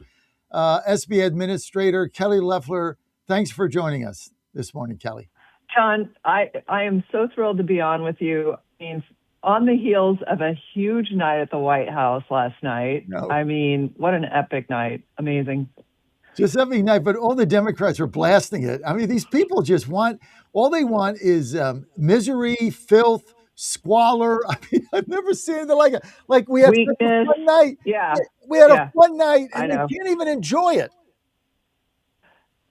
It was a great night honoring our military, celebrating our nation's 250th birthday. I mean, you should have seen military men and women there last night. It was incredible. That after every fight, they'd say, "Everyone get on your feet and thank our first responders, thank our military." It was so patriotic. It was so beautiful. And I'm so happy for the president. I mean, what a visionary he was in pulling this off. Great job. Hey, Dan, great picture of the SB administrator, Kelly Loeffler, up there, Dan. Good job. But Dan is making the imaging here on the show pop. Great job, Dan. On short notice. Good job, Dan. Good Thank job, you for that. Dan. I love that. Thanks, everybody. Man, that's really good, Dan. Thank you. Your work does not go unnoticed. So, Kelly, here's what I had you on today. Okay, so I'm not going to give you the names, but I'm going to give you the names. So, Ann and I are looking at making an acquisition of another radio station in Williamson County, Tennessee, just outside of Nashville. Right now, we own a station downtown Nashville. We want to get to Williamson County. Part of it is because we love Andy Ogles, and he's there, and he doesn't have any representation.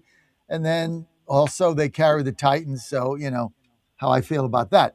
So anyway, it's a good fit for us, but you know you have to go through the thing, and we're still trying to get the FCC approval. That takes a couple of months, but you got to get the financing. So it's a matter of public record. So we got to get the financing. We go to my bank in Tennessee, and I'm like, here's all the info. Here's Ann's pro forma. You did the other loan for me, and what can we do? So my banker gets on the phone. Now, my banker for this particular loan, she only handles for this bank express SBA loans, which of course you know what they are. And so we get all this stuff. She gets back to us, me and Ann, and she says, this is great, but I got to tell you that the process, the time it took the last time you did this to this time, just be prepared that the approval process, everything will be cut in half, like half the time. And I'm like, what? And she's like, oh, you don't understand what's going on here. She said, I've been here doing SBA loans for 10 years. You don't understand what Kelly Loeffler has done to the Small Business Administration. She says it is running like a clock. The wasted bureaucracy is gone. The people that drag their feet are gone. DEI is gone. Loans are now based on your performance, your pro forma, your business plan, your credit rating. Can you pay them back? They're not based on cronies. They're not based on who you know. They're not based on DEI. They're not based on wokeness. They're based on performance. And you guys have a stellar performance. We love your business plan, cut in half. And she went on to say that in 10 years of working with the SBA and SBA loans, that this is the best she's ever seen it. She said that Kelly Loeffler has revitalized the organization. I'm making more business loans than ever. People understand the process, and it's finally functioning as the way it was set up to do originally. And she said that is 100% one lady, and her name is Kelly Loeffler. Direct quote. John, thank you for sharing that.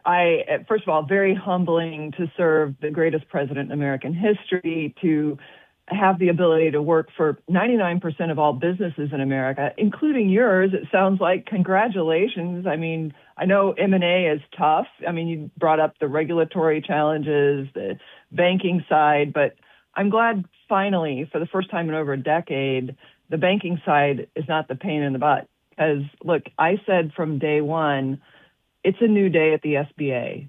And when I arrived at that agency, 90% of the people were working from home. The agency had doubled during COVID. So we cut headcount. We brought everyone back to the office, first of all, figured out what everyone's doing. and then cut headcount by 53%. We cut spending by $300 million in the first year. Got out of about a dozen data centers that we were in. We don't need any. We're going to move to the cloud. We're just turning this around and running it like a real business, like any small business person like yourself would, who has to fight for everything that they earn. And we owe that to taxpayers. And I'm just delighted to hear that feedback. But look, we have a lot more to do. So we are not going to rest on that. That's for sure. But I mean, very humbled to hear that. Thank you. Well, I tell you what, I decided I'm going to give you her name. Her name is Michelle Kors Kors, and she's a small business lending officer at First Financial Bank. This is First Financial Bank. And she said that they're making a record number of loans to small businesses that you've made available because the process is easier, it's better. But she said the qualifications are as hard as ever. I mean, you have to, because the SBA's guarantees what, 90% of it, but the bank guarantees the other 10%. So she said, we go through the process, but she says that I can't keep up, that I've had a record number of small businesses applying for these loans, and they're getting the money based on their performance. She says it's done now the right way. And she said it is fueling small business expansion in America, which is what the purpose of it is. John, you're exactly right. Did you know in 2026, we have all-time record business formation in America? That's something that the mainstream media is never going to tell you. So that's just the fuel of, that's not the SBA. I mean, certainly the SBA, we did set a record lending, all-time record lending amount in 2025, President Trump's first year of a second term, at $45 billion to 85,000 small businesses. That's 1,600 small businesses every week got a loan.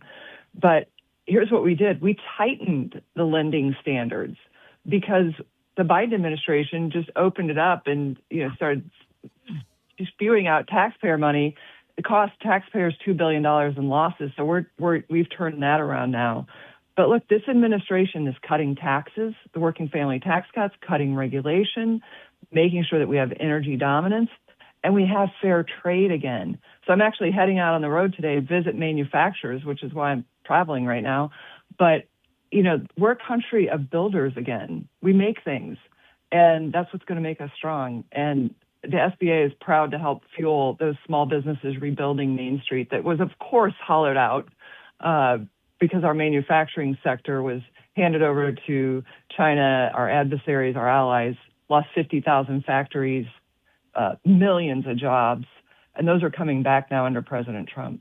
Well, she also said that because she's been there a decade, she says the fraud and abuse of the system under the previous leader, she said, a lot of these loans were just, they didn't make any sense. And that's why he had the $2 billion in losses, because people were looking the other way in order to give money to their cronies. And now it's not done that way. Like you got to give them a business plan, right? And you got to give them a pro forma. Here's how I'm going to pay your money back. And even if your credit's not perfect or whatever, you've got to have a plan. You just can't get money that you can't pay back. Then you just default on it and it becomes, a scam. Yeah, and John, you make an important point. Yeah, first of all, the Biden loan program was called Do What You Do. There was no underwriting standard. It was like write the loan on the back of a napkin and send it in. We'll send you the money. But here's the thing. The money comes from the banks. The government simply provides a guarantee, and we do it at zero subsidy because we charge, as you know, a guarantee fee so that one small business who doesn't get a loan isn't subsidizing another small business who does get an SBA-backed loan. So that's why we say it's zero subsidy, because it's funded by a guarantee fee. So I'm really proud that we're the most free enterprise agency in the federal government and that the program covers its cost. In a good year, in a bad year, like during the Biden years, you would have those losses, which is why we had to come in and take emergency action on the loan program. So what is your vision going forward? I mean, we've got all these small businesses opening up. You've got funds available. But again, if anybody's out there thinking about doing this, Ann and I have gone through this now a number of times. And what you have to do is, if you're a startup, that's fine. They'll take a startup, but you have to have a business plan, and they have to review it. And these people are good at what they do, and they'll ask you questions. And if it doesn't make any sense, or your numbers are like crazy, you're not going to get the loan. But if you got a plan and you can put it together and you can show how you're going to pay it back, and your credit is acceptable, obviously, if it's not, then it's like anything else. You're not going to be able to expedite it until you work through some things. But the other thing is, if you're thinking about expanding your business, you need an SBA loan. Remember that is written off. If you make an investment, the whole thing is written off the first year. That's what the one big beautiful bill did, Kelly, and the certainty of it for small business owners. Like last year, we didn't buy anything because we had no certainty about the 1 year write-off. We knew it was sunsetting. You can't make business decisions that affect your company based on maybe something will pass in Congress. You need certainty. That's what the one big beautiful bill did, and that's why now we're back in the expansion mode, if that makes sense at all.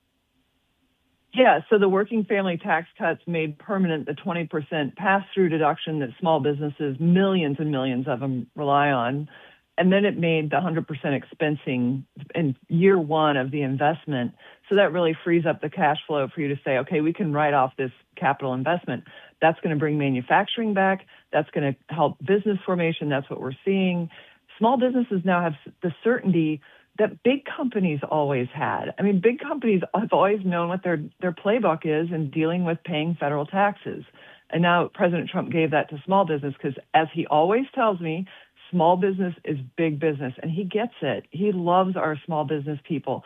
So I know you've got thousands of small businesses listening, and so I want to thank them for what they make a huge difference in our communities. We wake up every day at the SBA now making sure that we are serving small businesses, not doing woke DEI agendas, political agendas, getting back to making that access to capital possible. And we're cracking down on fraud, too. I mean, we've identified $200 billion in COVID-era fraud that the Biden administration tried to forgive on the backs of the hardest working Americans. So sharp contrast to President Trump passing the family tax cuts and giving relief to waitresses and welders and small businesses compared to the Biden administration just saying, never mind, just take the stolen money and go. Well, we're coming back and we're going after the fraudsters, and they're going to jail. They're having to pay it back. We're taking their Lambos back, and we're making sure that there's deterrence and that the next dollar doesn't go out so that we don't have to chase it down. So was the fraud within the SBA? So during COVID, you had the PPP program. Right. If you remember, about $1.2 trillion went out between PPP and economic injury disaster loans, EIDL loans. Of that $1.2 trillion, $200 billion has been deemed fraudulent by the Inspector General. That's 20%. Yeah, so we're going state by state. California, we really banned over, 100,000 borrowers from ever accessing SBA products. In Ohio, I was just there. We did $1.4 billion. We found $1.4 billion of fraud. Banned thousands of people from ever getting SBA services, and we're sending all those loans to Treasury for collection and then to DOJ for prosecution. We just sent over 500,000 borrowers. Think about that, 526,000 borrowers for $22 billion to the DOJ and to Treasury for collection and prosecution. It's unbelievable. I mean, think about what you just said, right? The PPE, which I was a big proponent of, and I know Alfredo Ortiz, your friend, worked really hard on that. So does Steve Mnuchin, and have it go through banks. I mean, it all made sense at the time when everybody was, uncertain and struggling. But Right. Think about this. By the way, we're with Small Business Administrator Kelly Loeffler. That is a cabinet level position in the federal government. But Kelly, think 20% of it was fraud. I mean, you think maybe 1%, or there's always fraudsters out there. 20% of the money that went out the door was fraud. I mean, isn't that a stunning percentage? Stunning. John, it is, but then you look at the federal government's own auditor, the GAO, came out and said that every year $186 billion in improper payments are made, and on top of that, 250 to 500 billion go out fraudulently. So you think about, you stack all that up, and it's anywhere from $500 billion to $600 billion every year. That's way too much money. And this administration, President Trump, said it before he came into office. He was going to crack down on it. We're doing it. And we're just getting started. You know, someone said, this isn't the beginning of the end. This is the beginning of the beginning. We are going to make sure these programs run for the benefit of the people who need them. And then we're going to get all the fraudsters off these programs. And that's why the left is so up in arms, because this has become a program, almost a vote buying program. So we have to make sure that we really clean these up. Wait, and, define that. You know, that it's for the vote buying program. Define so that. Look at Minnesota. Exhibit A. So whistleblowers for years. These programs, home health care, autism programs, feeding our futures. The woman who just got sent to jail for 42 years for defrauding the federal government for hundreds of millions of dollars for feeding our futures. The state General Assembly told the governor, Governor Walz, what was going on, and he attempted to censor them and silence and retaliate against them because he wanted that money fed back into the Somali community, where now, 98 indictments have been made in this crime ring, and 80 of them are Somali citizens. So what we're looking at right now is making sure that the programs strictly operate for the benefit of those who need them, and that the states are held accountable. And this meeting that we had in Ohio last week, we had Kash Patel, we had acting AG Todd Blanche, soon to be AG Todd Blanche. We had everyone on the fraud task force there to announce a state and federal partnership, because now we're going to be holding the states accountable. And they announced they were removing Hawaii from a Medicaid program used to enforce fraud, because they were letting the fraud happen to just keep the money flowing out without any checks and balances on it. And I think the American people are completely fed up with this, and we need accountability, not just at the federal level, but at the state level. To think how it got this way is unbelievable. And the Hawaii story is just incredible. What you're up against and how you fixed it in such a short period of time. You're on your way to Wisconsin. Kelly Loeffler, I want to thank you. Also, I can't have you on without giving a shout out to Caitlin O'Day, one of your senior staff. She's been with you a long time. She's fabulous to work with. Years. She's the best. So happy she's in D.C. with me now. Come to Washington. Look, I have the best team. I have the best team in the federal government. I love my SBA team, and I'm so grateful. So thank you, John, for having me on. I'm going to give Caitlin Michelle Core's information. I would like you to reach out to her, because she was so effusive in saying how you revitalized her whole banking job, everything. She was the best. So please do, John. Thank you. Yeah, for me, Kelly. Safe trip to Wisconsin. Thanks for being with us. Caitlin O'Day, thanks for setting all this up. You guys have a great day. I'll see you tomorrow at 6 a.m. Right, God bless you. Michael Patrick Leahy next.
Now more than ever, it's imperative to support companies that share our conservative values. That's why I can't be more excited to tell you that I've switched my family to Patriot Mobile. Patriot Mobile is America's only Christian conservative wireless provider. When you switch to Patriot Mobile, you shift your support away from the leftist, woke, progressive agendas of Big Mobile. Patriot Mobile's wireless service works perfectly and seamlessly as you go about your lives with exceptional nationwide coverage that uses the same towers the main carriers use. Patriot Mobile donates a portion of every dollar earned to causes you care about, to organizations that fight for religious freedom, First and Second Amendments, sanctity of life, and the needs of veterans and first responders. Patriot Mobile has plans to fit any budget, along with great discounts for our veterans and first responder heroes, as well as multi-line users. Switching is easy. Just go to patriotmobile.com/Godzilla or call their U.S.-based customer service team, 972-PATRIOT. That's 972